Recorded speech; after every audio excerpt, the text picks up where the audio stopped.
Oh, no, no, no, no.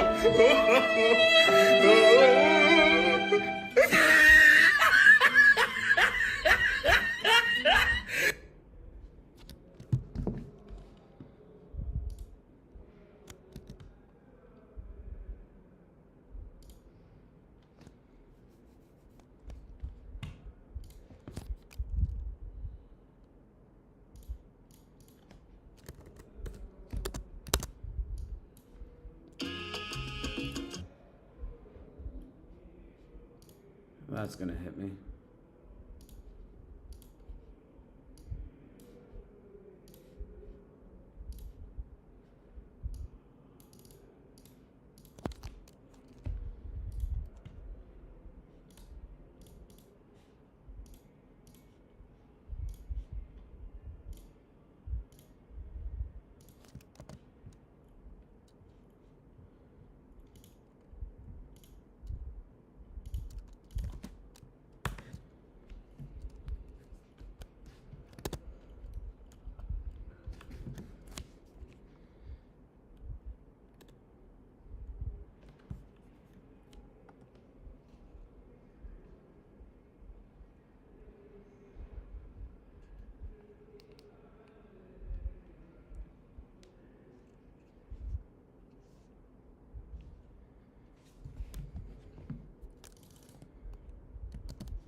Booyah shaka.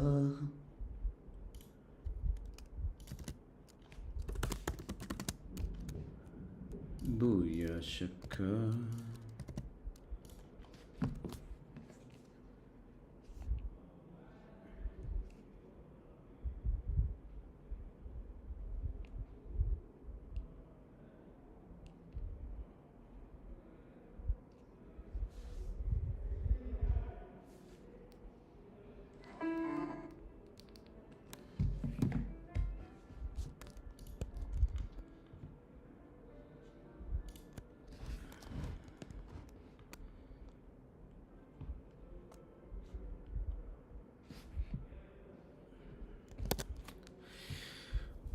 Chat.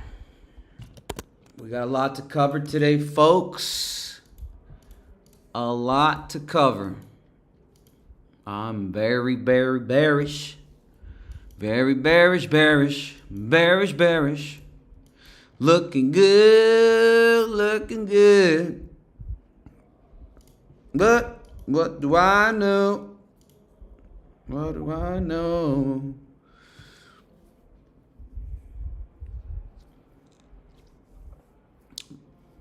Chat. Let me see who's I have to have the pop out chat because I'm gonna miss you guys. If I don't get the pop out chat, I'm kind of screwed. How am I gonna do this without ruining the flow here? Can I do that? Okay, this is perfect. Okay, what happens if I do this? Right, if I do that, right, I'm still gonna not get the pop out. Oh, I think we can do it. I think we can do it. There we go. I think we do it. Yeah, buddy. All right. We got it. There you go. All right, we good. We got the soundboard. We got the charts. We got everything that we need to do. We got everything under the sun. All right, boys. Let's go back into the 5-minute time frame. Oh man, this looks good. Looks good for the downside. This looks really good for the downside.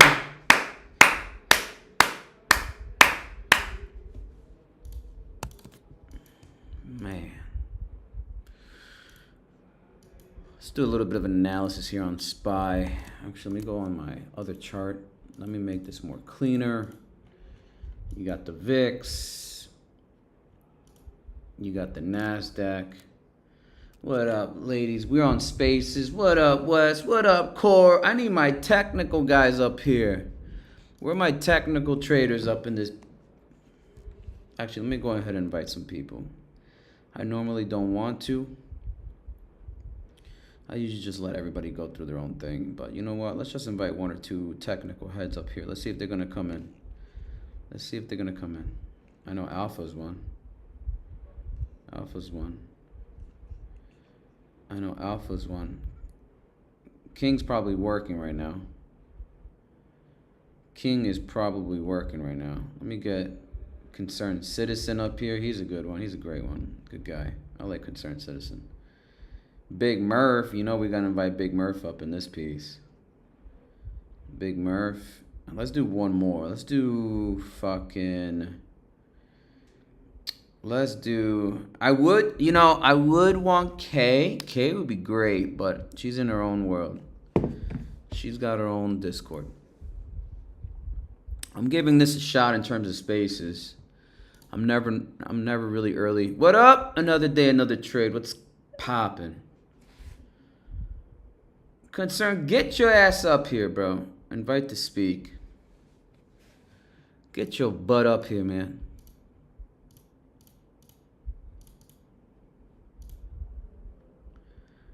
We got ESPy Bitcoin technical. Okay, I think the headline's really good. I think that's good. I'm looking at spaces right now. So guys, I'm just trying this morning, this new little show I got going on. I got the YouTube/spaces. So I'm going to be in between conversations, YouTube chat and spaces. Obviously, anybody can chime in up here in spaces as well. What's up, Concern? I don't know if you can hear me. I just woke up. Everybody's on spaces all night. Yeah, dude. I mean, fucking, I don't know, man. It's addicting. What can I say? What can I say?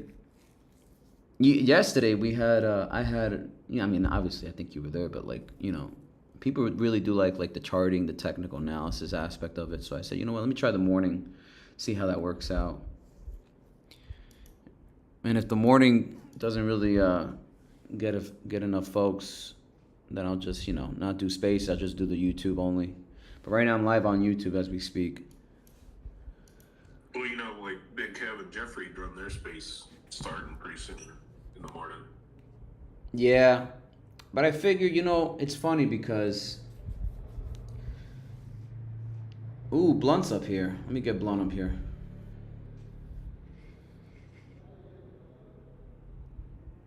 So as I was saying, I figure, let's see what happens when we get like, a YouTuber showing his charts. Obviously, I'm not doing live trading, just more of a technical analysis. And then, people throw up tickers at the same time. And one of the benefits of doing this, what I've come to find out, is that when I host these spaces, I get, it's been on average like 70, 80 people. And then I get brand new tickers thrown at me. Like yesterday, we had some guy. This guy was just a straight up fucking dividend guy. And then we look at 4 tickers, dividends paying out 8%, 6%, 4%. I'm like, oh shit, okay, so this is working. Something's working because other people are throwing tickers that are outside our wheelhouse. And we get to learn new insight, right? So that's what I love about it. And fuck it, like why not, give it a shot. So I'll try these morning spaces from a technical standpoint. I'm live on YouTube. The YouTube channel's on the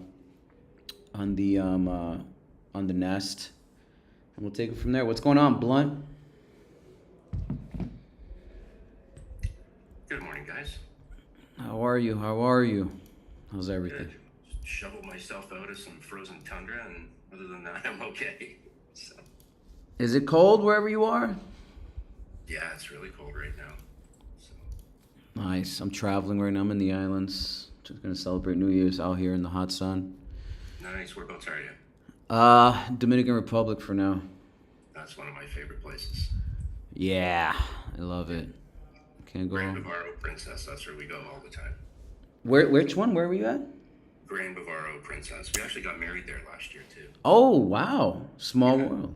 It's it's really, if you ever get a chance to go, it's a great resort. Is that near Punta Cana, right? I'm assuming Punta Yeah. Cana. Got you. Yeah. Yeah. Nice. What's going on with I was gonna get a little bit more technical side because somebody's asking me a question. What up, Saul? So I'm gonna be in between space and YouTube chat. Anybody who just want to talk on space, any takers, guys, just please throw some stuff up. Again, I'm just trying out this morning spaces. Normally I'm running YouTube on the morning sessions, but you know, I saw a lot of activity during the mid-session when I went live on Space. I said, screw it, let me try this morning thing. So we'll see what happens. We'll see what happens. I see ES being a little bearish going over here. We are making lower highs in the 1 hour time frame too, as well.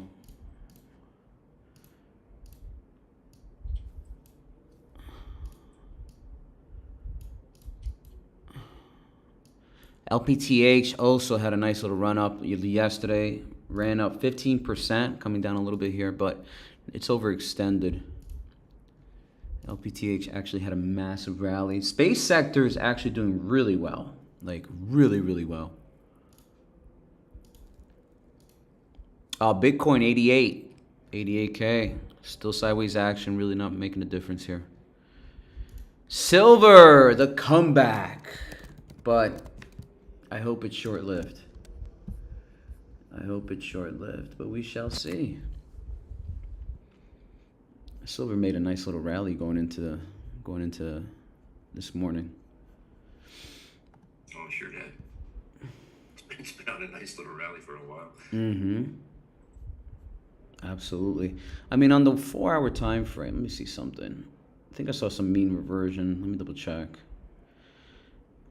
Bounced off the RSI center line, but the ADX in terms of the positive DI is still extremely good. So, you know, this momentum can potentially continue. So we'll monitor this.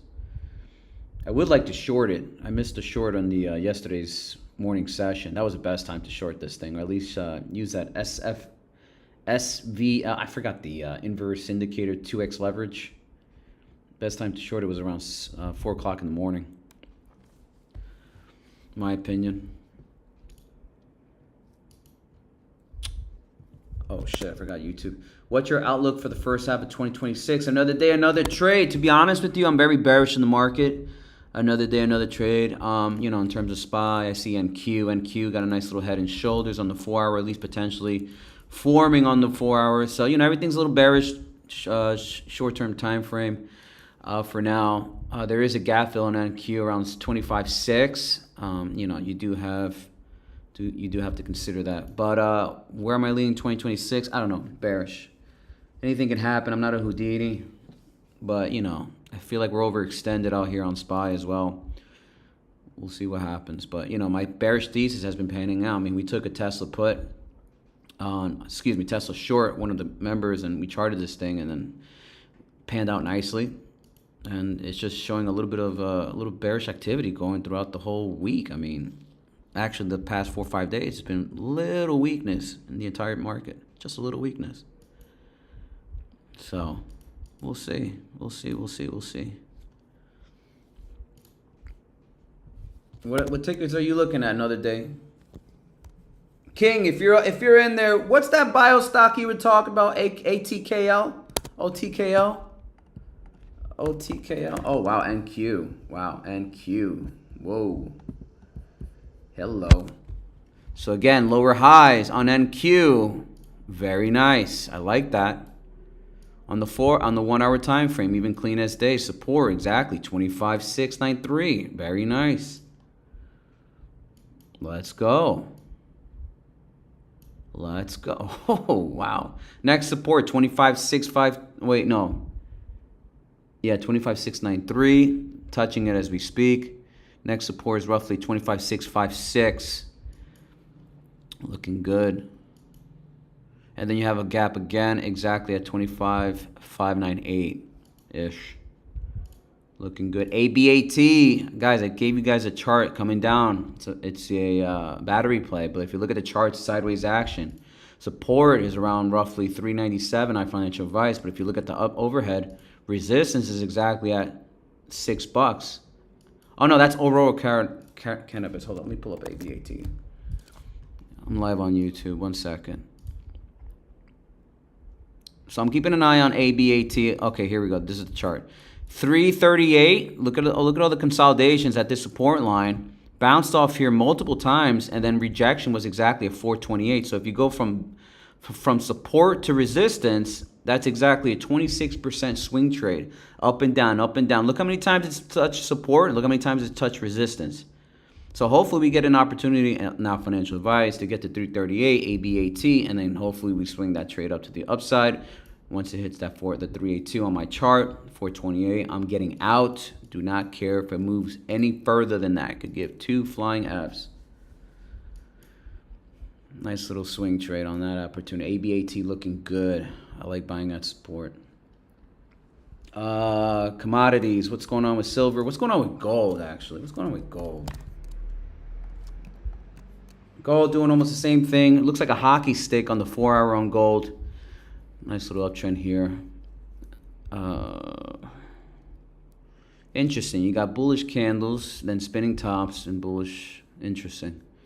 Showing weakness here on this upside movement, so we'll monitor that as well. Kind of had a mean reversion on the 4-hour. Let's see what happens. Alpha!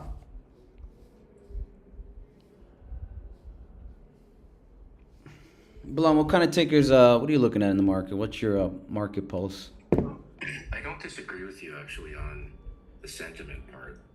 You know, I find it, I know you have to trade what's in front of you. We all do that. But I mean, as far as getting hit by something we didn't see coming, I think you got to start looking over your shoulder. Because at some point in time, this market will start to pull back to levels that, like technical levels that are completely acceptable and appropriate, but may feel like the sky is falling.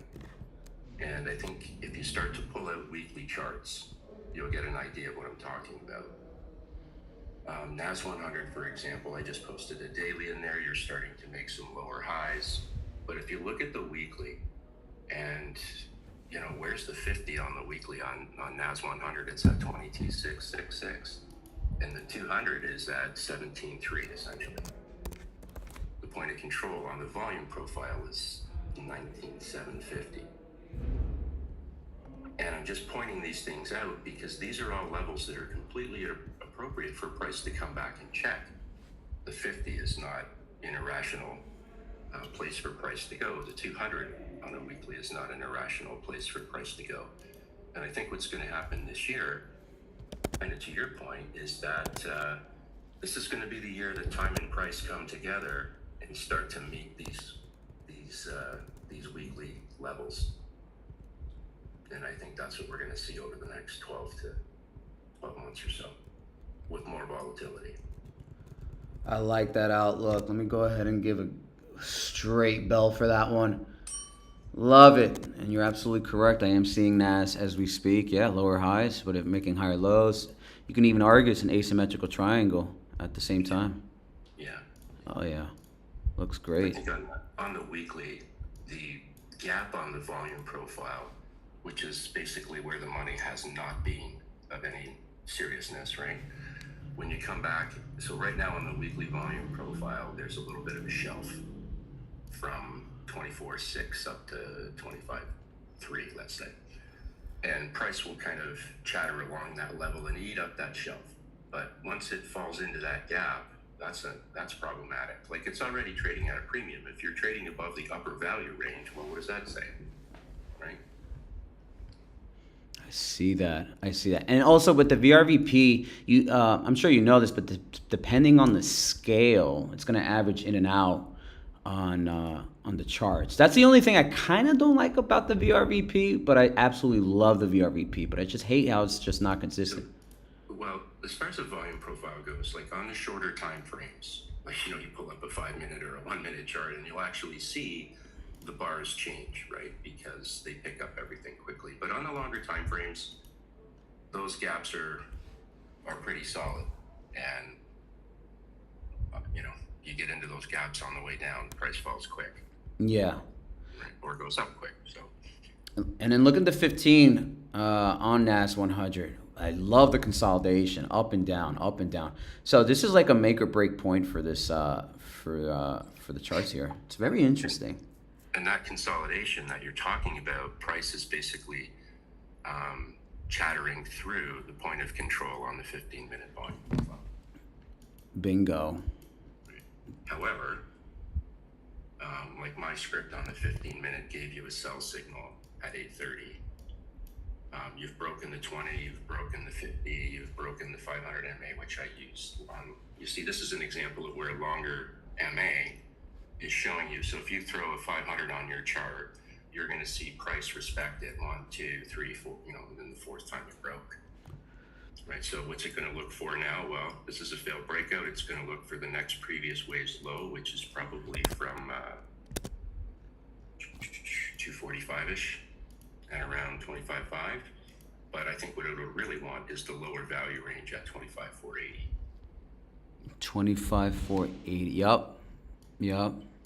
My And God. if you look to the left, all along that level where the lower value range is, if you get into December 22nd and stuff, you'll see all of that flat bench of past price. And what price will do when there's nothing else to hold it up, it's going to look for a bench of past price where it can sit down, take a break, where buyers and sellers have shaken hands in the past. And also to add, the big boys, institutions, they're in their vacation homes. They're in their $1 million house, secondary house is right there in the Hamptons. So volatility in terms of vol, there's not enough liquidity out there. I felt like this movement on SPY the last couple of days, there was just no, there was no follow through, right? It was just very weak. And then look, we are seeing a little bit of a bearish sentiment going into the last 2-3 days. And you see prices pull back a couple percentage points. I mean, yesterday was very significant. I mean, some tickers, even small caps, they were going down 7%. I see Huma 4%. I see KSS down 3%. BZG 5%. So all that significant, all that gains from the holiday session, you essentially gave half of that back. And that was just one day, right? So it's market makers, listen, they're not going to make it easy for us. Yesterday, SPY even had a nice little evening start, but is that even valid? I did say on my stream, morning rush, they pulled it up. And then midway, they pulled it down. Then towards the end of the day, they pulled it right back up again. But if you look post-market, SPY completely collapsed. And now actually, let me go back on it. But it's just crazy how they're playing mind games with us. So in a sense, it's more of like a sideways action, because even on SPY, during the holiday session, as it was going up for 4 or 5 days, IWM was just sideways action. It was not moving. Like if I look at SPY as an example, if you go to the weekly, and I think the weeklies are meaningful because they're going to take out a lot of the noise that we're going to see on the dailies sometimes, and it'll smooth out the chart a little bit. But the weekly SPY hasn't, again, I get a sell signal on the weeklies, a buy signal on the weekly SPY going back into the 12th week of the 12th of May, which is where price kind of gapped up above the 50 and the 20 thereafter, which that whole move is actually a snapback, right? Right. But the way that one of the metrics that I use to read trend is being able to read price is important. But if you can't then layer the ability to read trend on top of that, you're still just working with one arm. So this chart never gave me a sell signal since the 12th of week of the 12th of May.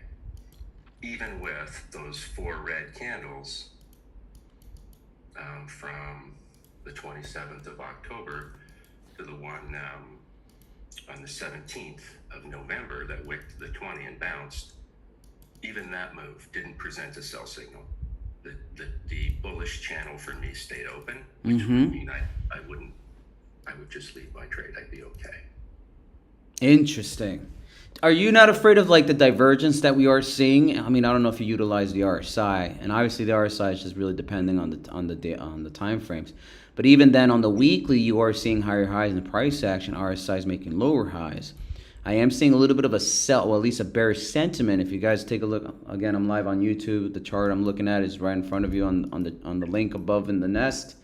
The point is, I am seeing a little bit of a bearish pull through on the DMI indicator, where that negative DI 1576, I see it correlating. We just broke below 25, and if you guys don't know, the 25 line is pretty much a confirmation trend. Now, obviously, not everything's Bible. Oscillators are lagging indicators. They're not, as reliable, as my opinion, is in terms of candle structures. I always go through candles. Candles are like your first leading indicator, as I like to call it. And not understanding candle structures, I mean, you're just falling behind the trend. I'm a big candle guy.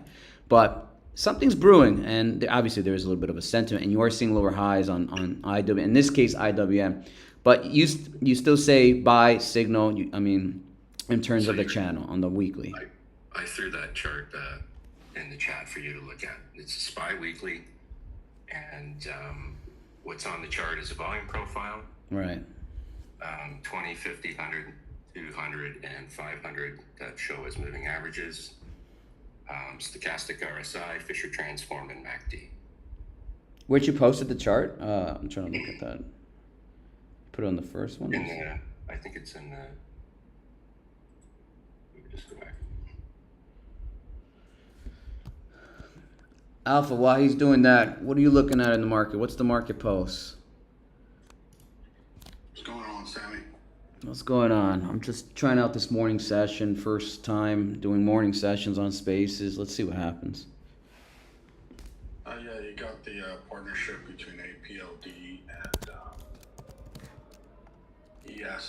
EKSO. So we're getting some movement there. I was looking at this one play, BW. What are your thoughts on that? BW? Babcock Wilcox? Yeah. Interesting. So it's something that I've been in since 67 cents. And I think that there's more upside there. Yeah. Much of the upside is work that you're never going to hear of. 67 cents. What a trade. Wow. And the funny thing is, not even funny, this thing still has momentum to the upside, which is crazy. Which one are you looking at? I like Babcock Wilcox. I like it. And you're looking at Baker Walter, right? Babcock Wilcox, right? I'm looking at Babcock Wilcox. Yeah, which one are you looking at, Sammy? The same one, BW, Babcock Wilcox. $5.61. Damn right. Okay, cool. We're on the same page, bro. Yeah, it's got a nice little bull flag. A channel, whatever you want to call it. Scallops, ascending scallops.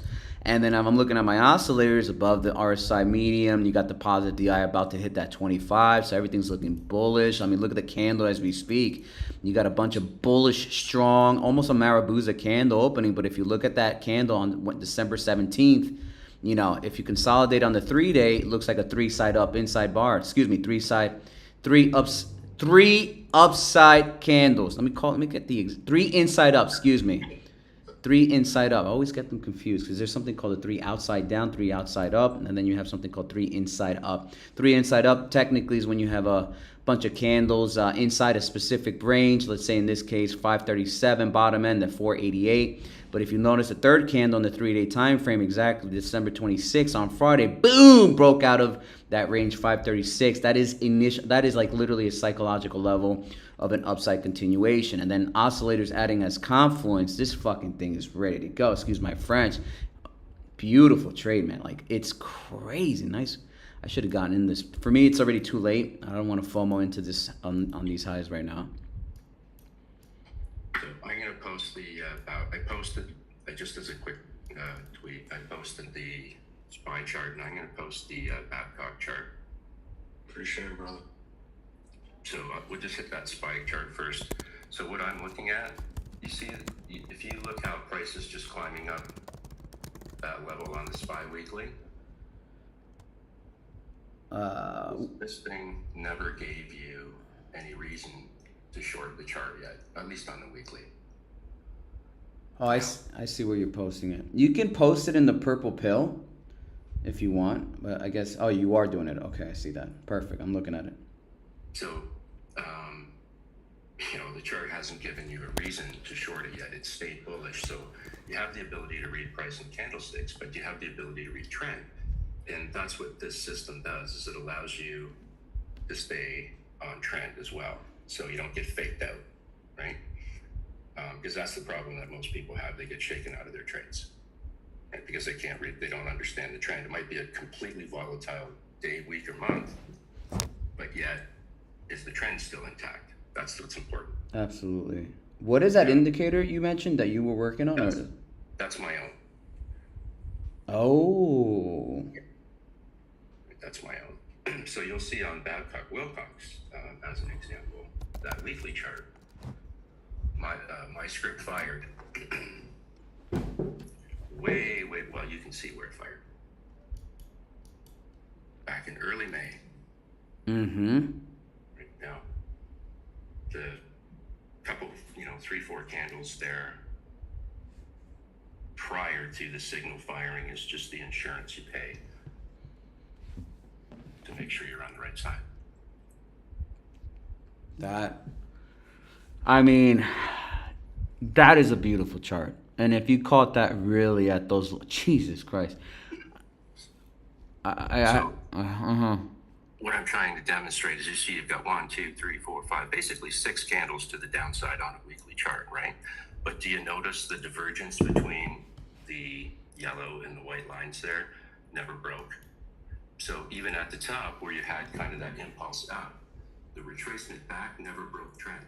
Because all it did was present an opportunity to add to the long because you knew that the divergence was there, and thus the trend was still up.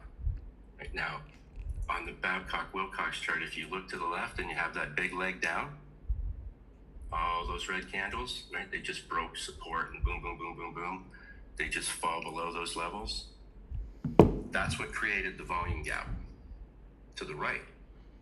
And then when price hit that, when you get the buy signal that we picked up in May, you're hoping, because we just don't know what the next candle's going to bring, but what you're hoping for is that volume gap that was created on the left gets eaten up by price on the way up, right? Because price can go parabolic up or down when it hits those gaps because there's nothing there to stop it, right? The candles to the left, although they're big parabolic candles down, there's not a lot of substance to them, right? And same applies when you have parabolic moves to the upside that create gaps. Mm-hmm. On the retest to the downside, price hits that gap and falls like a stone because there's no substance to those candles to hold price up. And that's kind of why I wanted to show you that chart. So, do you know when you're in on that buy signal in May that it's going to do what it did? No, you don't know that. Mm-mm. But you have upside targets to test, right? And once you test the 50. Just after the buy signal, you test the 50 and you fail. But you didn't break trend, right? So you can stay in the trade. Now, if you fail the 50 and then you break the trend, well, that's a whole other story. But you failed the 50 as a test. First attempts typically fail. We know that. Right. Exactly what it did. And when it pulled back, it just rode those levels and then broke to the upside. You can see how it tested the 50 the second time, right? And then the next candle breaks. Yeah, it was actually at the tippity. If you look at that channel, that divergence is telling you as long as that divergence is intact, and you can stay in because you're in early, right? That's the key. And this is all time. We can use it on any time frame. Is it safe to say? I'm sure you're a confirmation trader as well. You always wait for a back test, right? At least as in terms of. Well, using this script.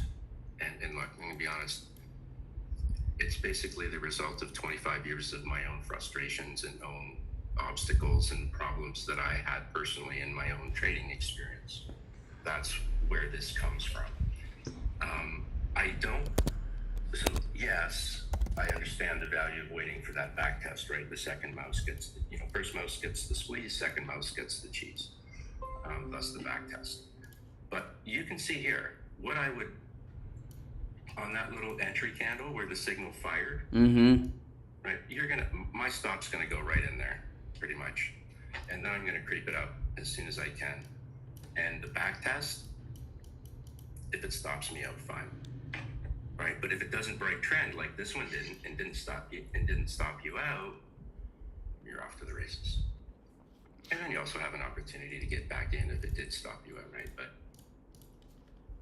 that's, for me, I don't have to wait to the back test, especially on something like this that's been beaten up so badly, right? Like, I'm going to take my signal, and what happens happens. You know, you got to mitigate the risk on every trade you make. So absolutely, I'll do that. But this one just broke to the upside, and it did eat up that that volume gap on the weekly that was created on the left.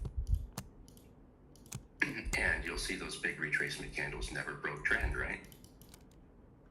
Mm-hmm. The divergence stayed intact. So is your indicator? I mean, if you charge, that's totally fine. Is it free, or is it somewhere that you have to join your? No, it's a private script. Gotcha. And Okay. My Telegram's free. All that stuff is free. The only thing I actually charge for is personal one-on-one lessons and the script. Respect. It's like, $99. That's what it is. And it pays for itself. Respectable. I love it. Love it. Hey, we got to put food at the table at the end of the day. Love it. Look, I was really fortunate when I learned how to do this, or started to learn how to do this. I think we're always learning, but the woman I was with was a journalist, a financial journalist, and through her contacts had an opportunity to take a course in TA. It was like 4 days long. And it was on the heels of my very first stock purchase, FOMO'd in with everybody in the office and all that stuff. And in 17 days, I think it was gone. And I was like, well, that's not how it's supposed to go. But I didn't know anything else, right? I had I wasn't a finance guy. Interested in economics, but I wasn't a finance guy, and I hated math. I'm the same way. I avoid those yield conversations. I call it the yield bros, the finance bros. I just hate it. Yeah. So, I have an opportunity to take this course, and the first 30 seconds, I was okay, and then everything was over my head, and it was really frustrating. Right? And I had a really good relationship with the guy who ran the program. His name was David Steele Smith Elliott. And we kind of became, I don't want to say friendly, I guess. And I think he knew that I was struggling with it. And at the end of the 4 days, he said, I'm gonna come to your city in about 6 months. So why don't you come back and do it again? And in the meantime, just try and, brush up on what we've done here. And I did that, not feeling like I had much more knowledge by the time the 6 months rolled around, though. But when I did take it again, the kind of the light came on. And, since then, I think what I do now is probably a combination of his work and Stephen Bigelow's work and, kind of blending these things together that worked for me. The T-Line King. Absolutely. You're talking about Stephen Bigelow, and, unfortunately, both these gentlemen have passed. And, they're no longer around, so you gotta sponge what you can while you can. Amen to that. Yeah. Hey, just real quick, want to deviate a little bit to the chat, YouTube chat. I see some requests for MVTS. I see one request. MVTS, guys, the link is on the YouTube channel. You can see the chart, my chart on there on the Nest. So long story short, for MVTS, if you're chiming in another day, another trade, YouTube chat member. So I see a complex head and shoulders, double shoulders. You got the head and look at the right shoulder. You can never have either or. Sometimes very rare to see a double head, sort of like, two snakes in one body. But this is a complex head and shoulders. And if you look at the 4 hour on the right shoulder, it looks like another what? It looks like another head and shoulders, right? A little complex. You got, you got the broadening, the square, the head, again, another right shoulder making lower highs. MVTS, to be honest with you, not very, how do you say, let me double check what my EMAs are, sorry. Yes, I would just wait. I mean, in terms of macro sentiment, if SPY, ES, going to look a little bearish, it is a small cap stock. It's just going to drag everything down. I would just wait for confirmation. Just wait for a nice bullish day. Obviously, wait for your happy candles, whatever those are. But right now, it's still leaning a little bit bearish here. Let me double check here. Why is my SMAs not loading? Oh, by the way, I've also inquired that 1,000 SMA. Shout out to Blunt. I've inquired it, and actually, it's fucking solid to say the least. It's really good. I back tested it, and it's beautiful. Yeah, that was like literally, that was the day David Elliott came up to me. He says, you want to be the only person in the room not making a mistake one day? And I was like, absolutely. And basically showed me how to use that average. I started on commodities, right, where you have lots and lots of trading history. I think that's why my oil predictions are so good, to be honest, is because of that. And I believe in fractals. So, 1,000 day on a daily and 1,000 day on a weekly and a monthly are very different things. And you're talking about decades. And you can tell a lot by decades worth of past price. And the great thing about these longer averages like the 500 and the 1,000 is because everything is fractal. When you're trading an hourly or a 15-minute or whatever your style is, you'll see these longer averages come into play. And if you've been using it, you'll see how price respects them as well. So it gives you an opportunity to create a trading range that you didn't even know was there before.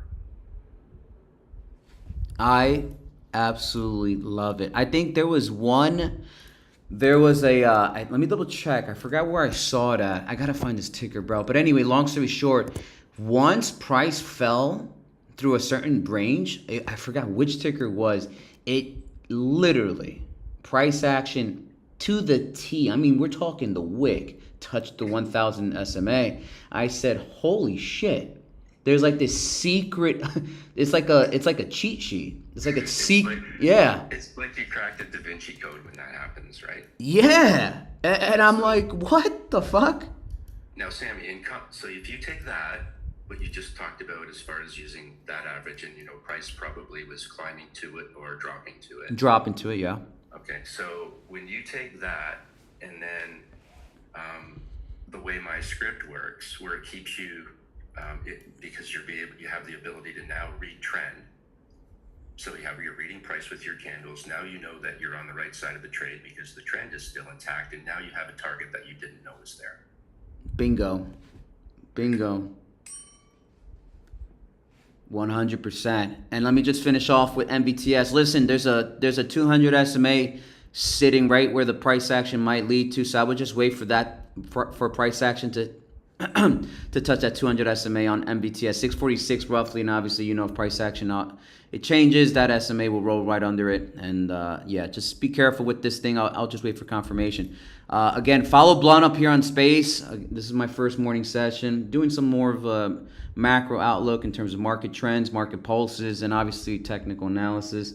Just giving this morning thing a shot in terms of Space. Normally I am on YouTube morning sessions, but recently Spaces has been doing really well. So what up, Crispy? He's down there. I know he's probably either working or finding the next space play. Crispy's another member.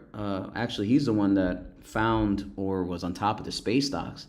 I mean, the sector is very clean. I mean, very clear. A lot of the hedge, a lot of institutions are rotating a lot of money back into the space sector. So, shout out to Crispy. What was? Oh shit, market is open. Oh wow. All right, 1 second, guys. Turning YouTube channels on the Nest, turning into the 5. Let me just see what's going on in the market. Any takers, any ideas? Go ahead and just speak your mind. Anybody down there want to come up on stage? Please go right ahead. Just gonna start, monologuing between chat and Space.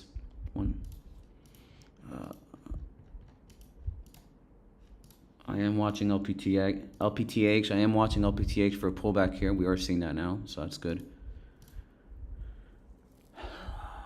LWLG. American back close to that 337 right now, trading at 354. I am watching that 337 support for a potential swing here. Let's see what market SPY and ES want to do here. Bitcoin coming down 87.8.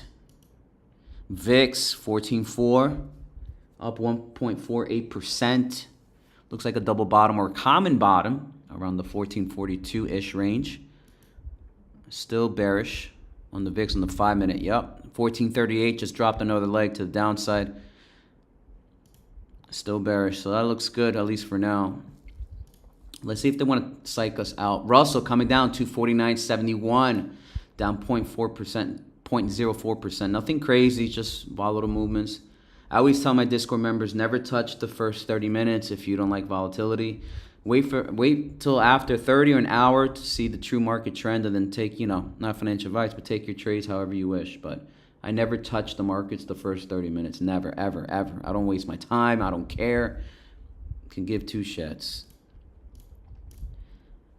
Gold coming down. I'm waiting for silver. Oh, silver is actually coming down here. Lower highs on the 5 minute. I need a co-host. Alpha, you want a co-host? I actually got to run, brother, but I'll be back in and out. Okay. I'll be in and out. I know Blunt got his own thing going as well. Oh, gap on the... Oh, my God. There's a gap on VIX. 1421. I just realized that on the 5 minute. I'm looking at it. Yeah, no, I'm at 1420 on the VIX. Watching Tesla 456.94 dropping. I had an indicator target at 450. I know Tesla had a nice little gap. Some of the Discord members took that Tesla short. Oh yeah. Let me go ahead and post my Tesla chart. It was clean as day too. So it's been great chatting with you. I should probably run and I gotta get to my group too. But Appreciate you, Blunt. Oh, thank you. You are a legend, Blunt, man. You're alpha. You bring a lot of alpha, dude, and it's always a pleasure to have you up on stage, man. Well, I was fortunate to learn this stuff in a pay it forward kind of way. So trying to do the same, and I'm gonna have a live stream today. I do them Tuesdays and Thursdays. Where do you have your stream at, Blunt? It'll go live on X and YouTube, and then if you wanted to actually join, you can just join my Telegram group, and I'm going to do it from there. So. I'm in it. I'll check you out, definitely. I think you and I kind of trade similar. My mentor kind of showed me the similar style of trading that you do. But we'll work closer together here in the near future. Yeah, I'm happy to do that. And one thing about these different trading styles before I go is that we always end up in the same place 9 times out of 10. Right? Yep. It's just a different way to get to the same place. And I'm not saying that my methodology is the only one out there. Mm-hmm. It's not. But what I've tried to do is I've tried to make this digestible for people that have no exposure to markets, have no exposure to finance, because really this is a language, and it's all we're doing is interpreting a language and reading price on the chart. I don't care about your financial statements. I don't give a rat's ass, right? Because all I care about is the fingerprints of money, the real-time representation of what money's doing and not what people are saying. So on that happy note, I'll let you guys go. Sammy, maybe we'll see each other again soon. Alpha, it was great to chat with you, and we'll connect with you guys later. Have a great day. You too, sir. Enjoy your day. Thank you. You too, brother. Take care. I love what he said. Blunt said something amazing. He said, "Screw the financials. It's all about the market pulse." I've been preaching that. Even though your thesis might be, strong and true on whatever said company, it's all about what the candles tell you. It's all about what the chart is telling you. What's the story? Up or down? I mean, I love what he said. He's that was super informative what he said. But anyway, It's all about what the chart is telling. somebody likes to hear me in the background. I'm really not that great. Anyway, we're live on YouTube. Technical trading. We actually just had Blunt here up on stage. Anybody wants to come up on stage, please feel free to talk. I am monitoring the markets. I'm not touching the first 30 minutes of this volatile action. Morning sessions, I avoid 100%. Don't even fucking touch this.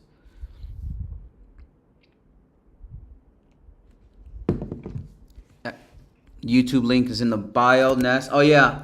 Housing specialist, King Kent at VNDA. Let's take a look at VNDA. VNDA. Farmers. Oh, my God. King, I'm telling you, I don't know why you love these bio plays, bro.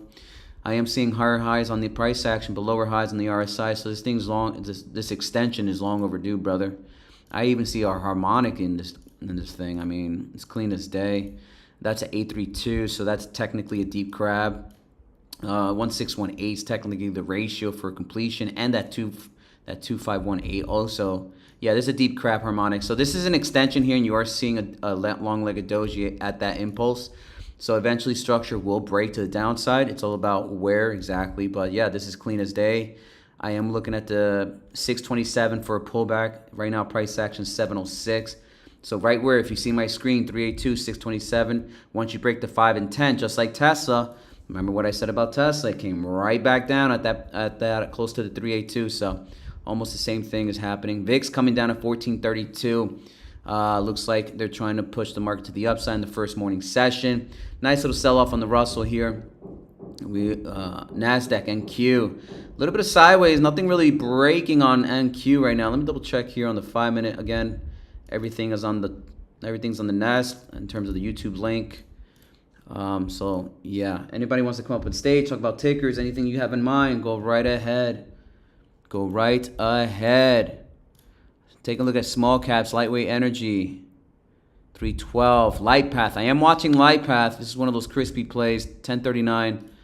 Fubo, we have a harmonic completion around this 350, 360 range. Waiting for that to take action. Jesus Christ.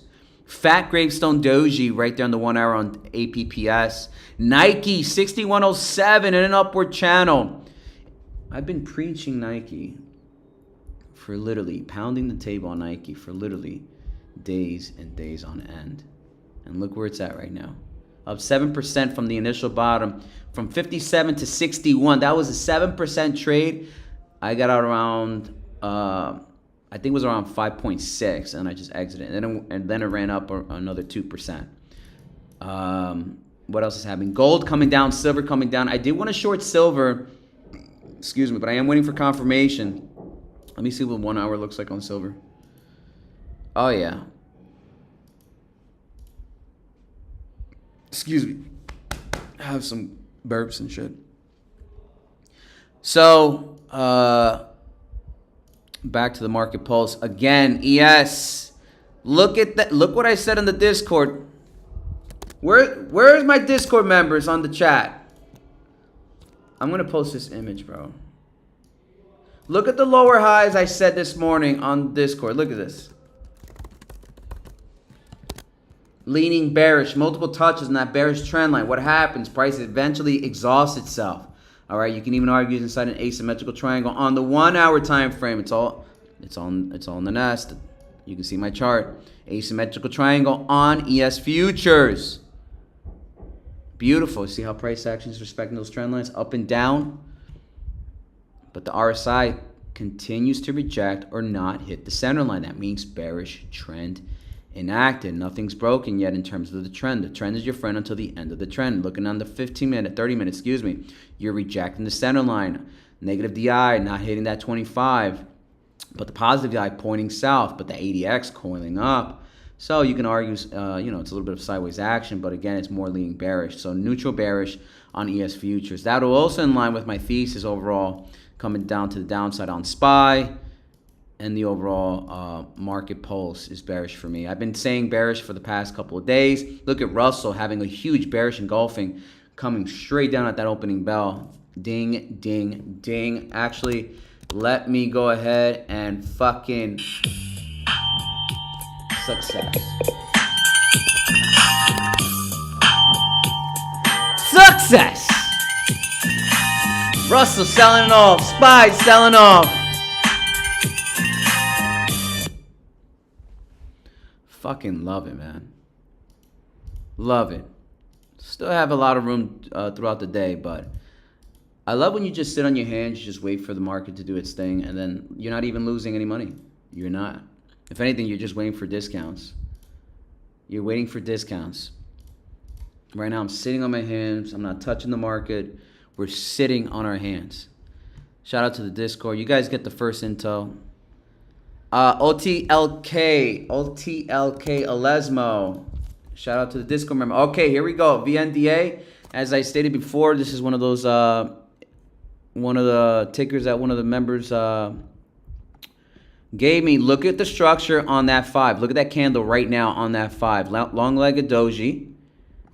And if you zoom in closer, price action breaking below the 5 daily EMA. That means psychological shift to the downside. All right. If you close below or near the 5 daily EMA, that means continue bearish to the downside. All right. And overall, SPY, ES, Future, IWM, if they act bearish, they also act as a what? As a battery. Silver coming down at an impulse. Let me double check. I think we might have another opportunity here to short it. Hold up. Let me double check.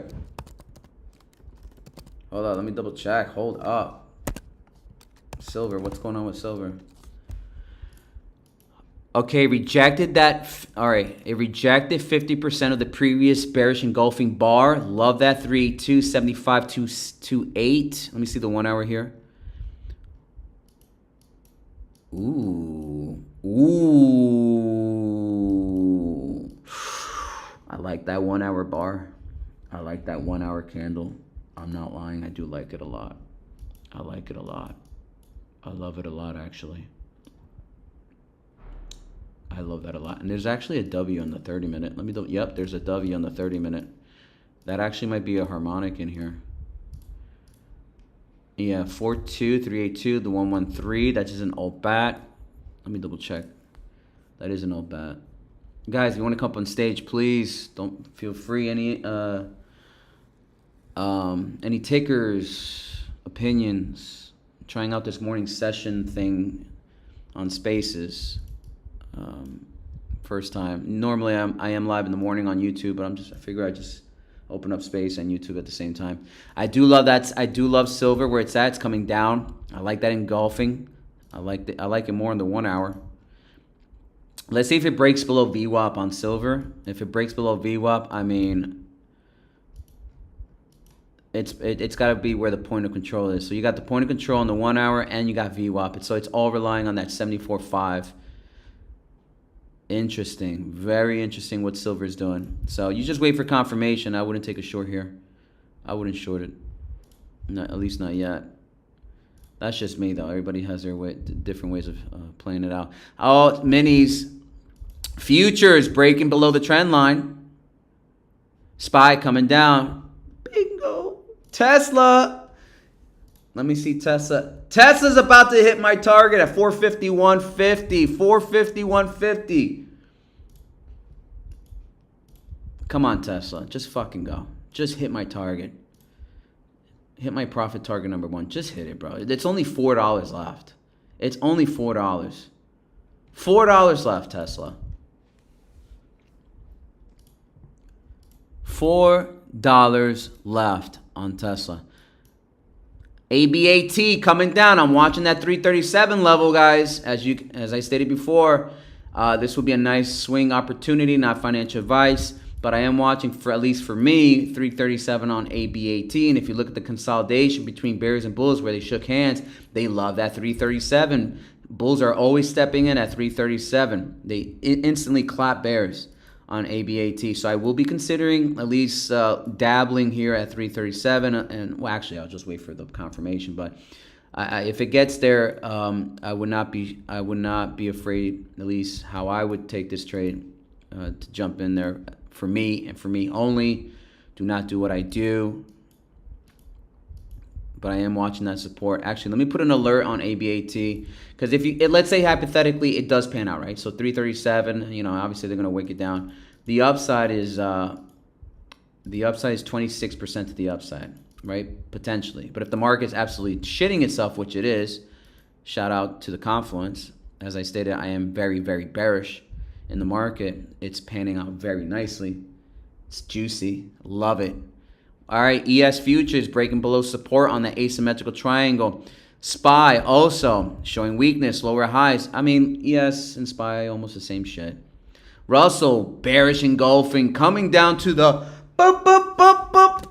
Hold up. We're getting discounts, guys. We are getting fucking discounts. I am excited. Hold up. Which one is not the one I can't use? Boxing, I can't do that one. Oh, there it is. Everybody said bullish. Not me, fuckers. Not me. Not me. I've been bearish the whole time. I've been bearish the whole time. YouTube chat. Let me see where you guys are at. OTK. What the hell is that one? OTKL? What is this? Discord. Oh, okay. So that by OTLK. There it is. OTLK. All right, silver coming. Oh, man. As soon as I try to swap to different tickers. Silver. Again. I like that candle. I hate the harmonic completion. That candle is very interesting. Again, I'm watching that 74.5 level. VWAP is exactly at 74.5. You got the POC at 74.59. So this is the most, this inflection point is where I'm looking at silver. Your bottom side, 73.4, the 236 aligning with the 1 hour 100 SMA. Your absolute bottom is 71.8. There is a bunch of consolidation here. Bulls and bears were shaking hands at these levels. 71.8, excuse me, not 74. 71.8. All right, so going back into the 15-minute on SPY. Bearish belt hold. Let's see if this candle right here is going to do anything on the 15 on SPY. Everything's in the nest. The YouTube channel's in the nest. You guys can see my chart. ABAT, almost at that 337. I like where it's going. Let me take a closer look on ABAT. Hold on, let me see this. I like this. I like this. I like this. I like this. Wow, look at that bear. Look at that beautiful ball. Oh my goodness. ABAT. ABAT. Hold on, what's happening here? 340. $2 away. 2 cents away from the support bounce on ABAT, guys. ABAT. I'm waiting, waiting, waiting. Even 336 would be somewhere that I'd be looking at here. Let's see what happens. I'll wait for those reaction candles, consolidation. If you look left on the 1 hour, price consolidated. But if I tend to lean more bearish in the overall market, maybe this might not even hold, right? This might not even hold. So, but I do love where we are heading. I like it. I like it a lot. I really do like it. This will be a nice little swing trade. All right, SPY. One huge engulfing bullish candle just happened here on the 15-minute. Let me see what's happening. This looks like a news candle. Let me double check. Bitcoin 88.1, 88.172. Hammer on the SPY on the 12, almost a hammer on the 12 here. Let's see what happens. Let's see if that's a fake out breakout. Yes, still breaking below support line. 69.47, struggling here. So one of them is an outlier, right? One of them is lying. Gold coming down at 43.57. I like it. Oh, is that hidden bullish? Yeah, that's hidden bullish on gold. Higher highs, but RSI making lower lows. Low and a lower low. Wow. Holy. Hold up. Let me double check. Let me double check. Oh yeah. Oh yeah, that's hidden bullish on gold. Hidden bullish on gold, guys. Price action making higher highs, right? But look at the RSI making lower highs. That is called a hidden bullish divergence on gold. That means a continuation run. All right, you still have exactly 9 minutes to close this candle, depending on the structure. After the 9 minutes, that would be your confirmation. But I like these. I like what I see on the chart on gold. All right, I like what I see after that sell-off. Higher highs again, higher highs on the price action, but RSI making lower highs, hidden bullish. Very hard to see and spot them from time to time. You can't. I mean, they're normally not normal to spot them because you have to be in a massive volatile trend. So interesting. Bitcoin 88.3, ABAT. Come back to my target. It just said no. We were off $2, but I'm not touching this chart. It's not at my support line. I don't give a shit if it went up a percentage. It's not at my support line. Yes, continuously breaking down at that support line. So SPY's lying in this case. Who's lying here? We still got 3 minutes to print this candle on ES. Could be a wick at the end of the day. I mean, we're just waiting for the next candle to print. I love what I see here. More bearishness in the overall market. Love it. Love it. Love it. Bitcoin 88,462 on the 15-minute. Oh, looking golfy. Looking golfy here. Oh shit, I forgot about chat. Chat, I'm sorry. Chat. Okay. Discord, I've got a new Discord member. Who is this guy? Oh, he's a bot. Hey, we got a bot here, so this is what we're gonna do. We're gonna reject you because we don't allow bots in the Discord. Wow, 88.5 on Bitcoin. Bullish candle, up only. We filled that gap on the VIX at 1421 on the 15-minute, guys. Filled gap on the 14. We have another gap at 1363. Bullish engulfing on Bitcoin. Something's cooking on Bitcoin, guys. Something's cooking on Bitcoin. Must be news. Hold on, let me see what's going on. Let me check the news. If anybody want to come up on stage, tickers, macro talk, whatever, go ahead and request any tickets you guys want me to chart. Go ahead. I will not look at the purple pill, at least not yet, because I'm managing like 3 different chats right now. I got Discord, I got YouTube chat, I got spaces. Some sort of catalyst is happening on Bitcoin. There's 88.7. Let me double check here, see if there's any news. Let me double check here. Guys, I see people you're gonna have to come up on stage. I'll do EOS. I see Montelio. I see you. You want me to chart EOS? EOSE. You're lucky. I'm looking at my notifications. Sure. I'll do it right now. Actually, I'll do it once I find out what's happening with Bitcoin. What's going on? Let me double check here.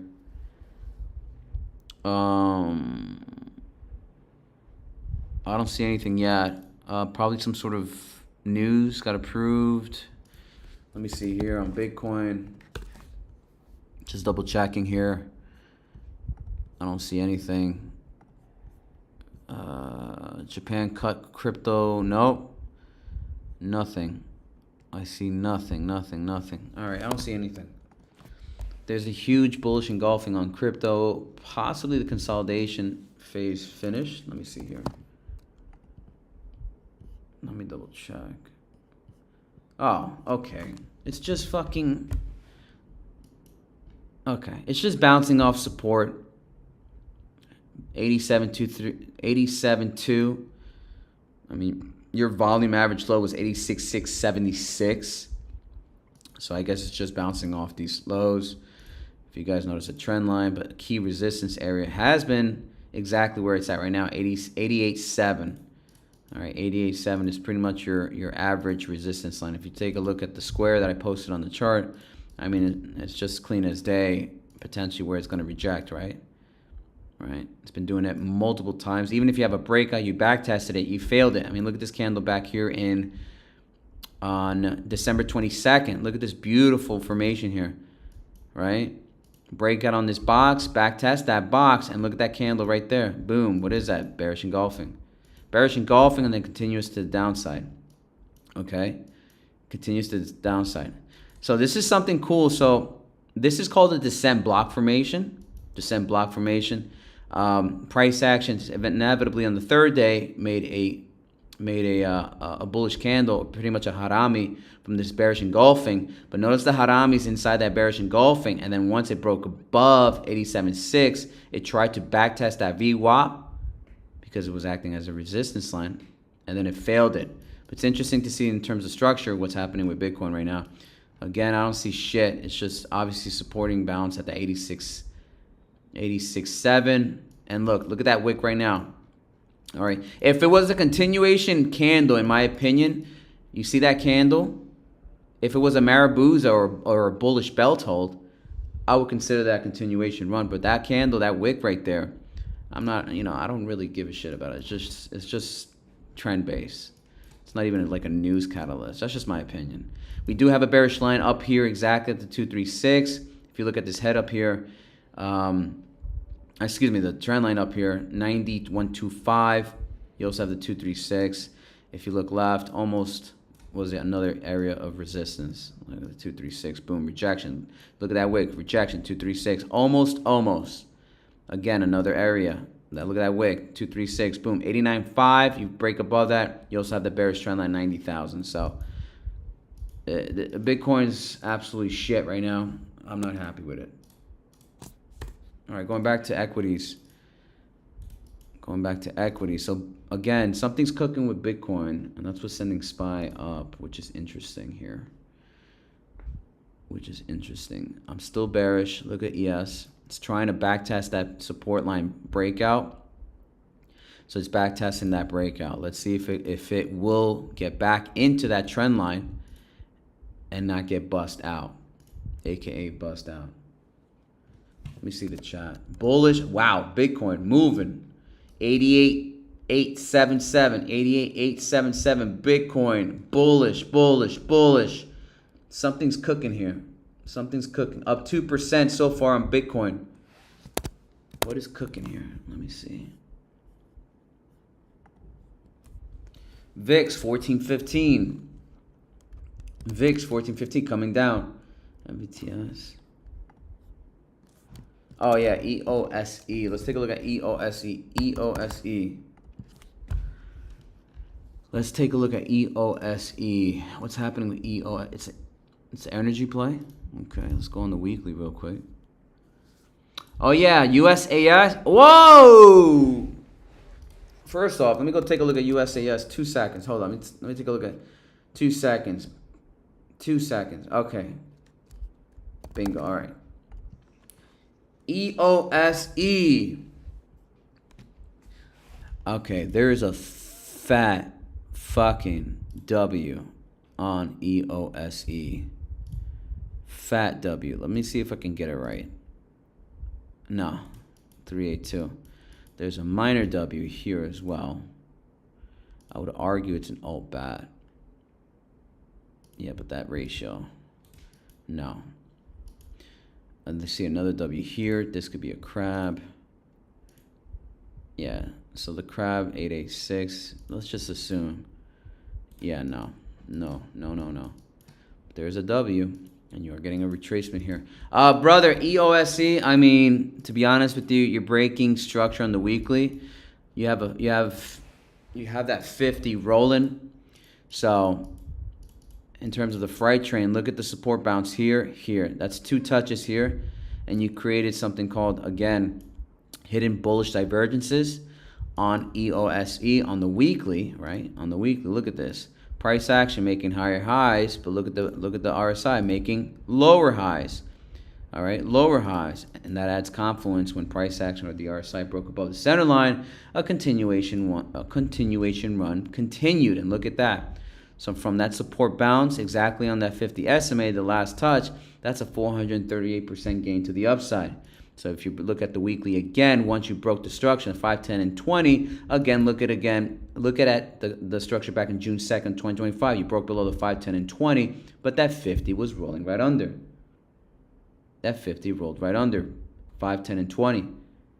Again, 5, 10, and 20. You're breaking structure again. So psychologically speaking, wait for this thing, not financial advice. I'm looking at the 50 SMA. You decide what you want to do with that price action based on psychological prior history trends, okay? Okay, do you see what I'm saying? Can I get a yes? At least a yes? Comment on the chat, comment anywhere. USAS. USAS. All right, USAS is one that, shout out to BlackRock. She just stepped outside right now. All right. Wow. If you notice the RSI in the weekly, it's just been up, and only. Now, this thing is due for a retracement. This thing is absolutely due for retracement. I like seeing this. Hopefully, we catch the bottom on this. I'm looking at the 10 weekly EMA. 10 weekly EMA. I love this candle structure here. I love how we're breaking below the 10 weekly EMA. Love it. I like that long bearish bar. Love it. Let's get to that 10. As a matter of fact, let me go ahead and put my alert system at $5. $5. All right, so it looks like we had a pump fake on SPY. Nice little pump fake on, whoa, ES, huge, engulfing, bullish candle. Missed that action. Wow, hitting that top trend line on ES futures. Look at that shit. Look at that. Look at that. Clean as day. If you guys are taking a look at the chart, look at this. Clean as day. Clean as day.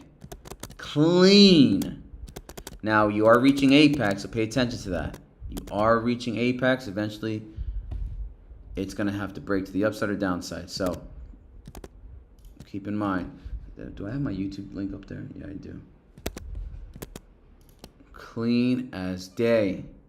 ES future. So now price action getting back inside this range. Pay attention. Positive DI below the 25.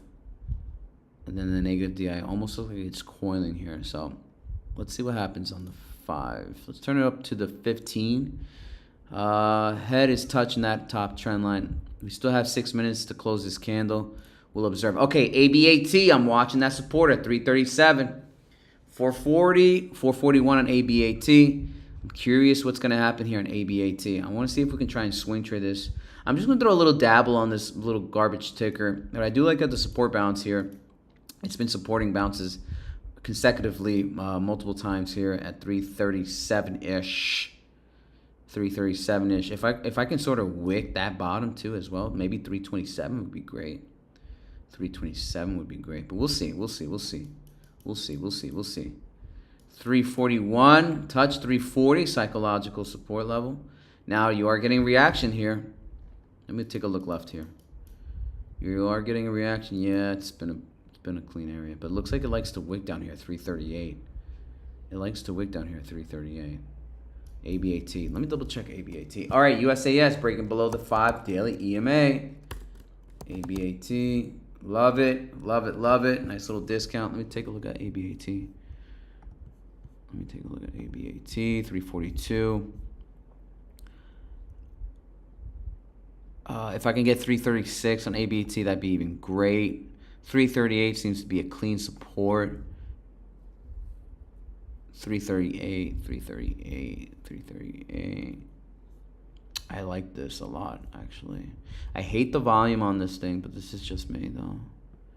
RSI is touching the 4-hour. Watching ABAT. Watching, watching, watching. Come, come, come, come, come. Come on. Bro, seriously? It's like fucking stagnating. Literally stagnating. Literally. All right, 341. Almost there. Almost there.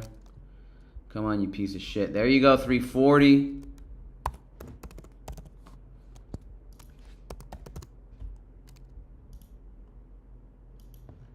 $340 and it hit. 338. That may be kind of cool if we actually get a nice little buy order.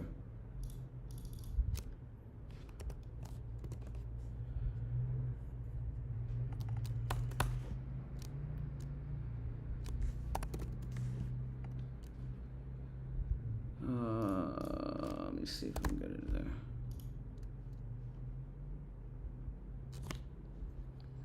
I think it can wick. I think we can wick it. I think we can wick it.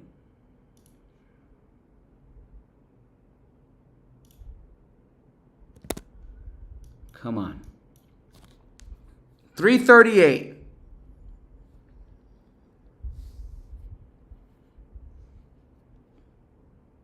Let's see what happens. Let's see what happens. You gotta get those happy candles on ABAT. You gotta get your happy candles on ABAT. Whatever those happy candles are. Just gotta be patient. I mean, you can never time the perfect bottom. You can never time it.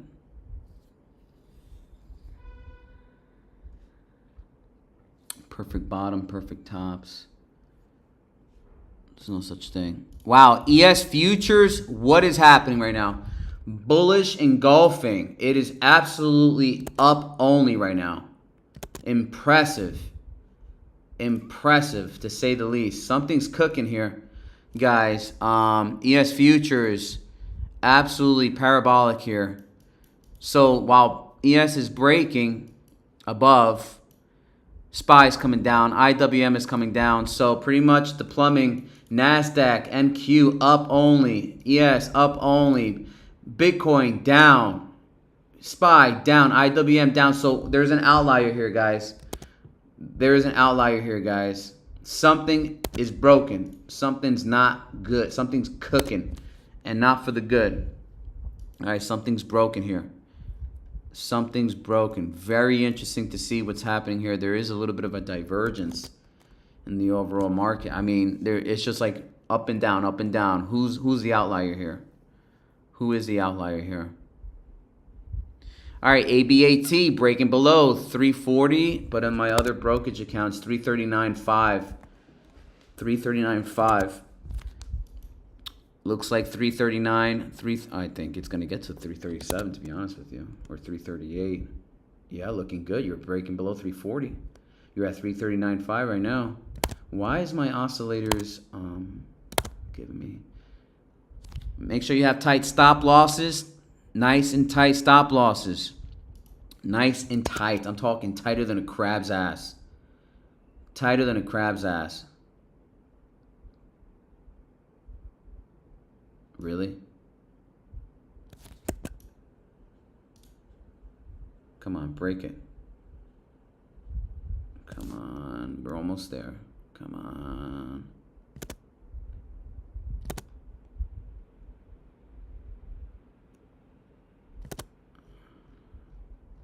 We're almost there, almost there. Interesting, interesting, interesting. Interesting. Wait for confirmation. Don't get crazy out there, folks. Have tight stop losses. Have them. Wow, it literally wicked. It wicked. Dude, that's magnificent. It wicked. That's so sick. It literally wicked. It wicked. All right, guys. ES. Bitcoin coming down. SPY coming down. Russell coming down. VIX pushing up. Pushing up. Pushing up. Very interesting. Very, very interesting to see here. I am watching ABAT very closely, monitoring ABAT very closely. I like to, swing, so we'll see what happens here. Wait for your happy candles, whatever they might be. Have tight stop losses, folks. The market can absolutely crush you. It can destroy you. It can absolutely destroy you.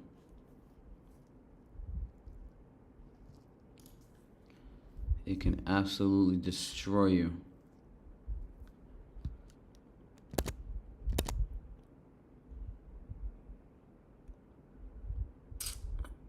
Let's see what happens. All right, ABAT 338. ABAT. Have your tight stop losses. 338. Ooh, I like that wick. I like that wick. Looking good here. Let's see what happens. Looking good, looking good. I've always wanted to get into ABAT. I don't know why. Just in terms of long-term hold. Even though their thesis, recyclable batteries, and just them waiting for their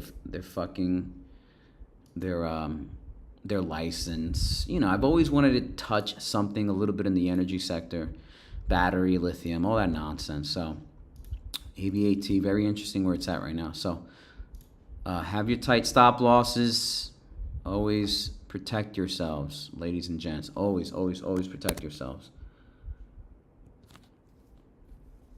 Market is still bearish. Market is very, very bearish. Market is absolutely bearish. All right, SPY coming down. ES also had a nice little bullish engulfing here, but it's trying to survive up on that upper trend line. It looks like price action is getting back into the asymmetrical triangle here. So that's technically what you called a bust out. A bust out. IWM coming down as well. IWM coming down as well. IWM coming down as well. Let's see what happens here. ABAT, ABAT, ABAT. I gotta use the bathroom. Jesus Christ. I need to use the bathroom. All right, guys, give me 1 second. Be right back. I need to use the bathroom. Looking good. Everything's on the nest.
All right, we are back. We are back. We are back. We are back. All right, we are back. All right, let's take a look at ABAT. Ooh, I like that candle. I like that support. I like how it's 340. I don't know. This looks good, but we'll see what happens. Market's absolutely bearish. We'll see what happens in the market, in the entirety of the market. ABAT, ABAT, ABAT, T, T, T, T, T, T, T, T, T. Where the fuck is my... Okay, there it is. All right, bingo. All right, let's see what happens here. All right, everything's on my YouTube. If you guys see my, in terms of chat, what's going on. Everything's in my YouTube. All right, so ABT definitely touched that trend line support. Again, we'll see what happens with ABT. ABAT, have some tight ass stop losses, I'm telling you. But I do like in terms of potentially a nice little swing trade here. We'll monitor this real quickly. Nice and tight, tighter than a crab's ass. Overall trend is still bearish in the entirety of the market. ES is coming back down into that trend line on the top end. SPY, I don't even know what it's doing. It's like, oh god, another choppy day. Let's take a look at SPY real quick. 341 and ABT. 341. This looks good here. Let's see what the volume delta looks like in terms of the footprint. I'm not holding ABT at all. It's still a dog shit ticker, dog shit market. I'm just trading the trend, what I see it as. Very bearish. Love it. Love it, love it, love it. Still bearish in control. Bears are in control. But look at the delta. Look at what the volume average high is. Like, bulls are stepping in terms of around this range of 340. So a lot of buy orders were down there. And obviously a wick below that volume average low, which is exactly a 337. All right, 337. I do like how there's a battle between the bulls and the bears here. I like that a lot, especially on the 1 hour. But again, we'll see. Market's still bearish. Absolutely bearish. Bearish. I mean, it's not fucking bearish like long term. It's just short term. It's trending bearish. That's all I'm saying.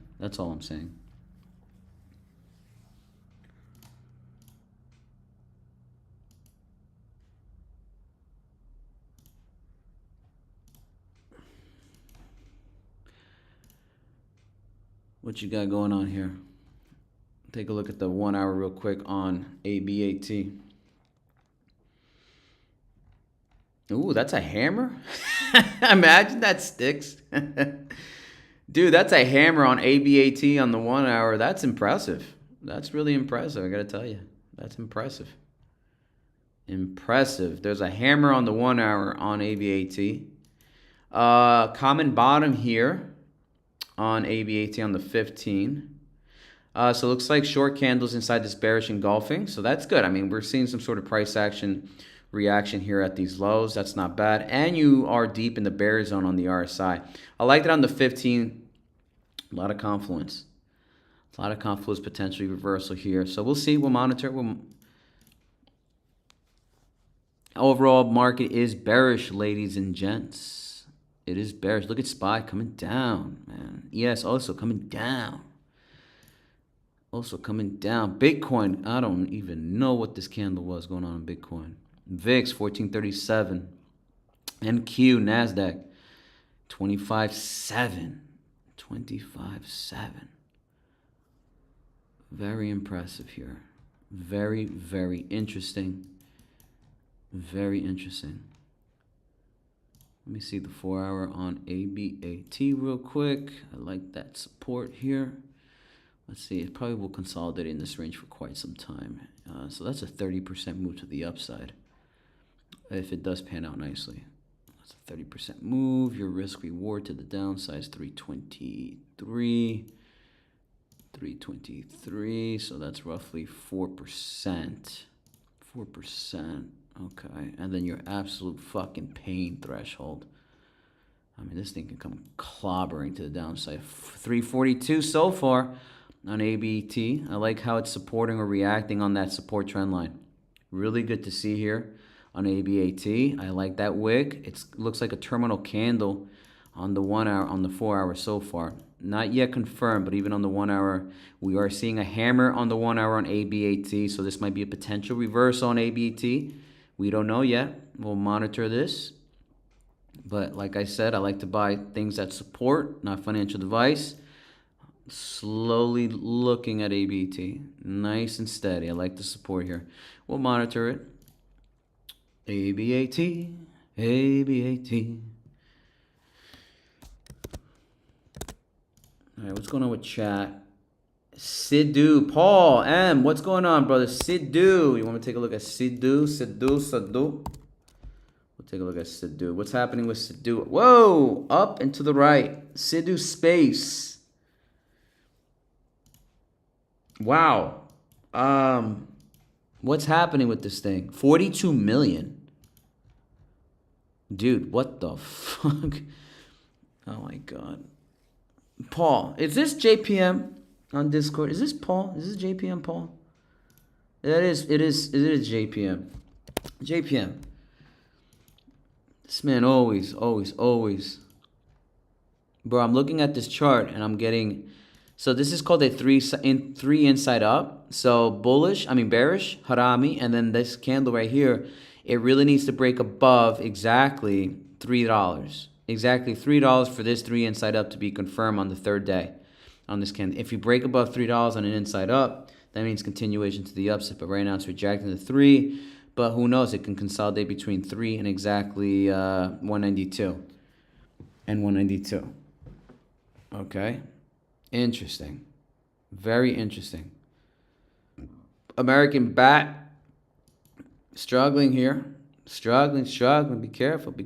Don't take trades.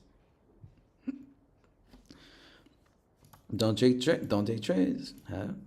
Sidu 280 from a 10% move to the upside. What the hell is this again? It's a space stock, or is this like a speculation play? Is it one of those speculation plays? Is it one of those speculation plays? Because Jesus Christ. I mean, it's got 43 million in volume. ES futures rejecting. Look at the right-hand side. Look at the 1 hour on ES future, guys. Look at this. This is why I like to have ES futures on one panel and then obviously tickers to the left panel. Look at this massive momentum to the downside. Rejection to the downside. Lower highs, right? Market makers want to fake everybody up, but look at that, lower highs, as I stated in my in Discord. I lean bearish, and look at that, leaning bearish. Market is bearish. My opinion only. I could always be wrong. But I like the confluence. ACB is another ticker. I'm waiting for this price action to get to my green box. I like the support bounce down there. MSOS follow to marijuana play, just like ABAT at support. Tickers are absolute getting hammered, and I like buying tickers at absolute support. All right, just always have your stop losses. Not financial advice. The market is very much bearish. It is absolutely dog shit out here, so your tickers can get clapped. Always protect and follow your rules. Follow your rules. Don't deviate from your rules. Respect the rules. 342 ABAT, hammer at the impulse. 342. Look at that. So far, so good. Confirmation breakout to the upside. Potential reversal. Let me take a look at ABAT. ABAT. Boom. AS continuously breaking below 69.43. Love it. ABAT. All right, so there is a possibility in ABAT that it can form something called a descent block. So if you have long bearish candles, as we are seeing here, typically you want to wait for the third day, or essentially tomorrow, to get that confirmation. If you're a risky ass trader like myself, you just fucking have a stop loss. It's it's not that really fucking complicated, right? But this is what you call a descent block to the downside. Long candles, bearish to the downside, but then is there any weakness to this downtrend, right? Is there any weakness to the downtrend? We'll find out, right? Tomorrow will be a confirmation, but I do like buying at support. So that's just me. That is just me. I like buying shit at support. So descent blocks are really great reversal candle structures on any given day. Descent blocks, look them up. Advanced blocks are very bearish. Very bearish, okay? Advanced blocks and descent blocks. You also have something called bearish deliberation. You also have bullish deliberation, bearish meeting lines, bullish kickers, bearish kickers, yada yada yada. I can keep going. Inside up, inside down. There's actually four. There is patterns. I think it's called 4 inside. I gotta double check. So many things. So many candles off the top of my head. All right, so let's see. Silver coming up here. Still finding a little bit of life here. SPY just consolidating. Looking like it's a little bit choppiness on the 5. Just really dog shit price action. It just really doesn't give me any hopes.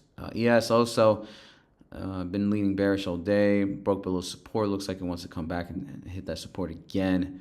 Everything's just bearish. Opening bell bearish. Opening position is the overall market pulse has been bearish. Gold trying to struggle up here. ABAT. ABAT. This is one of those lithium bottom plays. And you got that 50 support on the 3-day. Ooh. Ooh. Ooh. Let's see if it bounces from here. If not, oh well. Too bad. Sucks to be you. Bitcoin 88.4. 88.4. Volatility here on the VIX 14.23 is just pointing down, but look at price action. It's interesting how VIX is coming down, but the price action still is just pretty much just more down bearish, neutral bearish at this point. Very neutral bearish. Salute JPM. Let's take a look at JPM. Paul, you got this thing with like, you know, parabolic moves already. Oh, wait. No, that's your name. Laughing my ass off. I thought that was a legit ticker. Yeah, JPM. Bro, you fucking you go get tickers that are fucking rocketing already, man. Show me tickers that are knifing. You know, show me tickers that are absolute support. Oh, Ondas is great, actually. You just reminded me. ONDS is one we got to keep an eye on. ONDS is one we have to keep an eye on. Jesus Christ, up 1.83%. It doesn't want to die. All right, we're going to have to take a look at Ondas real quick. Let me take a look at Ondas. All right, so Ondas, I was hoping to catch it back at 761. 761 on Ondas, but, you know, sometimes you don't get what you get. All right, you don't get what you don't get it. All right. Let me see here. Almost like a bullish piercing. You're back inside this bearish bar. Price action holding above 848. Very bullish. Rejecting the 866. 50% of this bar would be roughly 880. So looking good in here in terms of potential reversal. 5 and 10. Price action reacting here and aligned with your 0.65 ratio, 866. Ondas looking really good here. Not going to lie. Let me double check here. I mean, the overall trend has been bullish. I'm just, you know, I just like to catch shit at the absolute support. 761 would have been my absolute support on this. But, you know, you are making higher lows, though. If you look at structure, guys, look at the structure here. Higher lows, right? Higher lows. Look at that rate trend line. Higher low. You can even argue that's like a mini fat junior scallop, right? Ascending scallop. All right. And then look at this. What is that? Almost looks like an ascending wedge, right? You can probably see it better on smaller time frames. Look at that. So price rejecting 930, but if you notice the ascending wedge here, price is respecting that bullish trend line. Or excuse me, this is ascending trend line. So from a risk reward, not financial advice, just saying it is finding some sort of pattern. It is finding a pattern here. It is finding a pattern. Actually, it is finding a pattern. 866 seems to be a clean rejection here. Look at this. The 0.65 rejection. The 0.65 rejection. Touching again. The 0.65 rejection.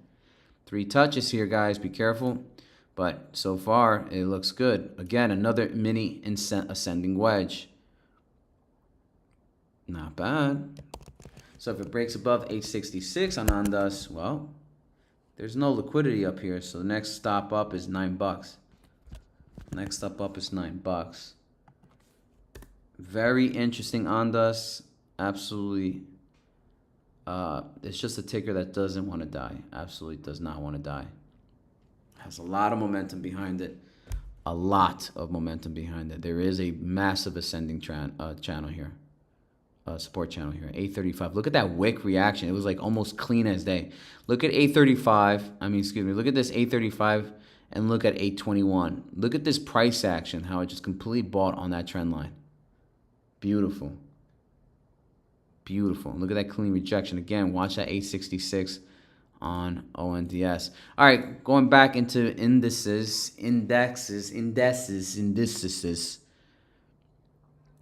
ES coming down. Support SPY 686. Russell coming down. Still leaning bearish. Where's Tesla at? Where the hell is Tesla? Did it hit my target yet? Light path coming down. I like that on light path coming down.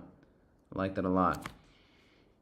All right, ABAT. All right, here we go. I like to do these double bottom plays. Confirmation breakout. Bum, bum, bum. ABAT. Where's Tesla? All right, so Tesla, did it hit my target? I was off by $2. All right, that is a target hit on Tesla. Target hit on Tesla. That is a fucking win.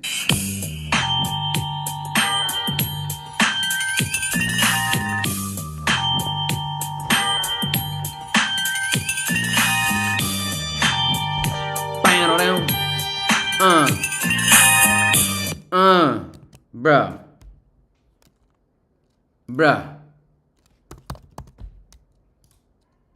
Literally. How many points was I off? Hold up. I was off by how many dollars? Hold on, let me just get the exact number. I was off by literally $2.30. $2.30. 451 was my initial price target off of this bearish harmonic play. We were off by $2 and something cents. Beautiful fucking play on Tesla. Let me just get my other one. Hold up. All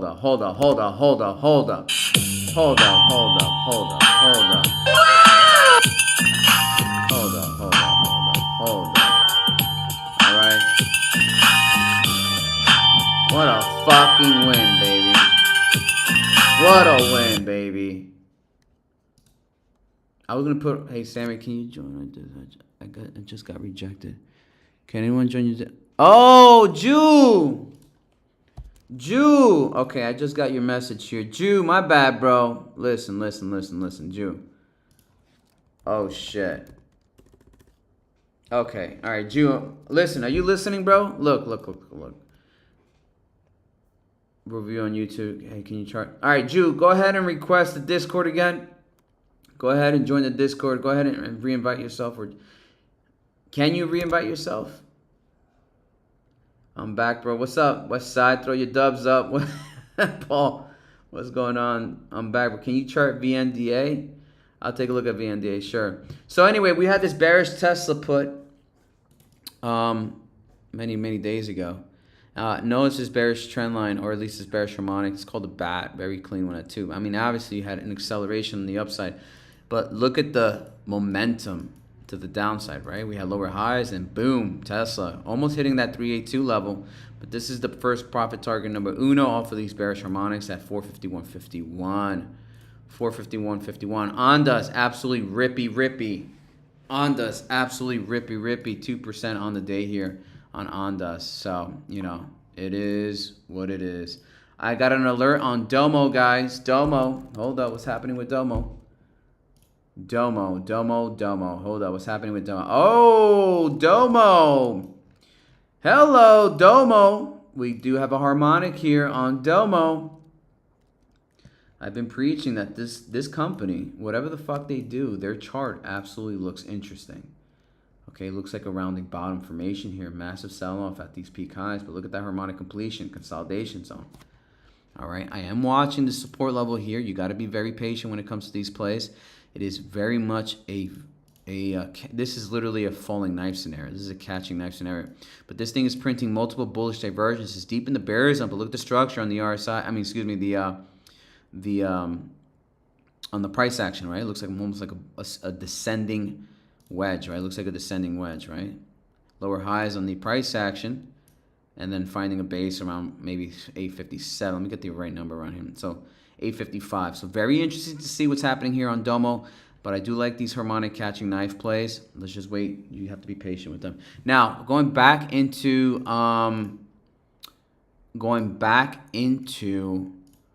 ONDS. Something's cooking with ONDS, guys. Hold on. Let me see what's happening here.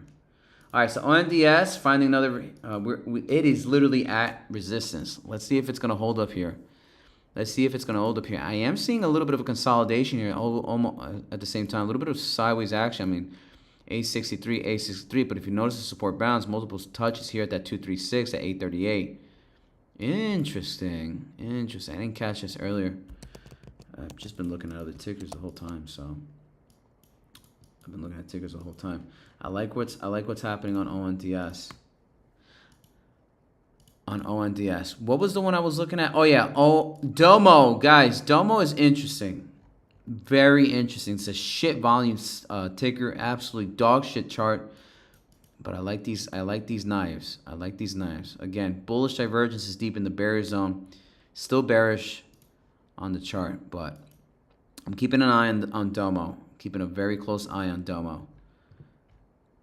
It was struggling here, consolidation here, and it broke below the POC on the chart, exactly 863.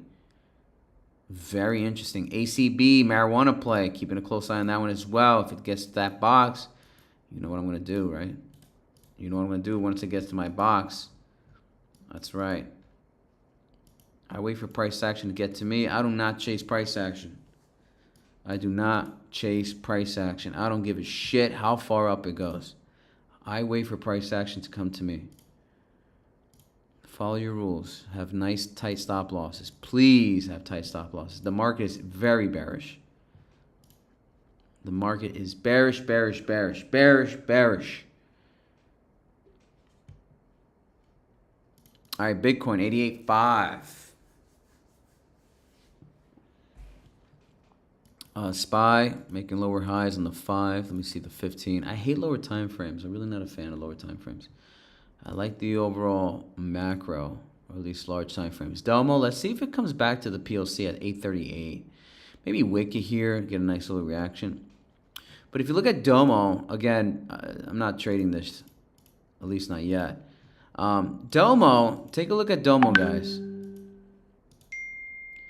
So my TA traders, what does this look like to you? What does this look like to you guys? What does Domo look like?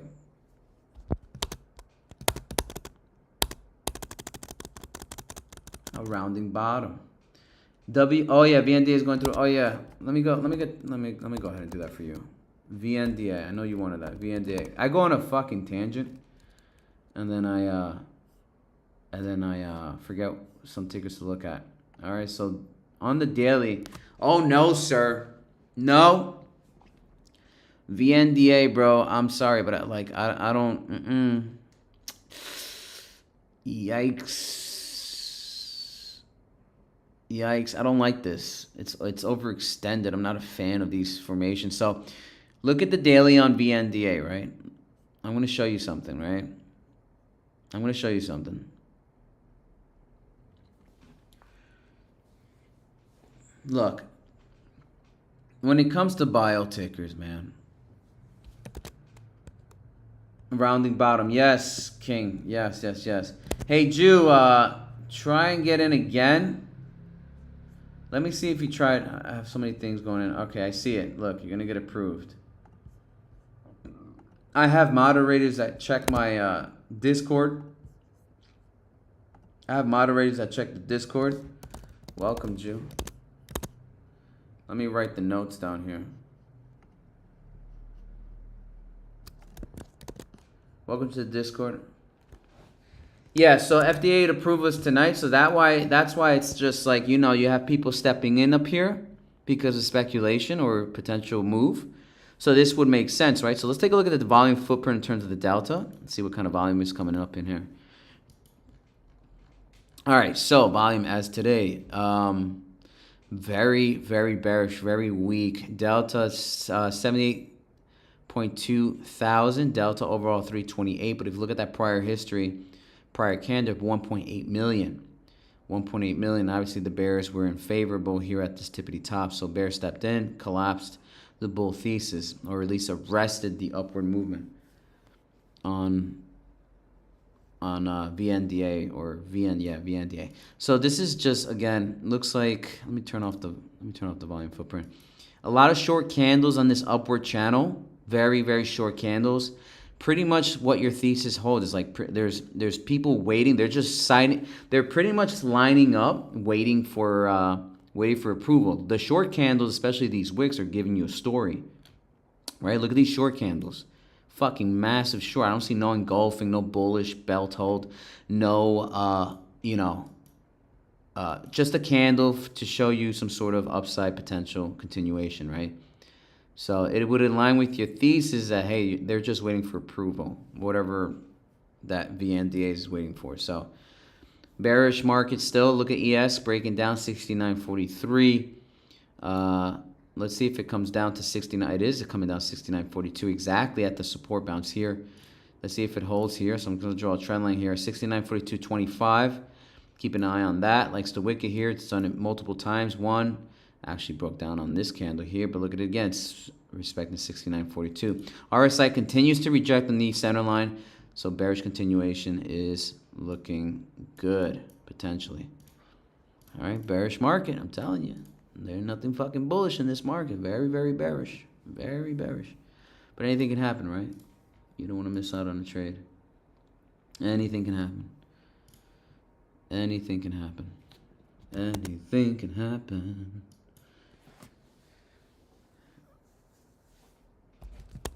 Anything can happen. Fighting to keep the price on. Am I correct?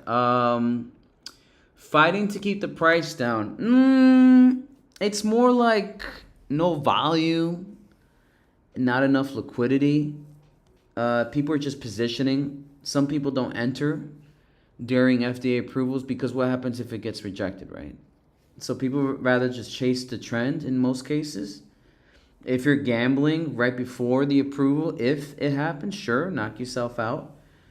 So it's just no liquidity. It's not so much price being held down, it's just no liquidity. People will just exit off of, off the people taking profits.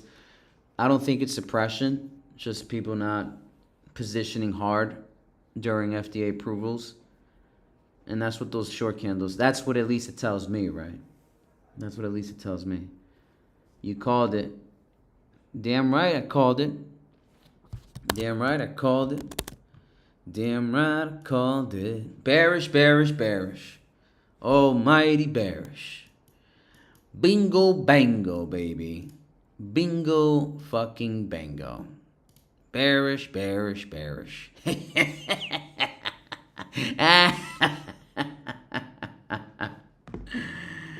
Bearish, bearish, bearish. Oh, ES coming down here. They're going to fuck with you. I'm telling you, market makers are going to fuck with you. I'm telling you. They're not going to make it easy. If it looks too good to be true, then it's too good to be true. Okay? They're going to absolutely take their sweet fucking time to ruin you. Slowly bleed you out. That's how they like to do things, man. They're not nice. They don't like to play nice. They're here to make money. And they're going to do it however they want. They're going to do it however they want. Okay? They don't like to play nice. Get the fuck out of here. Yes. Looks like they want to bring down another leg to the downside. So, let's see what happens here.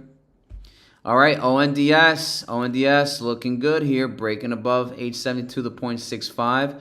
RSI is deep in the overbought territory. Overbought territory. I am not seeing anything. I'm not seeing... Wait, time out. Ooh, SPY. Yuck. Yuck. Bitcoin. I don't know what's happening with Bitcoin right now. 88.6. 88.6. Gold, bullish, hidden divergence. Bullish, hidden divergence. If anybody wants to come up and stage any tickets you guys want me to take a look at, please let me know. Please let me know. Taking a look at small caps. Take a look at the energy sector in and of itself. I am eyeing a couple plays here. One being UAMI is one. It is a mining company, essentially. USAS is another mining company. Shout out to BlackRock. Shout out to BlackRock. It did touch that 5 EMA. I mean, that 20 EMA. Wow, it actually fucking slapped it and then it just got slapped and it got bought up immediately. 532. How the fuck did I miss this? Fucking hell, bro. Oh my god. So it's consolidating here. All right, so I would just wait. Hopefully we get this back at 457. Woo!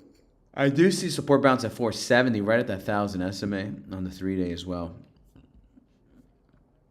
So let's take a look. We'll keep a close eye on that. ONDS, again, 4.65. Rejection.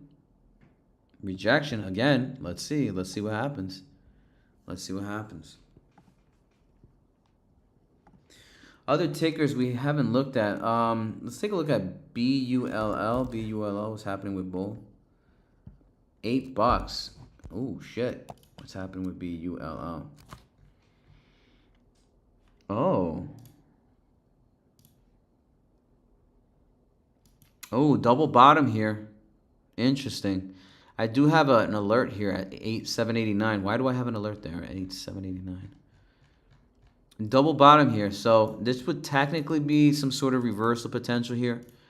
But, you know, with the market being the way it is absolutely dog shit.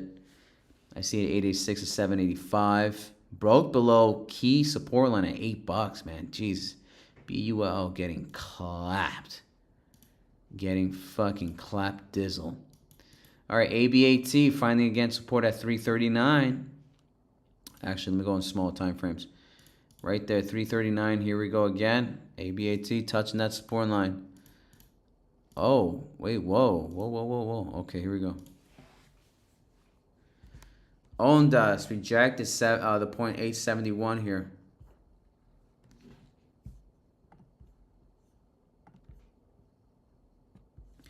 Let me go over to the chat. Hey, what's up, chat? Sorry, I'm going in between. I needed up to go today. Still holding mine. Yeah, I know you like these bio plays, dude. I respect it. Hey, listen, it's not my cup of tea, brother. It's really not my cup of tea. But somehow you've been right. You know, you've been doing your bio plays. It works for you, man. I don't know. Don't change what's not broken. Don't fix what's not broken. Keep doing your thing, brother. Keep doing your mother effing thing. No one can tell you otherwise. What works for you is what works for you.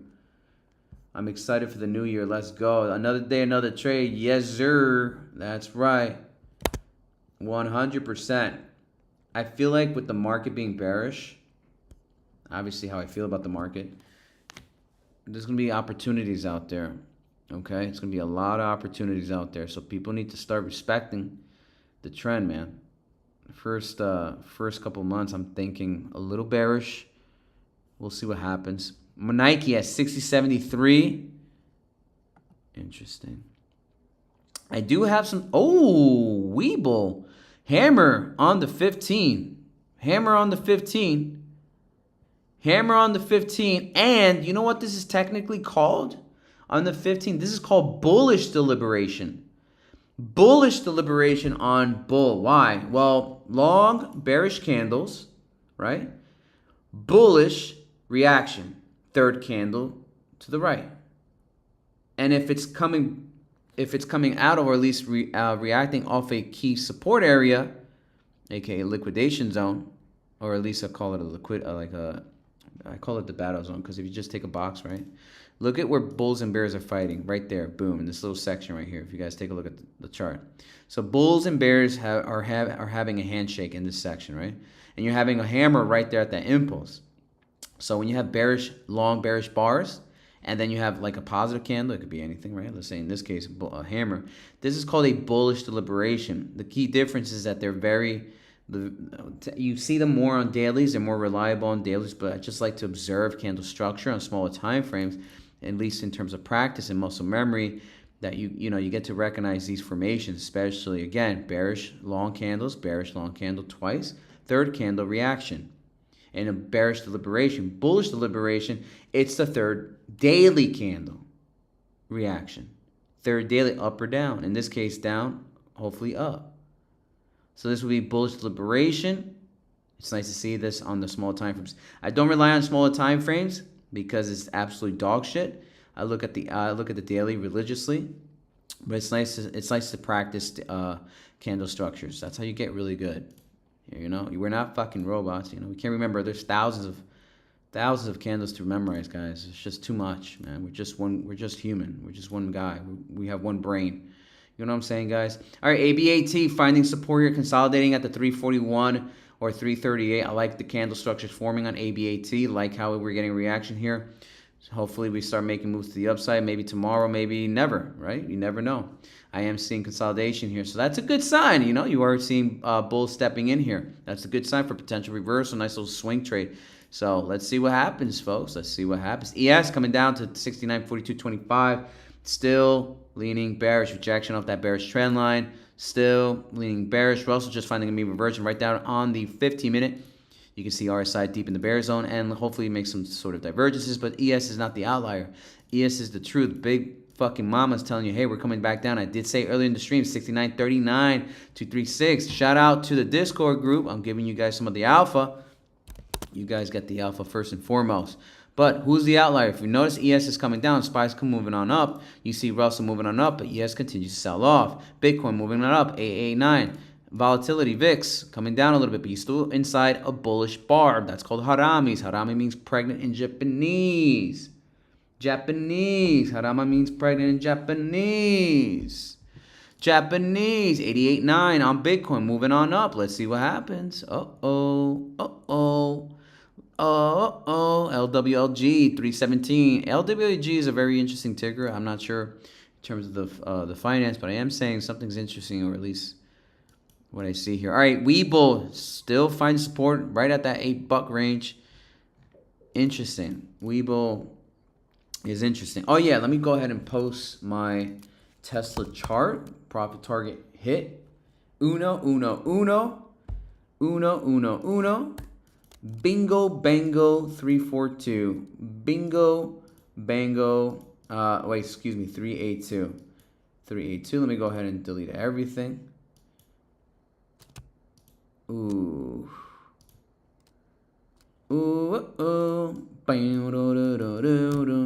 Target hit.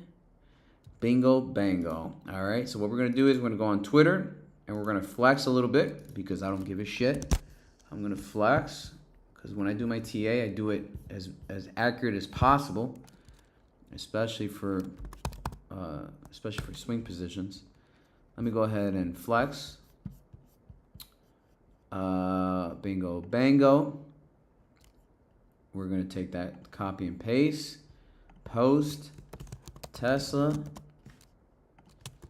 target, hit, right at my 382.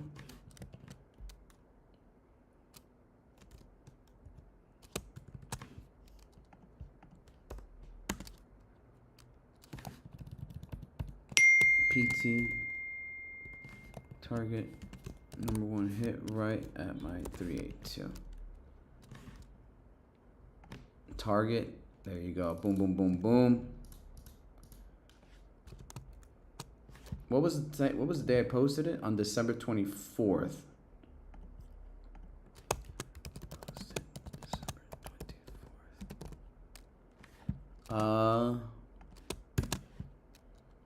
And let's go ahead and take the Tesla chart real quick, and then boom. Target number one hit right at my 382. Bingo bango, bitch. Bingo bango. All right, 1 second, guys. I'm sorry. I'm on. December 24th. There you go. Bingo bango. Ba-da-da-da-da-da. Bingo bango, bitch.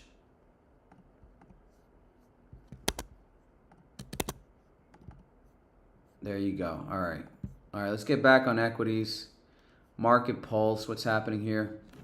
Ooh, ABAT. It's consolidating. I'm just saying. I don't know. Volume is shit, though. Oh, no. Actually, volume is increasing. Hold on. Let me see what's happening here. ABAT.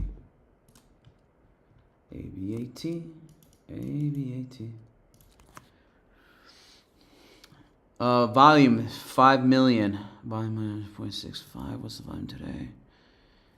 We have 1.61, 1.65 today. Yeah, 1.65 today. All right, so Bitcoin 88.9. Something's cooking on Bitcoin. Something's cooking on Bitcoin. ONDS 872. Looks like it wants to continue to the upside here. ONDS. There's something brewing in here. Let me see what's happening with ONDS. ONDS. A lot of volatility. A lot of volatility. ES. All right, so it broke above 0.65, 866. Wow, broke above it. Looks like we're not getting we're not getting that $7.50 position or the 0.5. We're not getting our position here. I was hoping to get back down here, but you know, it is what it is. So ONDS 3% on the day, 872. Now 873, 3.1% on the upside. Potentially might get to 874. We'll see. Smacking up above the 100 estimate, broke above the 0.65, 866. There's a lot of volume stepping in here. Interesting. Very interesting. Now at 874. Yeah, this cooking and off of this ascending wedge pattern completely just catapulted. Just completely went to the upside. Up, up, and away. 874 now. ONDS. 3% to the upside. We are hitting scalding levels. Let me see here on the RSI, but it doesn't mean shit. Let me see the 15 real quick. Overbought. Bearish divergence is here. Class A. Price action making higher highs. RSI making lower highs. But the trend is still intact. And the 5-minute positive DI is up, up, and only. Looks like some sort of catalyst. Something's happening here on ONDS. You're getting a lot of volume stepping in here. Upward momentum, straight up and dick up only. Very interesting on ONDS. ONDS, up, up, and away. Up, up, and away. ONDS. I think this might be a play, to be honest with you. You broke above the 5, 10, and 20. Well, the 5 and 10. EMA here on the 1.65. Bullish. You're back at the bear bar here. You're back at the bear bar. 50% of that bar exactly is at 880, so it's got to be exactly touching at 880. Maybe reject there on the 880 mark. Let me double check. Yeah, 880. 880. All right, we'll monitor that one. We'll monitor that. We'll monitor that. We'll monitor that. We'll monitor it. Looks good though. Yeah, 880. There it is. Boom, wick. Boom, on it. Boom. 50% of that bar. This is the reaction that we need here after massive impulse to the upside, overbought territory on the RSI. So this is the pullback we're looking for. Let's see if it happens. 880. Hopefully it touches back 875. Now we are going to have to draw some sort of retracement level on the Fibonacci. All right. 880, 882. Eventually has to exhaust 883. 882. 863, 382. Okay, so we got the golden pocket here at 0.65, 871, aligning with the 236 as well. Okay, 883. It's gonna exhaust. It has to exhaust. It's gotta exhaust. We'll watch it. We'll watch it. Maybe potential pullback. Maybe a double bottom bounce, reject. We'll see. All right, ABAT 342, looking good here. Looking good here, ABAT. ABAT, ABAT, T. All right, looking good, looking good. We'll see, we'll see, we'll see, we'll see.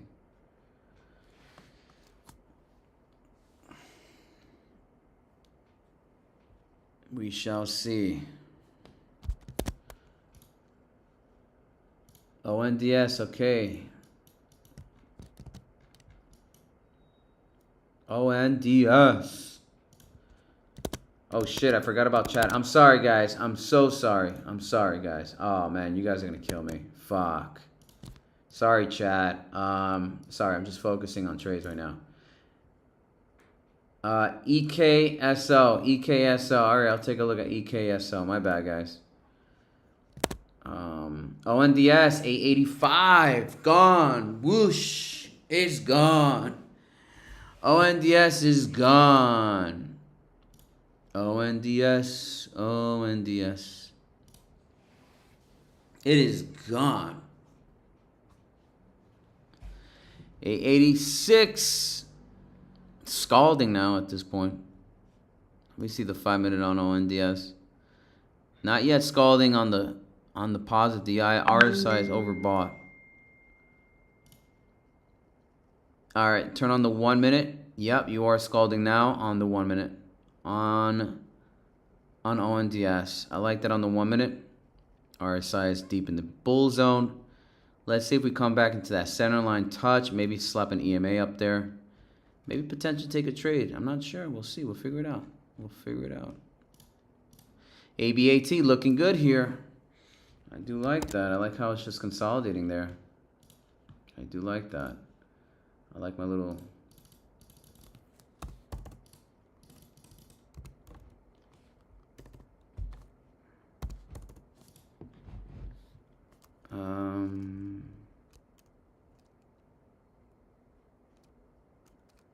Let's see.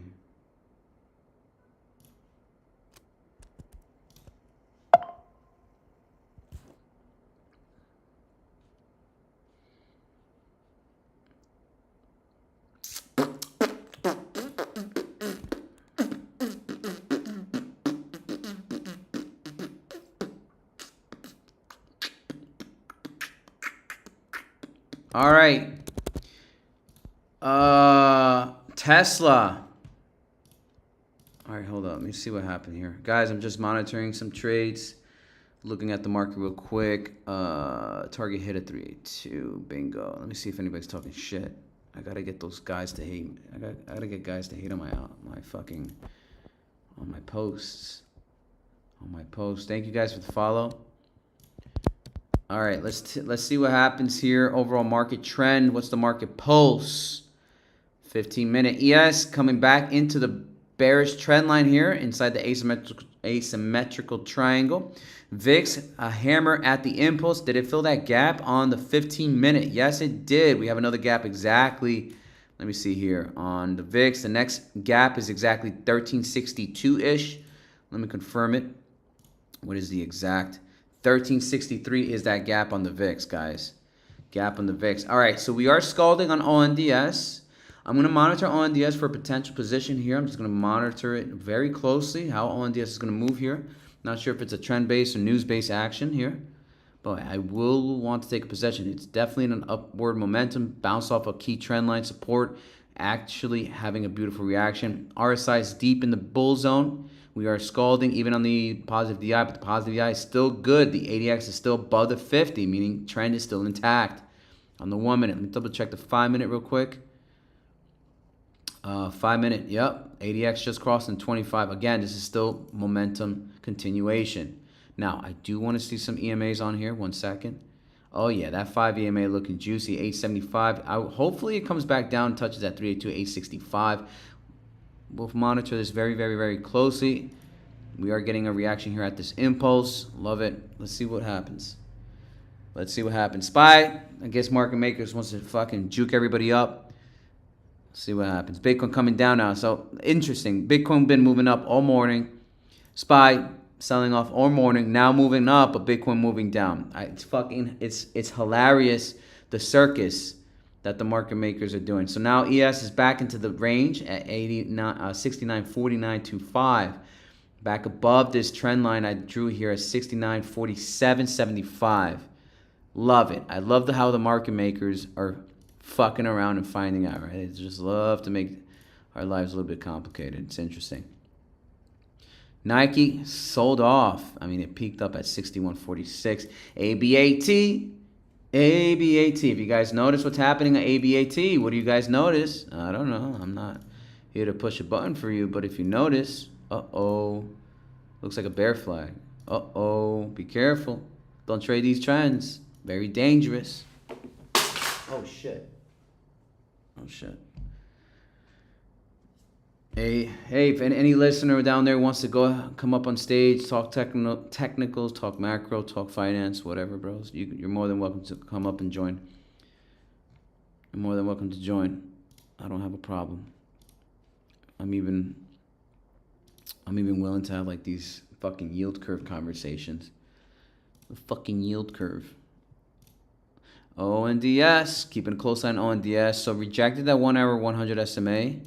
Very clean, very cool, very safe. We do have a bullish engulfing here. Very good, very good. So I mean, if you're going small time frame, does it look like a goddamn evening star? Yeah, it does look like it.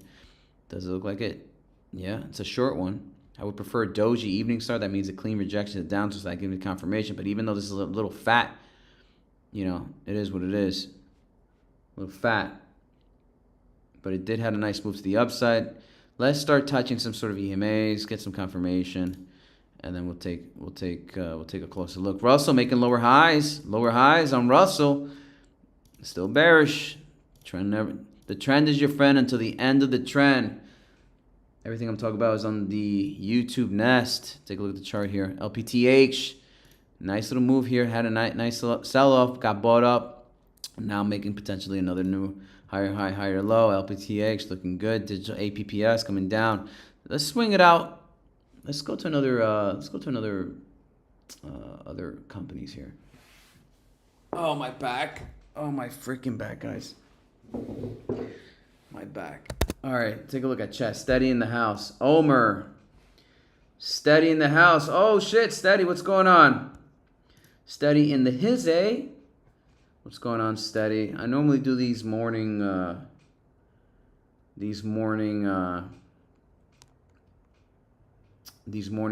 shows, but I decided to do Space and the show together, so YouTube and Space all together. All right, I'm just noticing the chat here. So Omer, I see him, Omer here. Omer, what's happening with Omer? 416. Omer, is this the little fucking, is this the little, this is one of those, freak, guys, I'm losing my shit. This is a king move, right? This is the bio king move. Is this yours, right? This is the one you've been talking, showing support. I appreciate it, Steady. What's going on? Omer, King, is this one of those bio plays you were talking about the other day? Right? So look at IWM, bearish trend line, lower highs. Pay close attention. All right, pay close attention. EKSL, we'll take a look at EKSL real quick. EKSL. Wow, 102%. Yeah. It even fucking gapped up. It even gapped up.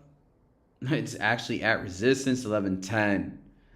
Interesting. Interesting. Well, must have been news driven. What is this? What is this? SILV Bionics Gold Copper Miner T1N. Whoa. What's this? United States studied on Tuesday, day after 3 main index logged their steepest one-day decline nearly 2 weeks. Is this a mining? No, it's a health. $49 price target. Bionics Holding engaged in provisional design, development, and sale of exoskeleton technology that currently has applications in healthcare and industrial markets. OMG. Exoskeleton. Hold up. Echo Bionics rises merger with APLD unit nears. What is this? Medical devices maker Icon with Rise 3% data center operative to spin out its cloud business and proposes Excel to merge with them to form Chronoscale and propose Excel, a platform designed for AI computing. Whoa! EKSO. Whoa. Okay. The moat is strong here. The moat is strong. This thing was literally at $5. Hold up.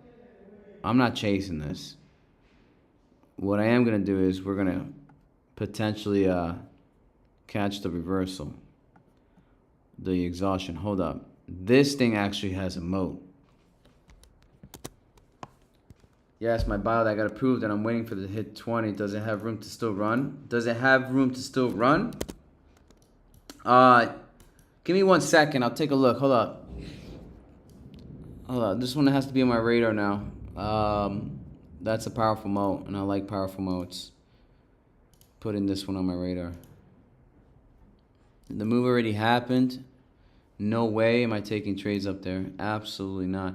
ONDS, 4%, 4.8% already on the move up. Whoa, this thing is up only. ONDS, up only. There's another one. Oh, God, there's too many moves. Too many moves. Too many takers. Too many takers. Too many things going on everywhere. A movement up here, movement up there, everywhere, everywhere, everywhere. All right, let's see. ONDS. 5.2% on the day already. Jesus Christ. Something's cooking here. So it's just following a trend support line here. So it looks like it wants to come back up here at 932. Hold up. 1, 2, 3, 4, 5, 6. Let me see the 1 hour here. 4 hour touch. Oh yeah, 1, 2, 1, 2, 3, 4. Ooh, that breakout to the 5. Ooh, yeah. Ooh la la. Ooh la la. I likey.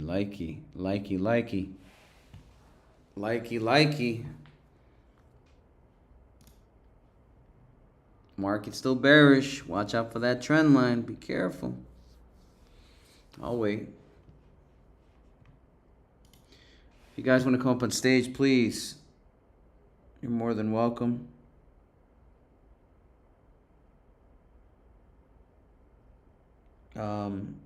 Wow, my foot is absolutely destroyed.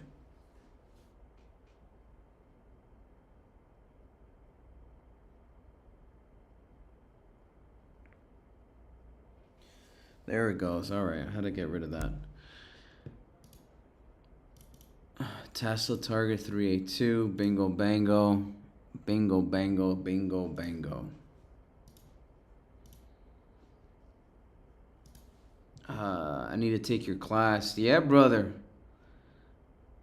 Yeah, yes, my bot I can approve. Yeah, so housing, does it have... All right, so let's take a look at... Sorry, I was just looking at something else. I am managing a couple things right now. I am only one man. One man, one army. Real quick, let me take a look at Ondas real quick. 1 second. Something's brewing on Ondas. Something's brewing on Ondasa. Okay, so you said Omer, right? Look at Omer.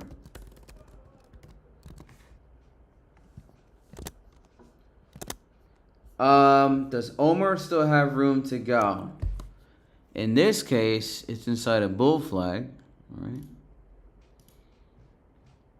I would be very cautious up here, but this is just a bio play.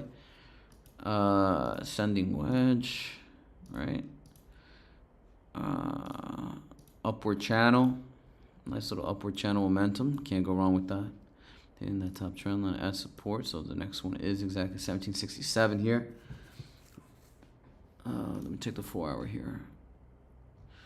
Does it still have room to go? Let's take a look at the delta. Let's see if the delta is increasing versus the various candles. Volume, price action. 1.5 million. Does it still have room to go? Yes. To answer your question, yes. Yes, absolutely. The delta overall has exceeded previous candles, in terms of the volume stepping in. Something's cooking here, so yes, the answer to your question. Can it still have room to go? Yes.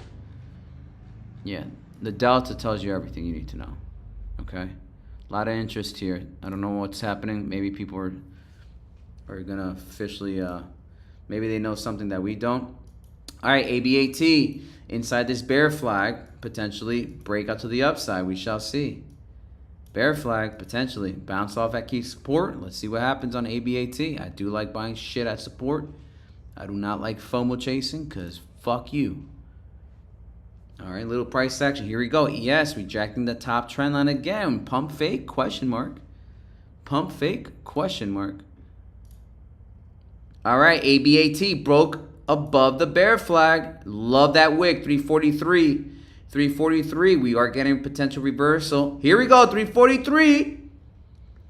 Come on, give me 345. 345, and we're off to the races. Come on. Shift that bitch. Shift that bitch. Pay me, pay me, pay me. There you go. 343. 344. One more. One more. One more. Bingo. Bango. Boo. Woo. Hold up, hold up, hold up.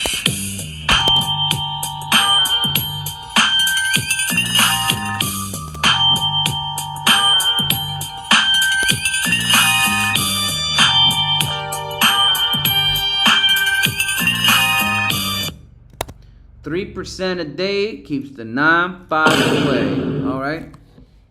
3% a day keeps the 9-5 away. Okay.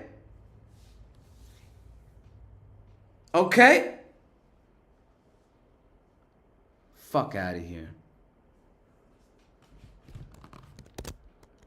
Fuck out of here, baby.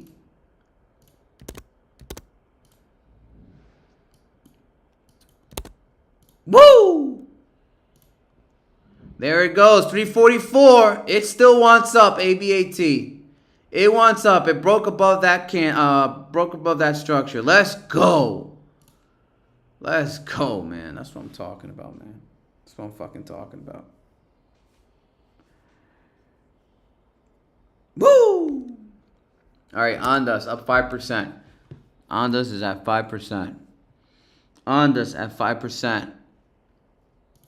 All right, so market, yes, rejecting the top trend line here. Rejecting the top trend line.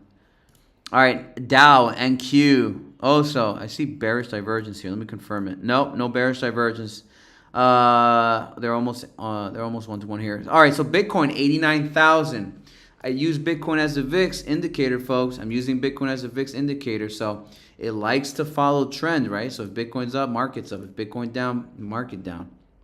All right, Russell breaking out of this bearish trend line. Looking good, looking good. ABAT, Gravestone Doji. Interesting, eh? Uh-oh. Uh-oh, girlfriend's calling. Uh-oh. Oh, shit. Nike sold off here. Nike's still a strong business. I don't know who would say it's a shitty business. I'll tell you that much. Why did Nike sell off, though? That is an interesting...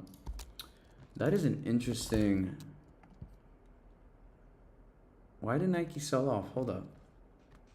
What's happening with Nike may not... Whoa! Whoa! Whoa! Whoa! Whoa! Hold up. There is some bad news that just broke. Can Nike Sports Offense reignite growth across key markets? I think they're trying to clap Tim Cook.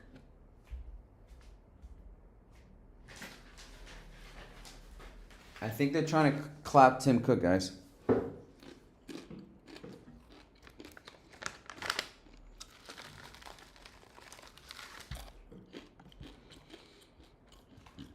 I think people just hate Tim Cook in general.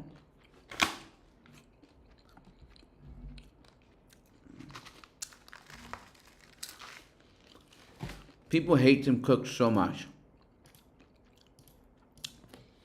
3% a day keeps a 9-5 away, baby. Booyah!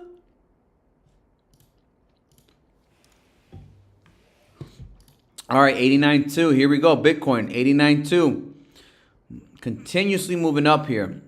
All right, let's take a look at Bitcoin real quick. This time we actually take a look at Bitcoin. It's been a while. IBP, should I buy more? Whoa, whoa, hold on. Steady. Or wait, IBPS.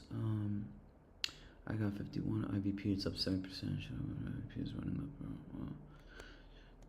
15, should I buy now? On DS or wait? No. Well, I personally don't FOMO. I don't FOMO ONDS at these highs. I would love for it to come back down. So until it gets to my target, I'm not touching ONDS. I mean, it is finding support bounce at a key areas. Support. I don't give financial advice, so that's one thing I'm not going to do. But it is very interesting how the market is moving. Look at Bitcoin moving at 89.1. ONDS had a massive rally, 5.38% of the day. on today. So that's interesting. We're also breaking out a bearish trend line. NASDAQ, NQ, holding these lines here. Interesting to say the least. Gold doing nothing. Let's see what the market makers want to do. But ES is rejecting the top bearish trend line up here inside this asymmetrical triangle. So interesting, interesting, interesting. Light path 1063. 1063. Interesting. ABAT still trying to break above. What EMAs are in there? What EMAs are in there? Whoops. Let me see what EMAs are in there. Oh, so it's just rejecting VWAP. Yeah, it's going to get there. I ain't stressing it. All right, Nike coming back from the dead. 60.82. Webull. Whoa, 88 bucks. I mean, $8 right here. So Webull is very interesting. It's consolidating here. You're inside a box, right? Look at that. Boom, rejection, and then boom, support. Look at Webull, guys. Very interesting to see. Look at that. Boom, Webull. Bounce off that 795, 793-ish. Now moving up to the upside. Your confirmation breakout line, I would arguably want to say is, let me check the 1 hour time frame real quick. Hour time frame. So again, it's just finding consolidation at these bottom lows here. Rectangle bottoms, but it's failing to break above. Now, let me see here. Let me see Webull. Still very bearish. To say the least, it is very bearish. Continuation. Let me see here on the daily. 5 and 10. So wait till, price action has to break above the 5 daily EMA, right? You still have short candles to the downside. There's no bearish, there's no descent block formation I see on Webull, right? Descent blocks where you see price action lowering lows, but if you notice this real body candle breaking below the previous body candle, it's just pretty much just screaming potentially more bear. Now, if this body candle gets inside this bullish candle, right, inside that range, and then we break above VWAP, well, then the odds are that, hey, well, that might be just a possibility that we might get a reversal, but overall trend is 100% bearish, right? Well, negative DI, still above the 25 basis, but ADX is calling up, so still bearish. Obviously, these short candles are also giving you a heads up, like, hey, guys, we're not done yet, lower highs. One thing to know, though, higher lows, right? Shorter time frames, 1 hour, lower lows, but higher lows. Lower high, excuse me, but higher low. That's what I meant to say. Say that 17 times. I dare you. I double dare you. So let's see here. It's forming an H pattern, aka, oh, my back. So these are called descending wedges, right? These are called descending wedges, guys. So descending wedges look like J's. It comes and tries to hit a certain range or at least resistance line. And if it rejects it, well, there is a measurement rule off of these descending wedges. I mean, descending scallops, excuse me, not wedges. Descending scallops. Descending scallop. Again, they look like J's. Pay close attention to the price action. So let's see here. It kind of looks like it wants to come back down, form that H, strong H. Maybe retest that 792. We shall see. All right, ONDS breaking above 9 buckaroos. 9 buckaroos. Interesting to say the least. 9 buckaroos. ONDS has a strong support. Strong momentum to the upside. Wow. So ONDS, if that's the case, then that resistance line, ONDS. All right, let me switch over to price action.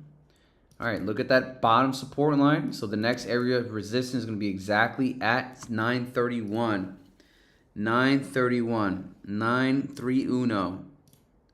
931. That's essentially a 10% move off of that support bounce trend line. All right, will it get there? We shall see. We shall see. Everything's looking bullish, though. I'll tell you that much. I'm fucking ONDS. ONDS is still a fucking company, man. Company is a company is a company. All right, yes. Again, massive volatility to the downside. But look at that trend line on ES. Still rejecting that top end. Still rejecting that top end. It's just literally much choppiness here on ES. Literally choppiness. ES. Lower highs. Ranging. 669.42. Just choppiness. Choppiness.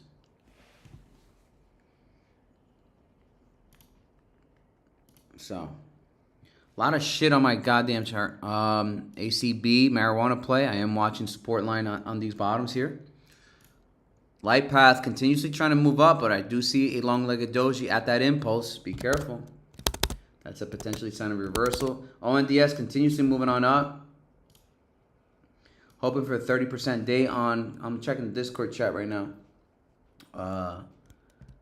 There's like so many different channels I'm looking at right now. I'm looking at Spaces. I'm looking on YouTube. I'm looking at Discord. I'm looking at DMs. I'm looking at charts. What's a good target rate where we should buy light or high to high? Steady, steady, steady. Unfortunately, I cannot give price entries or exits. That is against the rules. That's against my ethnics, and I do not do that. So I'm not going to do that on stream. Never have, never will. And I just want people to protect themselves at all costs. Always have tight stop losses. All right? On my channel, we don't do that, period. I do not give exits or supports at all. Zero, nada, zip. Zip. But we do follow trends here. So ONDS, I do see a volume average high here at the key resistance line. Why? Well, look left, right, guys? Look at left. What do you see here? Rejection here at exactly, what is that? At the 786, 973. Price almost got there, but look at this clean rejection wick here, 973, excuse me. So if I see a price action, this thing wants to come and move up. Well, that's like your macro, at least your final mini boss rejection line, but there is a volume average high, in this range that's 923, right? So there's two areas to look for, all right, based on prior price action, all right? Very interesting to see here. If it gets there, I don't know. Well, I don't know what's going to happen. Maybe it might just push up. Maybe it might just reject. No idea. But I am watching this range here. I am watching that range. Also in line with the VRVP volume average high as well, 917-ish. Looks like it wants to get there. Looks like it really wants to get there. That's an additional 0.87% to the upside after a massive rally. That was, if people ever bought at that key, I mean, how accurate can you get, right? You never really time your bottoms or tops. But 10% upside move today if it gets to that top trend line. We shall see. We shall see. We shall see. 909 on ONDS. 909. 909. Be careful. Be careful. Be careful. Be careful. Be careful. Looking good. Looking good. ABAT. We've been watching this. Looking good. Support bounce. Potentially reversal. Looking good. I don't know. I like buying that support. That's just me. ONDS, here we go. Boom. All right, here we go. Here we go. Here we go. ONDS, 917. Look at the nodes here. Look at that. All right, a lot of volume stepping in. 917. Let's see what happens at 917. 917. Let's see what happens. 917. 917-ish. Right there. Boom. Let's go. Let's go. Let's go. Let's go. Let's go. I think it still has a lot of juice left. Wow, what a massive candle. What a massive candle. What a massive candle. Massive fucking candle. So they didn't quite get to 761, unfortunately. They didn't get there. Come on, come on, push it, push it, push it. It's only 4 more. Oh, there we go, 914. 914, come on, come on, come on. $2 more. $2 more bucks. Are people taking profits now? Let's see. Yep, they're taking profits here. I mean, shit, I would too. I'm not going to lie. After a massive rally like that, I would too. I wouldn't even risk it. 7% on the day? Fuck no, I wouldn't risk it. Fuck no. We are printing bearish divergences here. Careful. Printing bearish divergence here, so I wouldn't be surprised if people take profits up here. Would not be surprised if people take profits. Careful. 915. 915. 915. 915. Let's go. 915. 916. One more. Did it touch it? I think we touched it. 917. Bingo fucking bango, bitch. It touched. 917. Now we wait. Let's see what happens. Let's see. Woo! 919. Woo! 919. Bro, Ondas is having a melting face scenario. 919. Okay, something's going on here. Okay, ES now moving on up. ES is blowing up, guys. ES is blowing up. Keep an eye on ES. Bitcoin coming down here a little bit. But NQ also moving on up. So must be some sort of news catalyst or just a sort of momentum swing here. But 919 ONDS, well, so a little bit, you know, it's acting a little whatever. It's just doing its own thing. VIX 1407. Nike 6089. Interesting to say the least. Wow, ES is absolutely having a ripper here, but the SPY it's lacking a little bit here. I'm not too fond of this momentum. We'll look to see a little bit more action here. IWM again, just a little wonky. NQ moving up, aligned with the futures. Let's see here. Bitcoin's moving up today, so you know we're having a nice little positive. Holy shit! ONDS is breaking. It is volatile. It is heavy. It is 9.3% on the day here. 9%. On the day, about to hit 10. Holy shit. Absolute monster of a trade. Look at what's the delta footprint on this thing. What is the delta footprint on this fucking thing? Holy shit. 3.2 million on these on this one candle today. 20 million. Wow. The delta here is absolutely monstrous. I wouldn't be surprised tomorrow is a continuation to the upside. But holy shit. 3.2 million. A lot of volume stepped in here. A lot of people stepped in here. Look at your prior candles. Look at the delta. Nowhere has it even been this close. 3.25 million in the day at all. 2.4 million at exactly a volume average low. I mean, on the tape, 850. 850 hit 2.4 million. Slapped on those fucking on that bid. Holy shit. Wow. Up only. ONDS. Fuck. Up only. ONDS. 930. Dude, is this some sort of news event? Is this some sort of news event? Because now now I'm asking questions. Or unless the Reddit community is behind this. Dude, look at the 30-minute on this thing. Look at the 30-minute on this thing. Look at the 30-minute. Bingo fucking bango. Bingo. Gone, up, and away. Look at the 1 hour on this. Looks nice, doesn't it? Looks really fucking nice. Look at that. Look at that. Beautiful. All right, let's see what the equities are doing. Looks like they wanted to push it up. And now it looks like it wants to push it back down. Let's see if it's going to be a follow-through here. Oh boy, dude, I am freaking tired. 11:35 on today. Let me double check YouTube over here. All right, on this. All right, we are seeing a little bit of weakness finally at 9:30. Looks good here. We are hitting 40 on the DMI oscillator, so typically you want to see a nice pullback up here. So looks good on the 5-minute. Yep, you're getting the wick reaction. Yep, 9:30. So very interesting. Absolute massive day on ONDS. Absolute monster day. I think this is probably the only winner that's heavily doing well.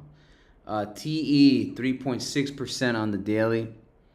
ONDS printing a evening doji star, or it is a star here. All right, it is a star here. We'll see what happens here. Still got time to print that candle. Overall market pulse, I want to say it's neutral right now. Red and green. I mean, red and green makes sense. Echo, EKSO, very interesting here. Very interesting here. Very interesting. Very, very interesting here.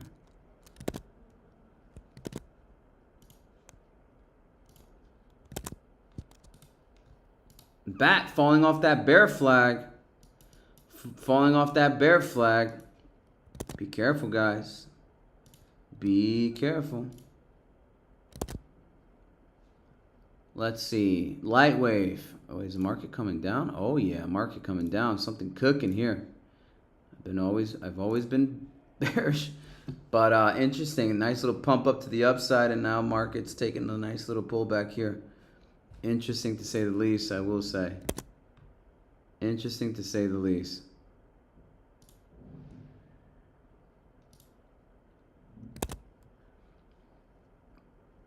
All right, let's see. Small cap, LPTH. Very, whoa.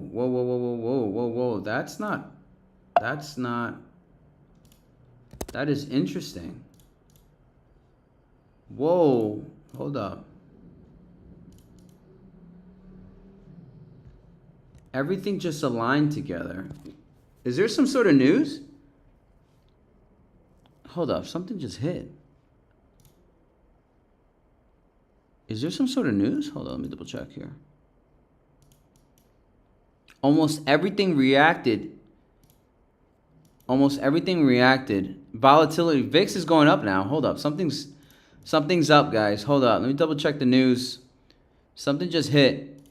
Like everything just synchronously reacted towards something. It must be some sort of catalyst. Hold up. Let me double check here. I'm checking the news.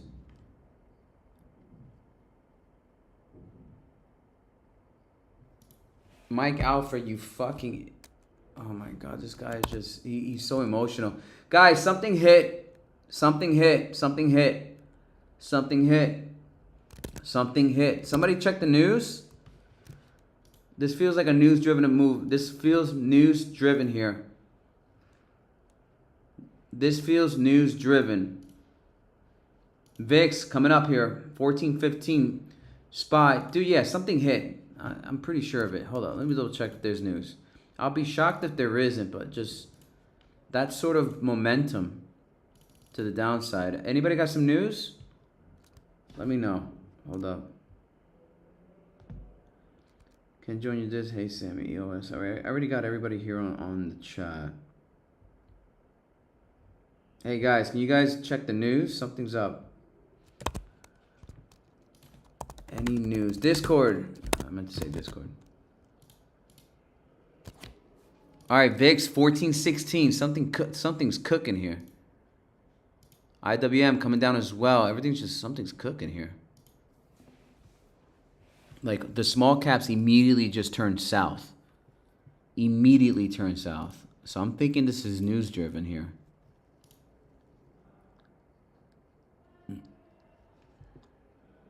Let me double check. Is Trump speaking? I wouldn't be surprised. Let me see if Trump's speaking. Hold up, guys. Oh, boy. Oh, yeah. FBI officials being paid right now? Are all the FBI employees being paid, and are all the... Trump That's speech. what I understand. I hope so. Thanks to you, thanks to your great work, Mr. President, the 1811 special agents at the FBI are going to receive their paychecks. Got a lot of people paid, actually. We got the people that we want paid, okay? And we want the FBI paid, we want the military paid. We got the people that we want paid. And I'll tell you, the Democrats, they don't talk about this. You know, we're getting rid of programs that we didn't like, but that were negotiated in, but we didn't like. We're terminating those programs, and they're going to be terminated on a permanent basis. And it's thousands of people, and it's you know, billions of dollars. We're getting rid of a lot of things that we never wanted because of the fact that they made this stupid move. And they don't want to talk about it. You know, they have their day coming up. I hear very few people are going to be there, by the way. But they have their day coming up, and they want to have their day in the sun. But they should really make a deal. So what we're doing, I mean, they call him Darth Vader, but he's actually a very nice person, Russell Vogt. But Russell Vogt is... On this coming down. Really terminating tremendous Trump is numbers speaking. of Democrat projects. There's not only jobs. I mean, the project in Manhattan, the project in New York. It's billions and billions of dollars that Schumer has worked 20 years to get. It's terminated. Tell him it's terminated, Jennifer. All right. On Hamas, sir, What is your understanding of the pace of returning the deceased hostages? Are you pleased? Well, with they're that looking pace? for them, absolutely. Is They're this looking. So we have live? the living hostages all back. They returned some more today. It's a gruesome process. I almost hate to talk about it. But they're digging. They're actually digging. There are areas where they're digging and they're finding a lot of bodies. Then they have to separate the bodies. You wouldn't believe this. And some of those bodies have been in there a long time. And some of them are under rubble. They have to remove rubble. But there are graves, and some are in tunnels that died in tunnels that are way down under the earth. And the tunnels are like 3 feet. Can you believe it? 3 feet high. They lived like this for a long period of time. It's a horrible atrocity. At the same time, we, meaning Israel, but I knew everything they were doing pretty much. Wow. I knew We, most of meaning the things Israel. they were doing, but Okay. they've killed probably 70,000 of these people, Hamas. What? And I said, it's time now. So we'll see what happens. We'll also see what happens. Your next question is going to be the weapons. We want the weapons to be given up, sacrificed. God. And they've agreed to do it. Now they have to do it. And if they don't do it, we'll do it. We had the head of CENTCOM today suggest that Hamas needs to hurry up and most of them were disarm women and children. and follow your comprehensive Come plan. on, That man. it was the head of CENTCOM saying that. That's Is that not fucked a up. signal to Hamas, to the rest of the world, that at some point the U.S. military may more directly engage? We won't need the U.S. military.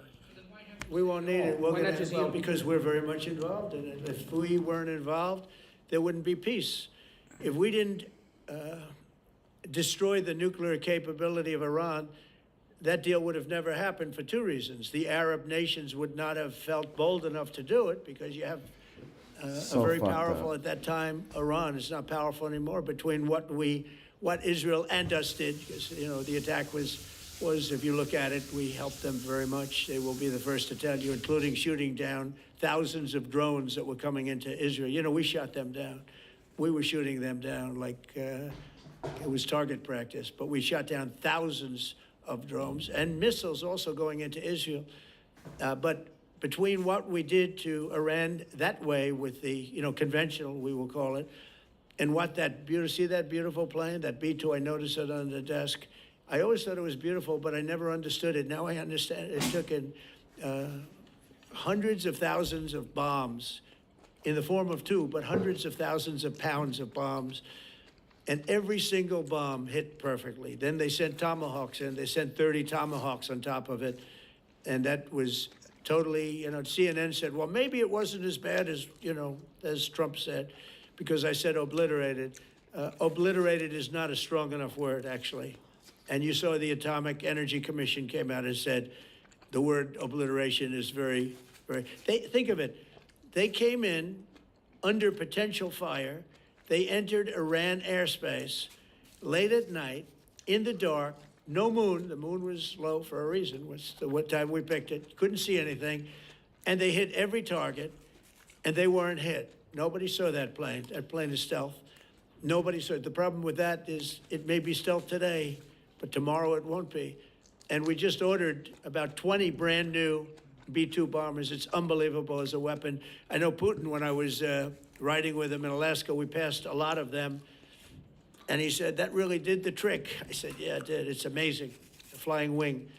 It's no reason for the U.S. military to get involved in Gaza. No, I don't see that. No, I think we're going to handle it very well. We'll be helping Israel. But we have other countries that are now. We signed, many countries signed. And many of those countries relatively are very strong military powers. And Hamas has no support. See, Hamas had the support of Iran. And now Iran says, don't get us involved. The last time they got them involved didn't work out too well.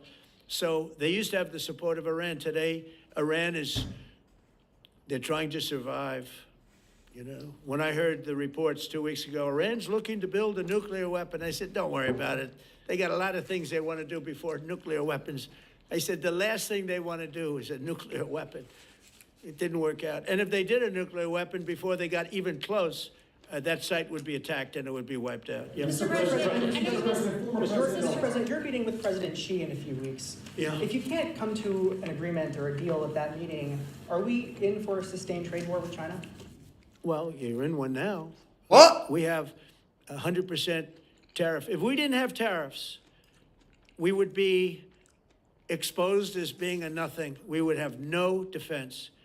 You know, they've used tariffs on us, but we've never had anybody sitting in that chair that felt the need to do it. And they've allowed us to be $37 trillion in debt, et cetera, et cetera. Tariffs are a very important tool for our defense, for our national security. If we don't have tariffs, we're not going to have national security.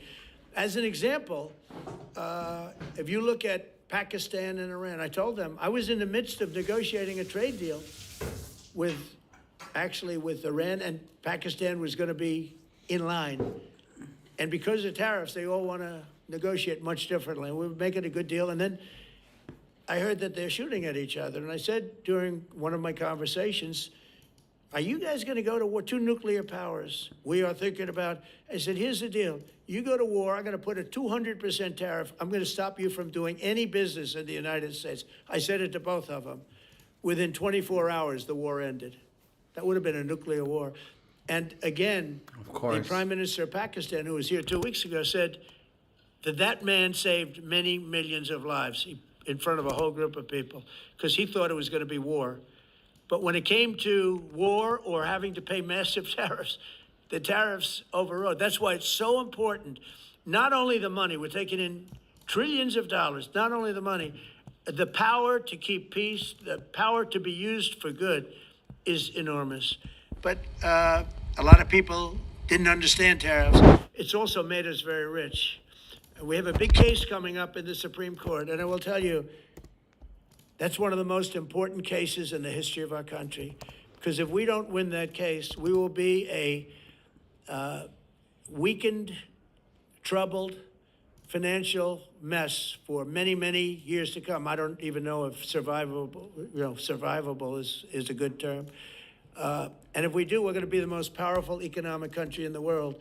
And all we're doing is using them as a defense against what took place for many years. China would charge us tariffs. It was incredible, but we weren't allowed to charge. And we're allowed to do whatever we want. We just had presidents that didn't want to do it for whatever reason. And it was nothing. But of the 8 wars, I was saying 7, of the 8 wars, I would say tariffs are directly responsible for me ending 6 of them, 5 or 6. Oh, yeah? Without the tariffs, you have wars raging all over the world. With the tariffs, other than Russia, we have no wars out there. Oh, yeah? And we made a lot of good friends, too. Tariffs are so important to our national security. If we don't have tariffs, we don't have national security. And Q looking a little bearish here. And Q. A level that, because they're used so strongly on us. As an example, the European Union. They won't take our cars. They won't take our agriculture. They won't take anything, but they send their cars in, Mercedes, BMW, Volkswagen, by the millions. We don't send any cars. They don't take them. They were tariffing us out. Agricultural products, they don't take our agriculture. They want their farmers to do it. I understand that. But it was very unfair, and they were tariffing our product. They're keeping out by using tariffs. And we didn't use them, but I used them. And now we made one of the great deals with your $650 billion they pay us. And we've evened it out. It's really a good thing to see. And you have to understand, they've all signed. Japan, South Korea. I mean, South Korea, $350 billion up front. Japan, $650 billion. And they've all agreed to it. They're all happy. But before, it was a total ripoff. And if we don't have the use of tariffs, we have no national security. This country will have no financial security, will not have national security. And the people that brought the lawsuit are people that are aligned with foreign nations that are now being treated fairly as opposed to just ripping us off and ripping us asunder. So, but if we are not allowed to use what other people use against us, there's no defense. It'll be a disaster for America. Oh, yeah? That's why I think I'm going to go to the Supreme Court to watch it. I've not done that, and I had some pretty big cases. I think it's one of the most important cases ever brought, because we will be defenseless against the world. Okay?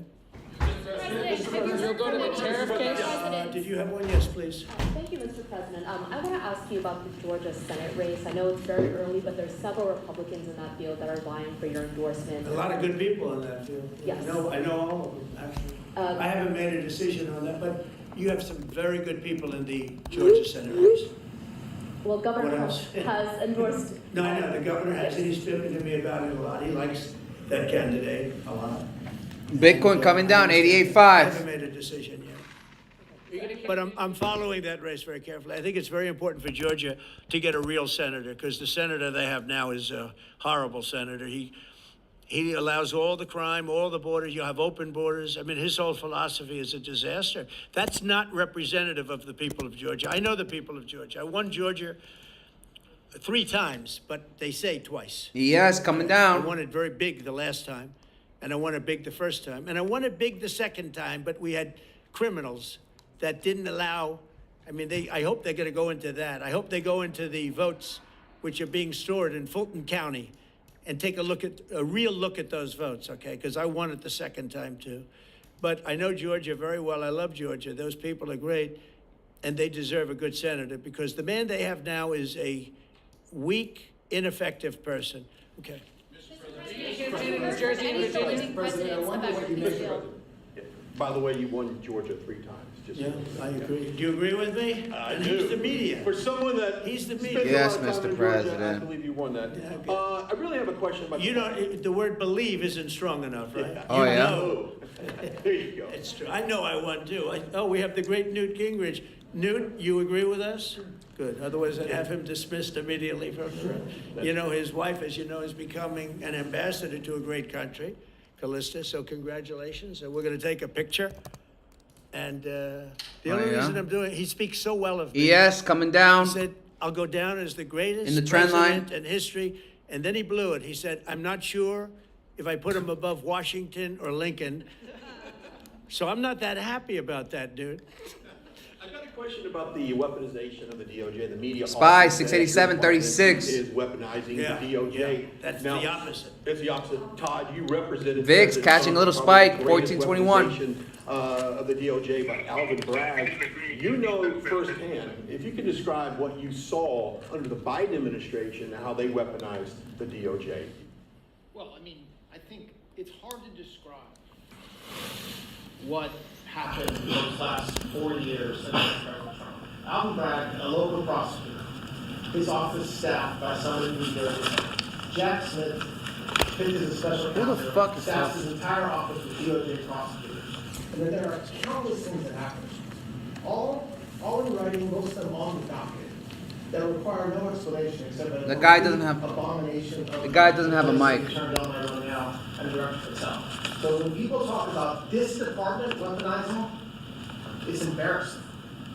Because there's no scenario in which you can look at what we're doing, restoring justice, doing the right thing in every single case, and say that that's weaponization, and yet remain eerily silent about what happened for the past 3 years. And we read these articles and giggle, because it cannot be true that people really think that what they did to him, not once, not twice, I'm still counting 3, 4 times, but we're the ones that are weaponizing. So this man is not weaponizing the Department of Justice. We're not weaponizing the Department of Justice. It's the opposite. I mean, and also, nobody questions what I'm saying because it's true, because we all lived the past 4 years. So listen. They never want to bring up the details. But I watch the fake news, and oh, he's weaponized. And he wants to send them to prison. He wants all these. They indicted me like 5 times. I took a mug shot. Who would have thought it turned out to my favor? Because it was a good shot. But I had to take a mug shot. It's right out there on the door. New York Post, front page of every paper in the world. I had a mug shot. They wanted to send me, nobody says that. They say, he's acting very, very tough. He's acting unfair. Let me tell you, if they've been nice to anybody, it's to those criminals, because they are so good having to do with all of the things we're talking about today with violent crime. But if anything, I think this Justice Department has been so respectful of the law, because the other Justice Department with Rita or Lisa and all of that scum, real scum, what they did to the political opponent of a guy that has a seriously low IQ. Now, in his case, it was low based on his career, but VIX it up. got real low, okay? It was descending rapidly. But what they did Another to rejection go here on after his ES, political opponent 6960. is legendary. Worse than any third world country, banana republic. And what we're doing is nothing. Are you kidding? Nothing. They write stories. Why aren't they doing this? And we'll leave. I don't have to leave it up to them, but I choose to at this moment, at least. But there's never been anybody treated in the history of politics. You know, they say the two worst treated presidents by the media, etc., was that man right there, the late, great Abraham Lincoln, and this guy right there, Andrew Jackson. They say Andrew Jackson was treated terribly. They give him number one and number two, but that was before I came along, Newt. I say I have number one times 10. Nobody's been treated like I've been treated. And I did a great job. You know, we had a great first term. And we had one of the most successful economies in history, et cetera. I rebuilt the Bullshit. military, did a tremendous amount. The last part, we had a horrible thing called COVID, and we handled that well. We Bullshit. made ventilators for nations all over the world. We did a great job. Probably never get credit for it. Look at the therapeutics. SPY coming down, Regeneron, ES coming all the down. different things, the vaccines, all the things we did. We did a great job. Bullshit. We had to focus on that. Bullshit. But we had the best economy in the history of our country. We're blowing it away right now. Look No, at the you're stock not. market. It hit another all-time high today. Oh, That's yeah. 48 days out of the few days that I've served. 48 days have already hit record highs. And we have, maybe most importantly, the number, we have now, I was saying 17, it's over $18 trillion is being poured into our country. It's because of the election and because of tariffs. Without the tariffs, you wouldn't have probably 18 cents. It's because of the tariffs, because there are no tariffs if they build in our country. And they understand that. So we have medical companies coming up. We have the AI. We're dominating China in AI. Oh, yeah? Everybody said that's impossible. We're dominating. I'm letting these massive plants build their own electric generating plants. They're becoming utilities in addition to everything. Maybe they'll make more money with that, who knows? But they're building their own electric because we have an old grid. You wouldn't be able to do that. And we're dominating China. We're dominating with AI, which seems to be the new big thing. That's the new internet. That's the new whatever. So we're very happy with the job we're doing. I'm very happy with the job they're doing. But when you tell me about attacking a political opponent, there's never been, and I'm a legitimate opponent. I watched my son. He's got the #1 best-selling book now. No my son way. Eric is a wonderful kid. That guy spent so much time with subpoenas. He got more subpoenas than anybody in the history of our country. Think of it. And he's an innocent, good boy. He's a good kid. He's always been a good kid. All of my children are good. They went through hell. My children went through federal grand juries on a hoax. Think of it. You have Adam Schiff and Hillary Clinton and others make up a hoax and then wanting to so they know it's a hoax, and they go before the press, say Donald Trump Jr. will go to jail because of what he's done with Russia. I'll never forget, I get a call from my son, Don, and he said, Dad, I'm being accused of something with Russia. I don't know anything about Russia. He didn't know anything about it. Think of it, how bad they are. They say he'll go to prison for the rest of his life. He knew nothing about it. On a hoax, the Russian hoax, Russia hoax, on a story that they made up. And they made it up in order to explain why Hillary Clinton lost an election that she lost by pretty good numbers. The second one, actually the second one was even better, but the third one, this one was too big to rig. It was just too big to rig. They would have rigged. They tried to rig it. But think of it. They want to send my children to jail, but they were after Don in particular. I'll never forget Adam Shifty Schiff, a total crooked guy, lying in Congress, making up a phone conversation that I have with you, totally made up. Then when he heard it was taped, he wanted to disappear. And Nancy Pelosi went crazy because they wanted to impeach me based on the conversation that was made up. When they heard the tape, everybody, you know, I won it unanimously in the Republican Party. I got every single vote, something that never happens. Of course. I beat it. But think of it, they want to put my son in jail for something that they made up. So they know they made it up. And they say he will serve the rest of his life in prison. These are sick, bad people. And don't tell me about us going after them. Live If on anything, YouTube. It's in the we've been link is in very, the very soft. nest. I wouldn't be that soft, I'll tell you that. Thank you very much, everybody. Let's talk. No more questions? Oh, wait. Thank you very much. He might be going back.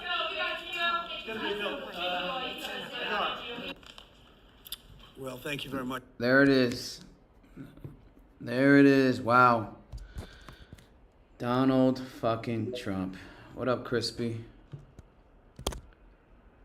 What up, Crispy? How's your day running? I'm good. I'm good over here, just enjoying the day, hearing this guy's speech. It's a little wonky.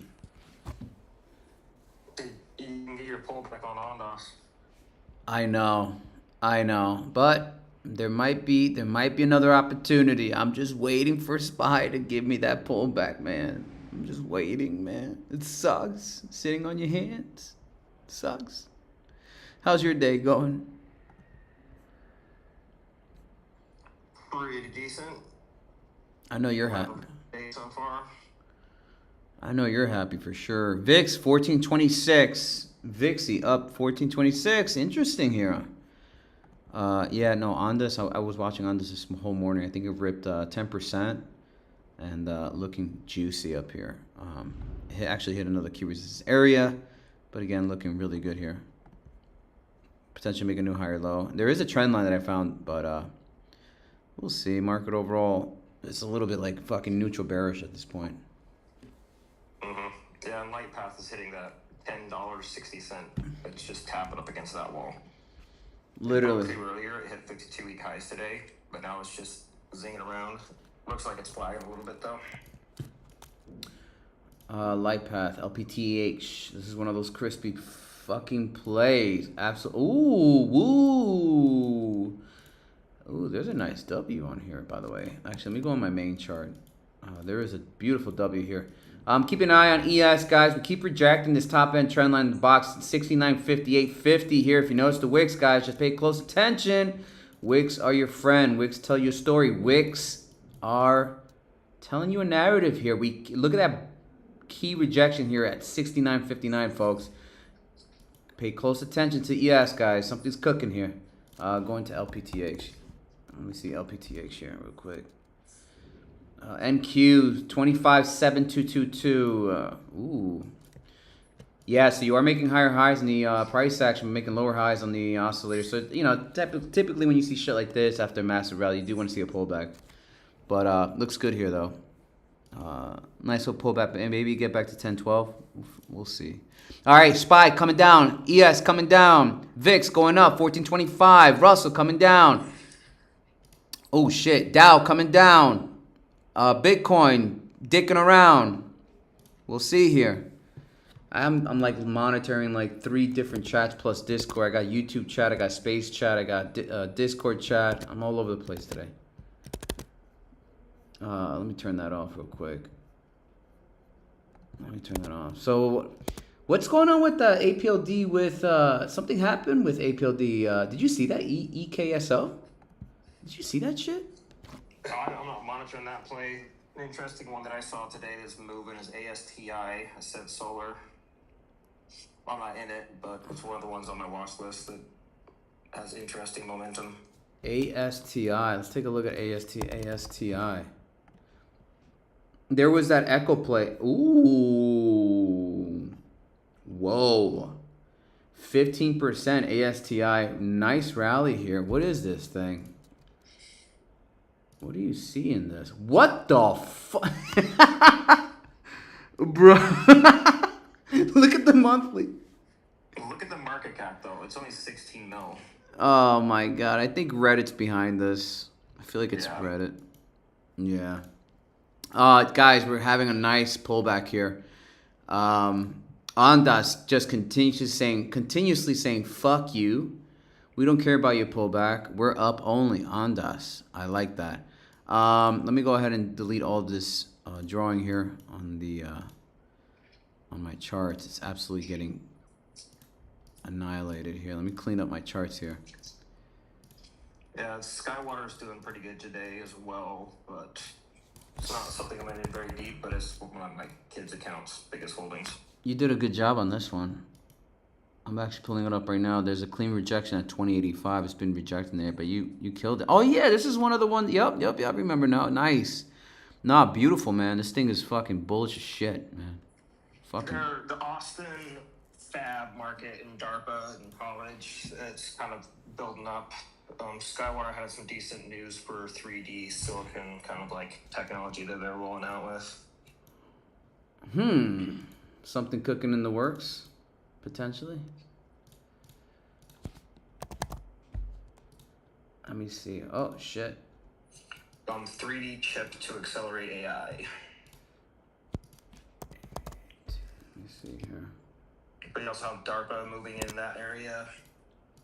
Well, no, that news isn't that good. I think V just shared it last night, but the Austin Foundry kind of group, Austin, Texas, is interesting right now. So you got the Arizona fabs, and now we're seeing a buildup of the Texas fabs. How is V? I tried to invite her. She's always moving around. She hasn't been in spaces recently as heavily as before. She has waves.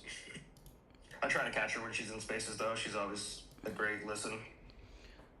She's always, she's great, man. She's absolutely fucking stunning. ES coming down. Oh my god, dude, I've been doing this since like 8:30 this morning, man. Holy shit. Been sitting on my hands, just watching. Volatility VIX coming up here, 1426. ABAT consolidating here. Let me go back to my main chart. Light wave coming down. Yeah, it's just shitty price action right now. Trump was speaking, instantly volatility kicked in, and everything just started moving to the downside. Anything decent with Trump speaking? Yeah, he said. I didn't really hear it. I just heard like the ass end of it. You know what he was proud of? That I can't even believe he said this on stream or in front of millions of people. They killed 70,000 Hamas people. Hamas, they killed them. 70,000. He said that live, and he was like fucking proud of it. That was shocking to me, to be honest with you. That's just crazy, man. Absolutely crazy. It is what it is, bro. Holy shit. He said it with happiness, with a smile on his face. Oh well. Yeah, not a whole lot of action going on right now. IWM looks like it wants to come double bottom here at 248.80. Yes, just pretty much back inside the range of the asymmetrical triangle. Try to break out, failed it, but if you know what the market impulse is, every time you keep rejecting the top trend line on ES, it's only a matter of time till the exhaustion kicks in and people are just getting tired of it at these highs, right? And every time we hit it, it comes right back down, even after the retest on ES. So keep an eye out. I've been bearish this whole time, but we're going to watch it little by little. I actually might even consider calling it a freaking day, to be honest with you. I mean, pretty much market is neutral bearish, guys. VIX is up at 1426, another cent up here. Very interesting. And overall, Bitcoin just had a nice rally, but now consolidating at least to the right hand side, 88.7. But yeah, no, I've been doing this since fucking 6. Now it's a little bit choppiness at this point, and this is pretty much cancerous. I'd rather watch paint dry at this point. TE, just real quick going through. Where are you getting your VIX quote? Because mine still says 1420. Mine says 14. I got live data on TradingView. I pay for the live data. That's like. Yeah, I got the ultimate whatever. That's what I don't know if I got the wrong ticker or something. You got to get the data. Okay, are you paying monthly? No, I bought the premium whatever. I don't think it comes with the live data though on the monthly. So the premium is different from the live data, which is a subscription fee. Yeah, so I'm paying extra $15 monthly for that. I actually might stop paying that. Oh, okay. Yeah, I might just stop paying that because then I have another broker that does live feed, and it makes no sense to have so like if you use Robinhood, right? Robinhood still does live feed. Then you use Robinhood for that data, right? See, I'm on Webull, and they charge you $3 a month. Oh, the premium on Webull is great. To be honest with you, I don't mind that. I like the $3 a month deal. To be honest with you, but does Webull VIX actually show? Let me see the VIX on Webull. Let me see here. Yeah, 1425, same thing. I don't pay the $3 yet. My thing just started using it a month ago. Oh, okay. Yeah, bro, pay for the premium, bro. Pay it, bro. Pay. Yeah, I'm showing the same 1425 on Hood. Yep, VIX is live, Hood, Webull. On TradingView, unfortunately, you gotta fucking pay for the live data. So what most people do is exactly, using Robinhood, have that up, or using Webull, have that up, because it makes no sense to pay TradingView fucking $12 a month. Unless you're actively, you're hooking up your brokerage account to the TradingView platform, then you absolutely need the live data output, excuse me. VIX slowly creeping up here. So this is, again, guys, it's just choppiness, bearish neutral at this point. I mean, you guys know how I feel about the market overall. So I guess we'll just leave it at that. Thank you guys for tuning in. I've been... Hey, before you go, can you check one more thing for me? Sure. Unusual Machines, UMAC. All right, let's take a look at you. Up 5.42%. Look at the 1 month. 1 month. Or the 3 month. Okay, I'll take a look at it. Higher lows. Okay, there is asymmetrical triangle. Lovely on the monthly. Asymmetrical triangle. Look at that. Reaching apex, folks. Look at that. Nice bull flag, too. Guys, you want to see a fucking crazy... if this bull flag actually pans out, look at the measurement rule. If price were to technically break out... Again, I'm not using bull flags on the monthly for a reason, because these numbers are absolutely crazy. It says 270.88, right? But that is a beautiful bull flag, at least pattern, aka asymmetrical triangle. Yeah, the monthly looks clean here. Even the weekly looks really good here. You're reaching apex, nice support bounce at that bottom trend line. You're about to hit that top end trend line at 1446. If you reject there, hit another support line around roughly 953. If it gets there, I doubt it. But this thing is looking like a breakout. Like you hit it, 1, 2, 3, 4, 5, 6, 7, 8, 9 on the weekly. Yeah, this thing is about to touch 1411. Your max is 1487, so the volume average high is 14. If you break above 14, wow, this thing is bullish. Holy shit. Hold on. Let me take a closer look on this. Yeah, this is the drone parts guy. This is a CEO that I interviewed. DJT Jr., Trump Jr. was on the board early on. Kind of got them their initial push of momentum. Oh, no. What ticker is that again? UMAC. UMAC. Yeah, I'm going to post this on the Discord. It's another fucking banger. Yeah, the catalyst to watch for the whole drone industry is going to be your February 16th Drone Dominance Gauntlet. That's the first one. Dude, this is very bullish. There's a W here, obviously, and W's are really fucking good. Wow. I'm saving this one. I totally forgot about it, and you were talking about this one. You said December 7th, what month? January 17th?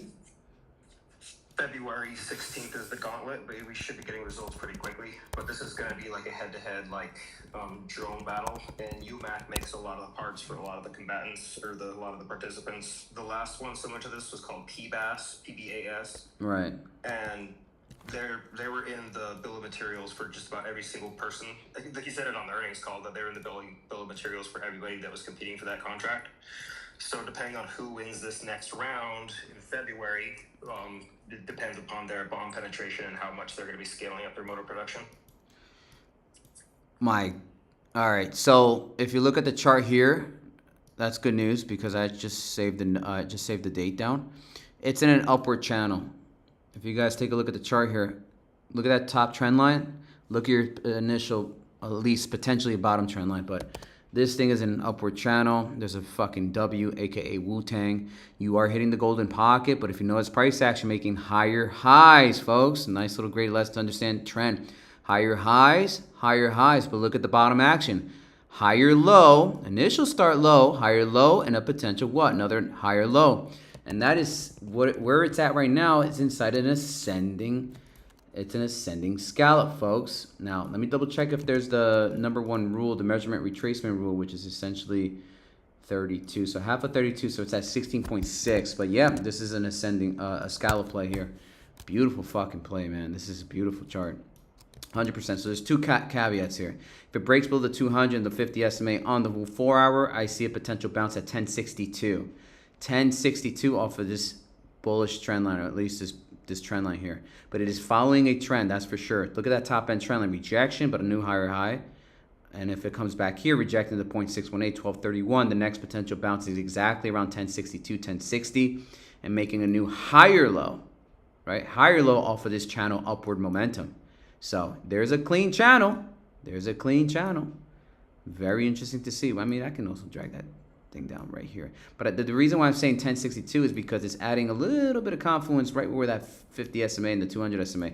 So I would suspect you're going to wick it below those two SMAs. So 1060 would be a nice little sweet spot. We'll see. But nonetheless, the trend is still intact. This thing is fucking up. The trend is still intact. It's up, and it's clean on the weekly pattern. Look at this, man. On the daily, even better. You can see it nice and clean. You're reaching apex too, and you had multiple rejects on the top end. Nice consolidation on the bottom end. Another consolidation on the bottom end. So this thing looks like it wants to break out, man. And I guess the February 17th, or at least people are just waiting, but they're sitting this thing up here in this little range here, dude. A fucking winner, man. Another fucking crispy play, guys. Crispy play, man. I interviewed the CEO. I talked to him for about 2 hours. You're kind of rugging. Can you hear me now? Yeah. Oh, I was just saying, I interviewed the CEO, talked to him for about 2 hours on the drone industry and like their potential, what they're working on with manufacturing, like how he makes decisions on like bringing stuff in-house versus contracting out. It was pretty good talk. You killed it. We were there, man. You fucking nailed it. Oh man, this might be. What is your like overall? What do you think that the market cap this can potentially get to? Like if they actually close, execute, where do you think price target wise? Like who's the other competitor and what's their price target at?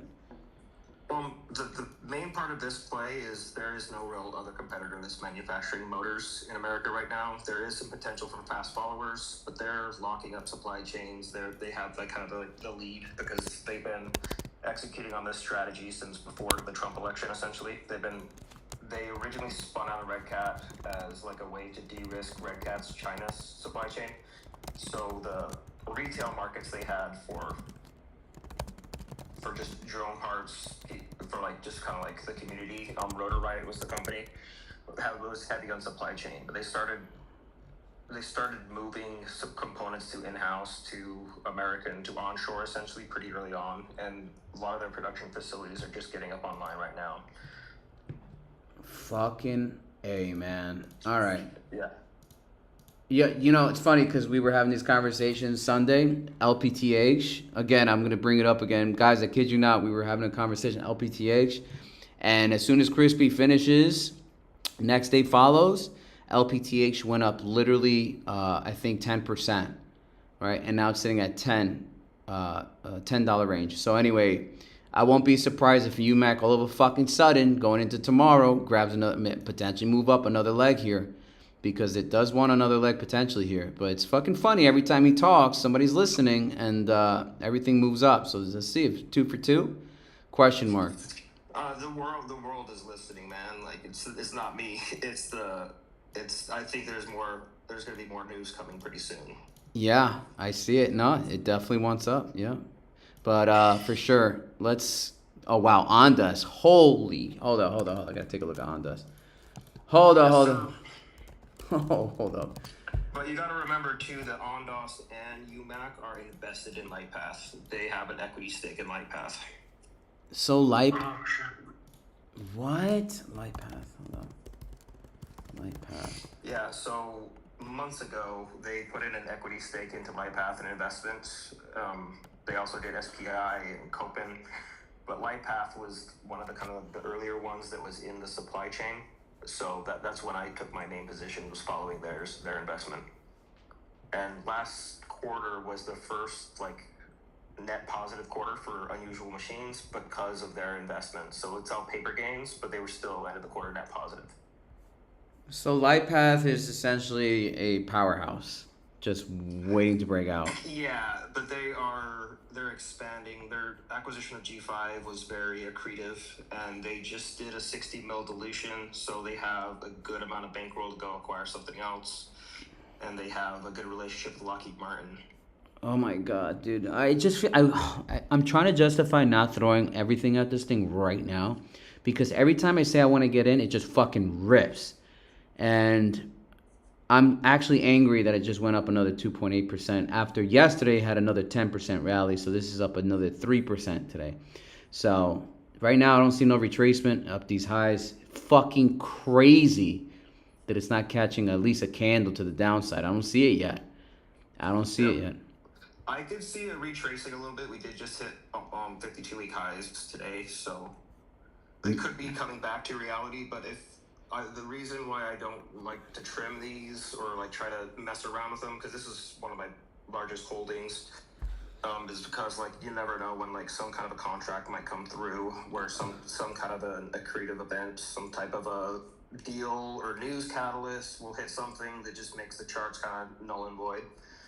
Is it safe to say that LightPath is like the one banger that can blow to be something special? Like, can 10x from here? It's kind of it's my highest conviction on that one, but like, you know, it's long term. I'm gonna be holding this through the new year. I think 26 will see a lot of positive momentum. Their gross margins are expanding substantially after the acquisition of G5. They control more of the hardware stack and more of the design process with like the primes. So if they acquire a new gimbal manufacturer or something else that kind of like completes their tech stack, then they could have room to expand that gross margin further. Fucking A, man. All right. You know what? I kid you not. As soon as you finished talking, it went up another. Dude, there's a listener down there. I'm telling you, I think there's a fucking whale listening. Every time you come on, there's a fucking whale. I'm telling you. There's a whale. There's two listeners, and I think one of the two is a fucking whale. It went up a whole 1.3% to the upside.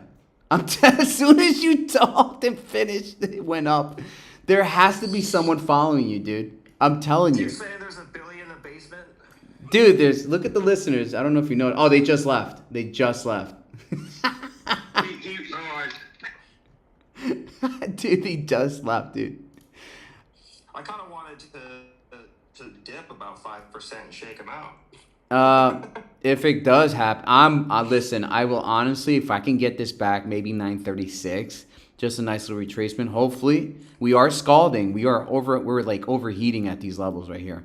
We are scalding, which is good. But if I can get this back at 936, bro, I'm throwing my house at this. Even though that's not a significant retracement, but the way you're talking about a LightPath, I mean, at this point, you said any news, right? Any fucking news can send this soaring, and you're right.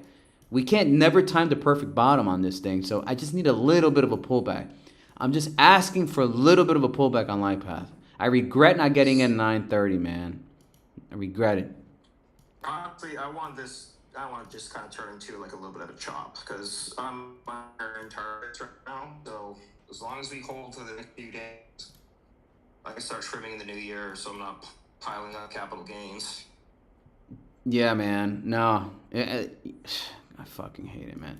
The good thing is, like, this thing actually has a lot of conviction, and every time you talk about it, it just sounds better than, I'm gonna be honest with you, I think this one's gonna be better than Ondas. The way you're making this shit sound, because it's in its own league right now. And you said Lockheed Martin plus. But like it's Ondas has its own thesis and it has its own thing. Like I'm pretty substantial into Ondas as well. Like LightPath, Rocket Lab, Ondas, UMAC are my biggest positions essentially. And I only have 6 positions, but the ones that I'm actually kind of optioned out on are primarily UMAC, Ondas, and LightPath, with some leaps on Copen. But on a lot of these, especially like Copen and LightPath, like there's a tendency to have a liquid, so kind of you can sit there and move the price of the option contract by buying one contract, selling one contract. You can literally like move it. Right. Same thing with Copen, but way worse. Copen, I remember yesterday you were briefing on this. This one's interesting, but you know, still you got to wait for the conviction part of it, right? Yeah, that's going to be a longer time horizon. I'm in like January 27 leaps on that one. It's a good bet. You don't like any of the smaller ones? That is kind of the smaller one. Like D Pro. I've been in D Pro for a little bit. D Pro, I don't like the end use drones. Like I'm more interested in the supply chain. D Pro is very interesting because they're associated with the Canadian government. I have more confidence in D Pro than Red Hat. You know what I mean? Are completed systems.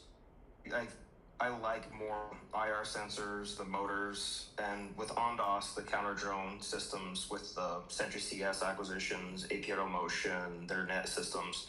I think they're more of like the stack play, whereas D Pro is just kind of like a drone play.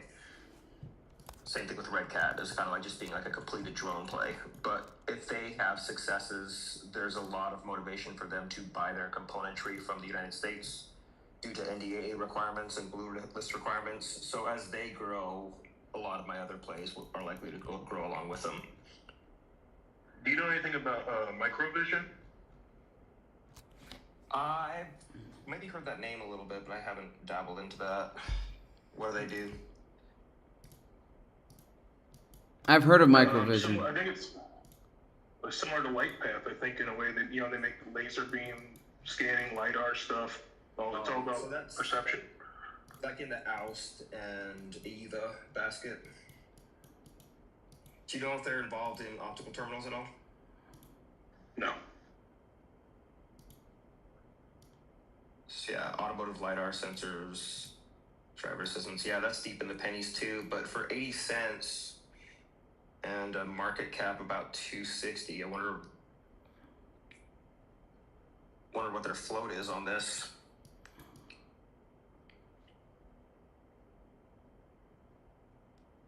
Yeah, they must have a lot of reverse stock splits here. Mm-hmm. Yeah. Yeah, I'm always looking for moonshots. Yeah.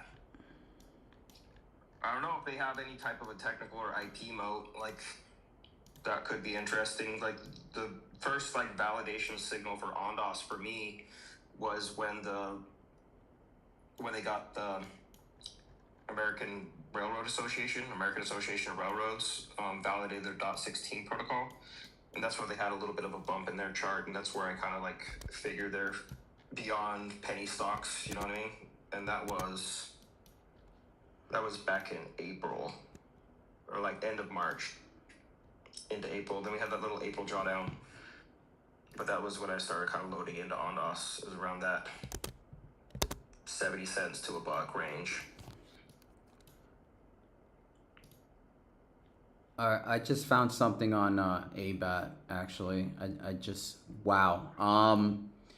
Guys, take a look at the fucking, holy shit. I gotta post this on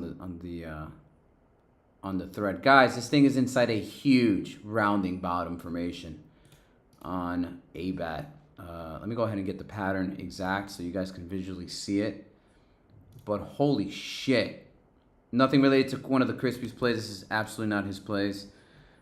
Wow. A rounding clean fucking bottom on ABAT. I'm surprised I didn't catch this. Look at this. The price example is rounding. Turn, the bump begins. Look at this. April, May. Guys, look at this. Look at the chart. Whoa! ABAT. Shit, I actually might be putting some money into this thing. Look at that, guys. ABAT. Before you do, let me post this up for you to look at. Sure. This is a report from a month ago about their DOE grant poll. Talk to me. Trying to figure out how to put her in the nest. Go right ahead. But yeah, read through that. This is a month ago, but like it's just kind of not quite like a short report, but it's just kind of like describing their milestones and everything. It's on Quiver Quant. Do you think they can pull it off? I mean, don't we aren't they the only ones in this entire industry doing what they're doing? If we had to be honest with each other. I don't know, like lithium, I haven't made clean place on lithium batteries just because it's such a commoditized resource. Alan at UMAC was saying that they're going to be moving into lithium battery packs, but they're going to be used commoditized lithium cells. It's such a global commodity. I don't see it as, and there's so much production in friendly nations like Korea, Japan, like Vietnam, like Indonesia. I just don't see a huge like China de-risking narrative there, even though China does produce a lot of this. It's such a global commoditized thing. I don't think that American narrative is going to really like follow through as much as like IR sensors or other kind of componentry. That's rare interesting. earths, critical minerals, like that kind of shit, you know. But they are recycling the batteries and essentially reusing them. Like, don't you think that's a necessity? Yeah, but is that greenwashing, or is that the relics of a PowerPoint presentation from when Biden was in the White House? You know what I mean? Like, how much is that actually in demand right now? Okay. Huh. It's just not something I'd touch until like there's like some decent kind of like catalyst to the upside. But yeah.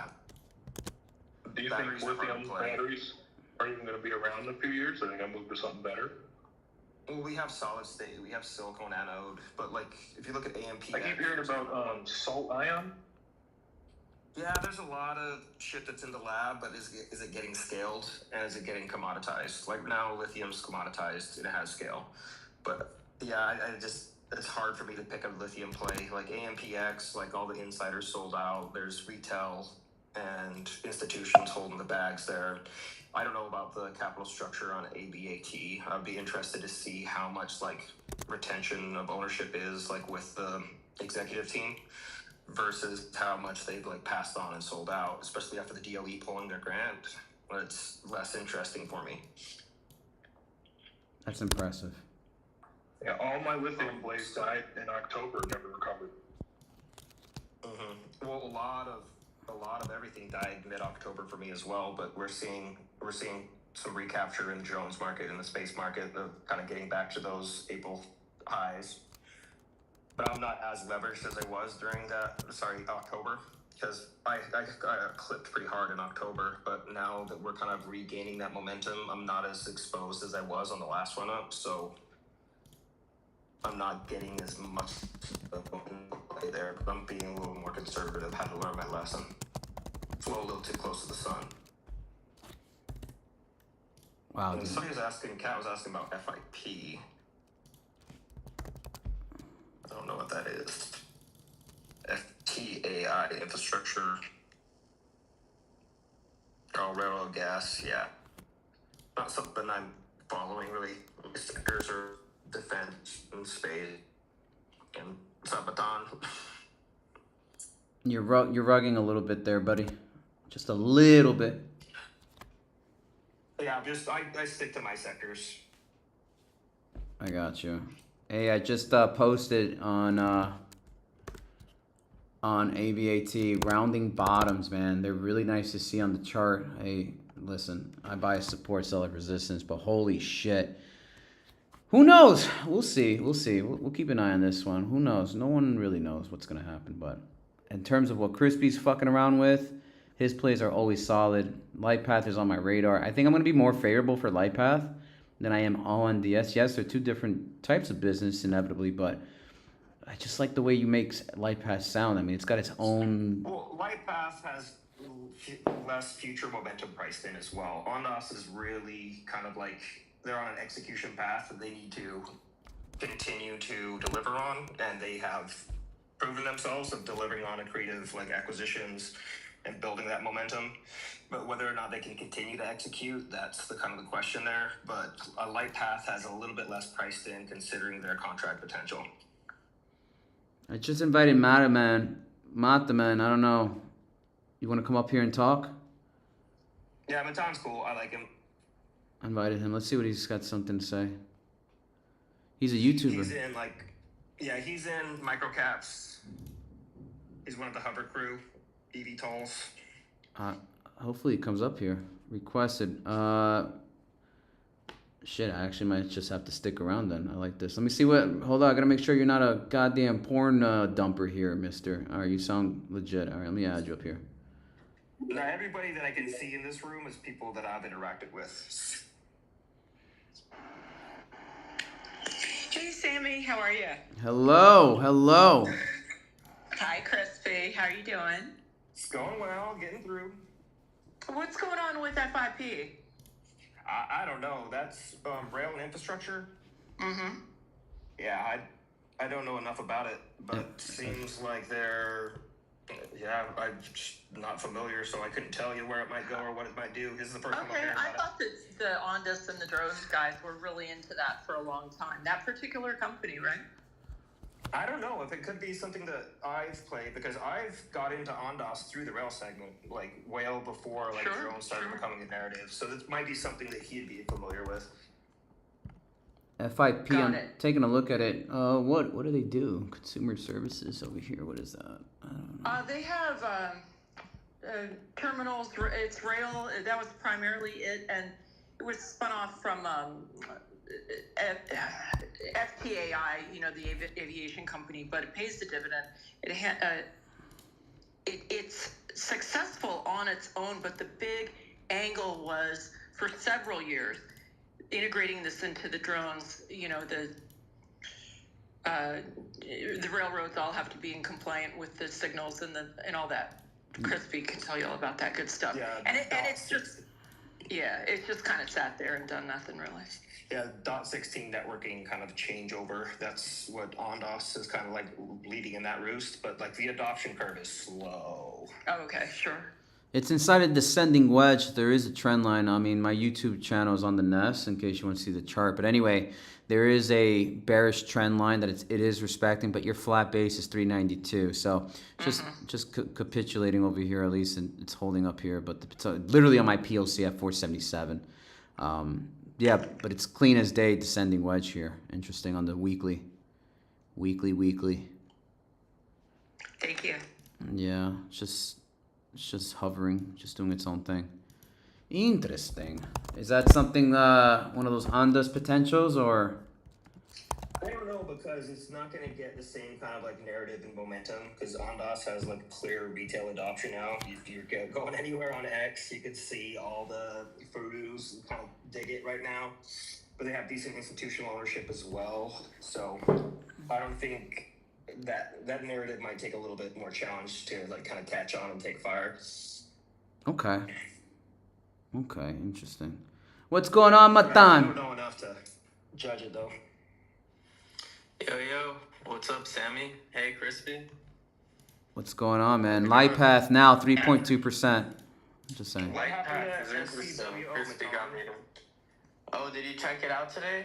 No, I didn't see anything. Up 30%, bro.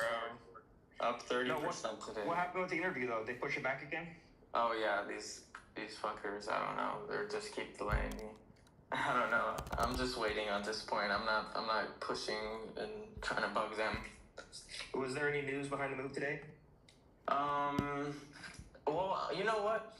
Well, yes, there was, but maybe they pushed it because they knew there was news yesterday and there was news today. Yesterday, they basically announced that, that they're allowed to dilute and shit, which scared everyone, tanked it. And then today, it literally recovered, fully. Because they announced, a new, a new partnership, basically. And it looks like they're going to be announcing a lot of news, honestly, I think, soon. That's probably why they pushed back the interview, because they want to get the news momentum out and not have any FINRA issues if they had a bunch of stuff on their radar. Yeah, but now that changes the interview, which is kind of annoying because, I don't know, I have to change up all the questions, according to the news and stuff. And I don't know how this interview will go. I want more than 30 minutes. I need an hour at least.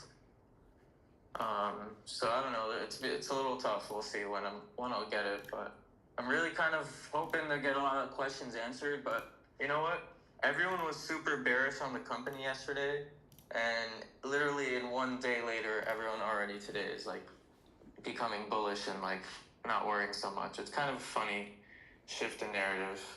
I don't know. You can check out the Discord or the Reddit after, but I don't know. I'm holding. You know, the tech is freaking awesome what they're doing, and I like what they're doing. So it's just kind of up to management right now. Like people don't like what's going on, and if they fix their shit, you know, the company's good to go. Yeah, they have to stay alive long enough to scale it out. Sammy, you know SCWO? You ever heard of it? SEWO, no. SCWO stands for Super Critical Water Oxidation.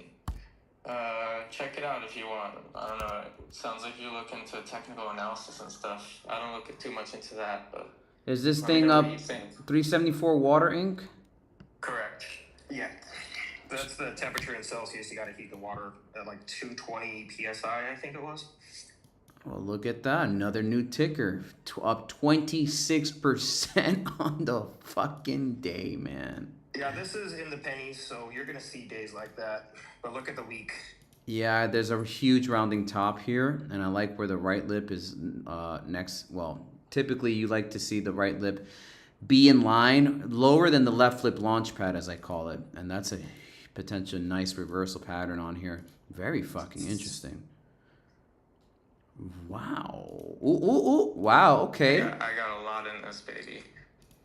Yeah, these guys are pretty early stage, so you can think of Matan like more like a VC investor than like a trader. You know what I mean? Like, so he goes deep. He talks to the company. He's been to their facilities. Really? Huh. What do you see in this? I'm curious. I myself am not playing it, but more power to Matan. No, I know, not you. I know you're different from this, but Matan. I'm curious, what do you see here? Oh, he's a listener now. Hold on, invite to speak. I think he disconnected. Yeah, usually when you get a phone call. I can give you the TLDR because I've been on some of his live streams and discussed it with him. But it's essentially like taking contaminants out of water, but mostly PFAS, like those small chain, long chain plastics that are like kind of hard to get out of water through traditional filtration methods. They break those carbon fluorine bonds and kind of like process it out. But there's a lot of their tech that I'm still a little bit like kind of questioning or trying to figure out because so I'd have to learn a little bit more before I'd be interested in it. You saw the BW breakout today, Sammy? BW? Let me double check. No, you know what's... Babcock Wilcox? Your friend was literally in here this morning. We were just talking about it, and look at the breakout. He was literally here, man. We were just talking about it, but I am seeing that breakout. Look at that thing. Yeah. Fucking insane. Bull flag breakout. Lovely. Killed. The C drill's doing the same thing. C drill. SCRL. Oh my god. SCRL. Wow. C drill. All right, I see it. All right, hold up. Wow. Yep. 100%, 4% right now. I'll tip you on another one. DUOT. Look at that chart. DOUT. DOUT. No, DUOT. DUOT, got it. DUOT. Whoa! 13%. About to hit 13%. Wow. Upward only. Up, and away. This is one of those butter fucking plays, man. Up and away. Up and to the right. Jesus Christ, dude. Yeah, Butters is definitely one that I listen to when he speaks. 100%. Yeah, This is all railroad safety and technology. So in that same kind of basket of FIP that I'm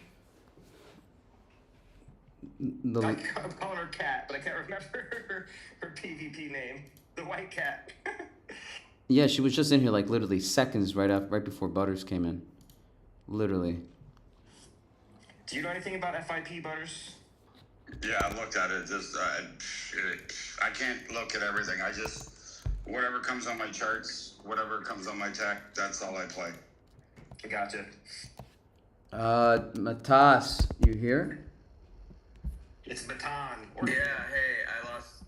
Yeah. Butters, there's this ticker. Say that ticker one more time. Maybe Butters want to take a look at it. Yeah, SCWO. SCWO for supercritical water oxidation. So I kind of lost you there.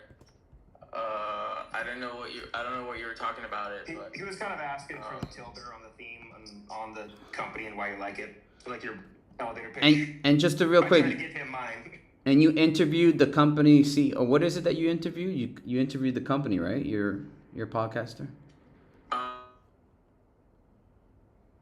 Is he breaking up? Hello? Interview the CEO.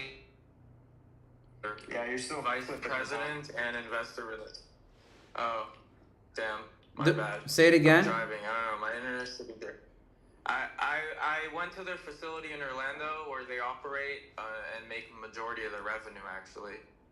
And I toured while, asking questions and talking to their vice president and investor relations. And I should also be getting on a live FAQ with them at some point this week, I hope. Not sure when yet. Sammy, here's another one you can look at. Sammy, look at GAMB. GAMB. Gambling Group. Oh. Ooh. I like the consolidation. I like that. Damn, bro. Is this another one of those fucking play? Oh, yes. See, this is what I'm talking about.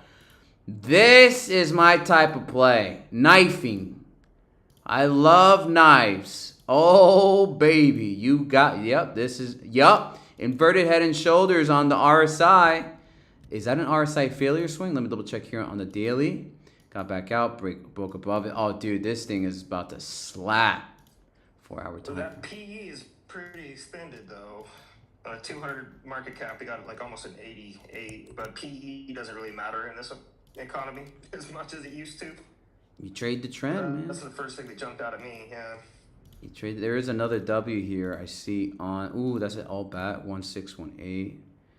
That's overly extended. Yeah, no, but the RSI and everything in this thing is breaking out. You built the 5, 10, and 20 daily EMA on top of that, and obviously, oof, god damn it, I'm actually gonna keep this one on my radar. Nice fucking play, and I love the positive DI coiling up, about to cross a negative DI, and once you get that going, that's a confirmation, potential, like an affirmed confirmation to the upside swing trade on this thing. I love this thing. Oh man, all right, this one's actually on my radar.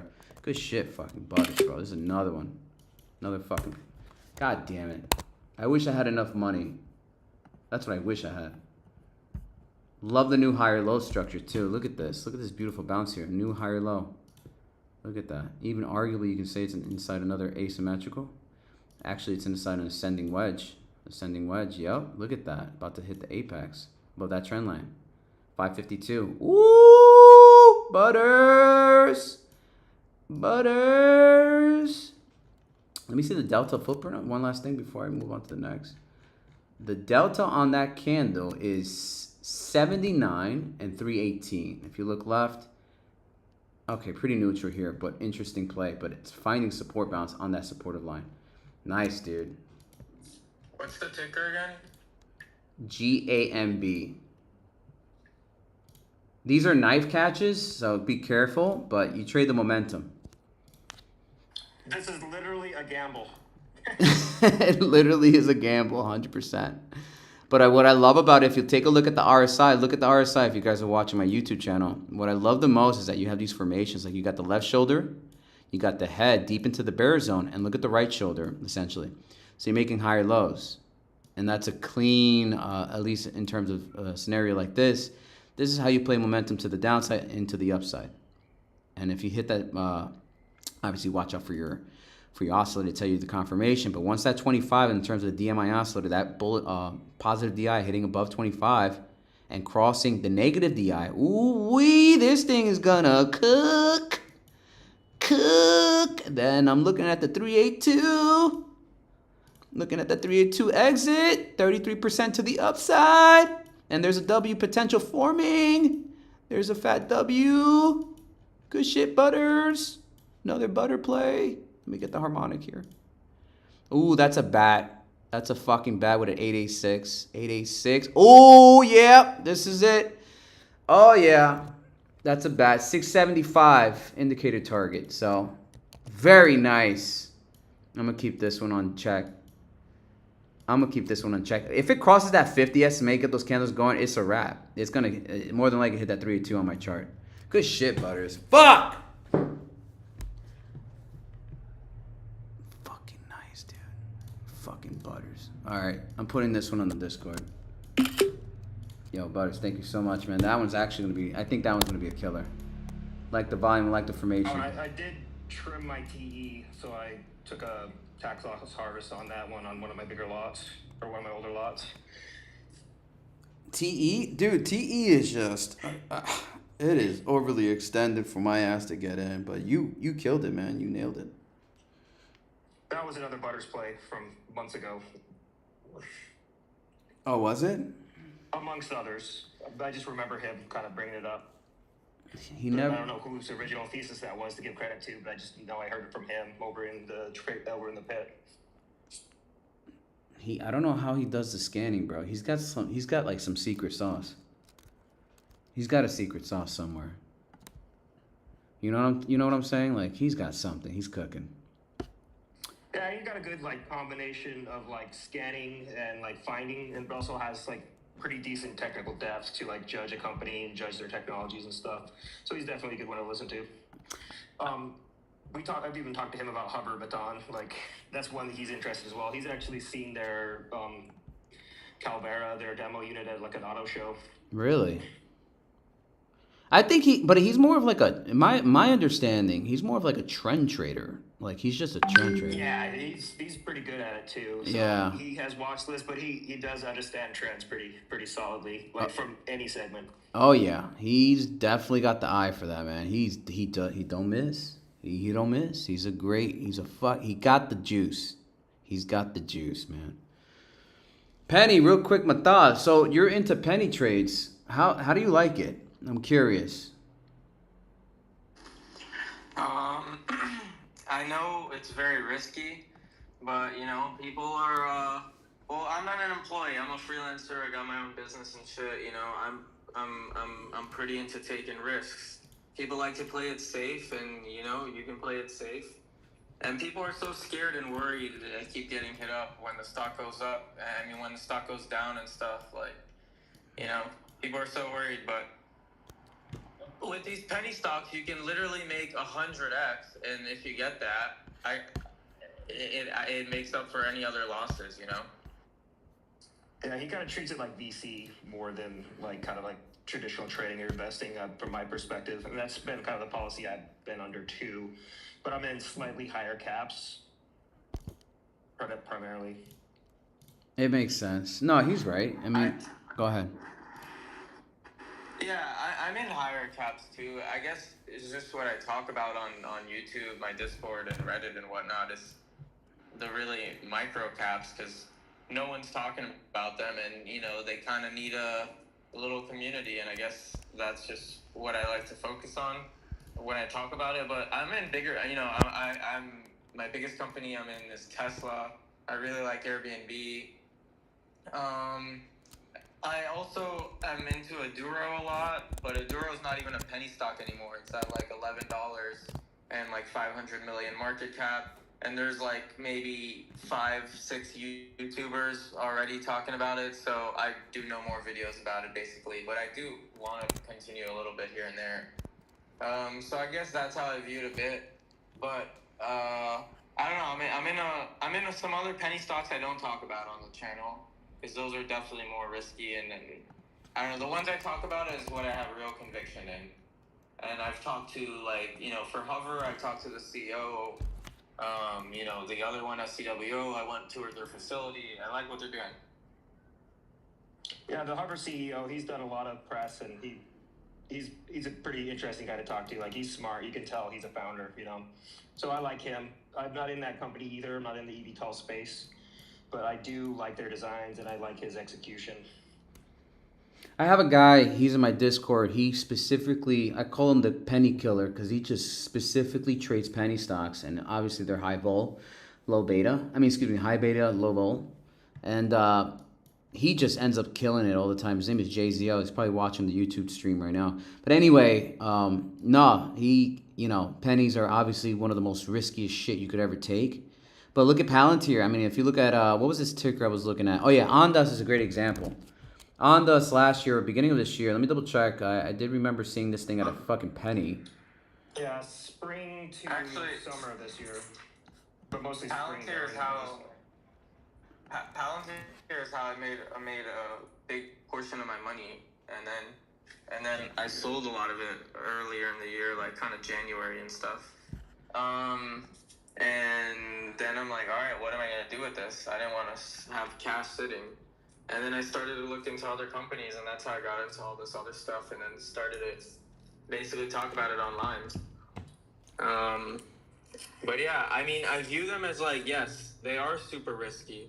But it's like any business you get into is super risky. But hopefully, it's just like venture capital, right? Like, and sharks and Shark Tanks or whatever. Like, they're hoping they have the right intuition to pick the right one that will, outweigh all the benefit, outweigh all the losses. Mm-hmm. And that's how I view it. Like, so I'm picking technologies that I believe in. I believe in the eVTOL industry as a whole. But which company is going to make it? I really love Hover's design. It makes sense to me. Their CEO is fucking baller. Like, he's a fucking entrepreneur. Like, he knows what he's doing. He's been a pilot. He's done, like, I don't know. He has a great background, and so does everyone on his team. And like, I could tell he knows what he's talking about. And I went to school for entrepreneurship, which is a weird degree to get, but generally speaking, even other than my schooling, like, I always watch CEO interviews. I like to, get into like who's at the top, what are they doing, how are they operating, and that's how I make a lot of my decisions. With SCWO, that is not the case. They actually have terrible management. They just have a great product. With Hover, they have a great team, great management, great CEO. And I think they have a great product. It's just not proven yet. It's pre-revenue. What's the ticker? I'm sorry. What's the ticker on Hover? HOVR. HOVR. I'm trying to look. Horizon Aircraft is the actual name, though. Got you. Oh, we got to give this guy a follow. Hold up. I think he's got bangers under the works. Okay. Yeah, and McCann probably doesn't want to self-promote, but he does have an X. He has a YouTube under Schmate. So if you look up Hover, you're going to come across him. You know what's so powerful? Remember, I don't know if you were here, Crispy, but me and Donnie we were on stream, or actually on Space 2 days ago. Anyway, on Sunday, Sundays actually, and we had like a good 70 people, but you can call it like people were just taking a day off, whatever. But anyway, people were liking the dynamic of like the charting, drawing line guy, and then the other guy was like the financial bro, because Donnie knows his financials. So people were actually tuning in on that. I wouldn't mind having somebody who knows what the fuck they're talking about, and I'd be the line drawer. But anyway, that's just some idea out there. But that's awesome. I do like what I see here on Hover, though. It is catching a nice little bit of a nice higher low in terms of structure where it's forming at. Again, another ascending wedge. Look at that trend line support. Obviously, it's on its lifeline, but very interesting here. It's an ascending wedge. Wow. Okay. Look at that fucking chart. Interesting. I like buying into these pennies and throwing a little bit of cash into it, and not crazy. Just throw maybe like $20 just to observe where they're going, man. But if people find high conviction, Palantir was at penny, Robinhood was at a penny, ONDS was at a penny. $20, bro. $20 is only gonna turn to $100, $200. It's not. You need to put more. Well, yeah. I'm a trader. Consider it a watch list. Yeah, I'm a trader at the end. Watch list, I'm a trader at the end of the day, and I have rules I have to respect. But for sure, I mean, I like listening to guys like Crispy. Crispy has not missed. I'm gonna be honest with you, like not at all. I haven't taken a trade that I wasn't confident in because he said this is bad, this is good. I just took a trade because of the charts, and plus his conviction just added more confluence. So when I listen to like penny guys like you finding conviction, then okay, I'm listening very carefully. I'm looking at the chart, and in terms of what I see here in terms HOVR, higher low, but you know, it's on its lifeline right now. But I love for this ticker to get above that 200 SMA, because the only thing I'm freaking the fuck out on is that death cross. My channel's on the NES. If you just swipe to the right, the only thing I'm worried about is that death cross. But in terms of conviction, this doesn't mean shit, because if you're an investor, so what? Price comes down, let's say back to 89 cents. I do see a liquidity note here. If it gets back down there, who fucking cares? It's all about the long-term narrative, right? So, yeah, no, you know, long-term investors will always outbeat traders, always. Always. Yeah, that's what I'm going for. You can't get 100x on a trade. Yeah. But on a long term, you can. And 100x is pretty fucking life changing to most people. 100%. At least if you have, you know, I mean, I'm not talking about $20. I put $20 every day, Monday to Friday. I have a daily buy on Hover. So, you know, I have that kind of conviction. But yeah, let me pull up another one for you. I'm curious. Another one that I really like, Aduro, I mentioned earlier. ADUR. What do you think of that? Chart? ADUR. Whoa. Let me check the weekly. It's a company that recycles plastic. Pretty revolutionary, because plastic, if you know, is not really recycled, most of it. Yeah. Okay. I see this. 50 SMA. It's going to come back down to 965 here. Tapping into a huge untapped market. Yeah, I'm looking at the weekly here. So if you look at my, I don't know if you're watching my YouTube right now. It's on the Nest. So this chart is very easy to understand, like pretty fucking straightforward. Let me know if you see me on the stream. It's on the Nest right here. So this chart is super easy to get. You see it? And actually, I might just keep this one on my goddamn radar, because this thing is just respecting that trend line. That SMA. Wow. I will wait for a pullback. Inevitably, that's where it's trying to get back to the 50 SMA. Everybody's waiting for that train to hit. So yeah, this looks good here. Wow, upward channel, making lower highs though. All right, another one, lower highs. If you guys look at the trend, lower highs. So it's failing to break above that. So let's just draw that trend line to the downside. Look at that flat base, another descending wedge at 1020. So if it breaks below 1020, well, you got that 50 weekly SMA right under that, which is roughly 953. So from where it's at now, going back down to 953, potentially that is only 10% to the downside if it fails to support around 1016, or roughly, yeah, 1016. What I got that trend line in? Yeah, but it's upward channel, and if it touches that 50 SMA, that's where buyers always kept stepping in. I mean, look at the chart. 50, support bounce, back on November 6th, 2023, bounce. Another support bounce, June 24th, 2024, bounce. Another support bounce, April 21st, April lows, 2025. Then it fucking rocketed after that, rocketed. I'm talking, look at that rocket shit, 376% to the upside from April lows. Jesus fucking Christ. So that 50 SMA, all right, this is another one we gotta have to keep on the radars. Shout out to Matan, bringing out the bangers. Hold up, let me get this one on deck. This one on deck. Matan, 50 SMA weekly.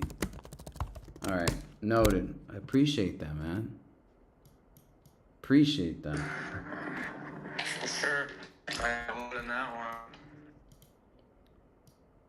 He's driving right now. Yeah, he's rugging a little bit, but I like when you have any technological advances in terms of recycling. I do like that idea. So that's a strong mode in theory, right? Sounds like a strong remote. Let me see what the analysts have this target price at. Nothing. There's no analyst targets on this thing. This thing is probably under the radar. Yeah, so this thing is actually pulling back here. You can tell by negative DI, it still wants to pull back just a tiny bit. We'll see what happens when it touches 946-ish, wherever that 50 weekly SMA is, 961. But it's clean as day. Every time it touches that SMA, it likes to reverse here. So we'll see. Recycling plastic using waste plastics, focus on hydrochemolytic technology, transform post-consumer polymer waste into resource to the circular economy. Okay. Okay. Yeah, Matana, gave you a follow. Gave you a follow, bro. Let me put this one on my watch list too. Let me put this on my watch list before I forget.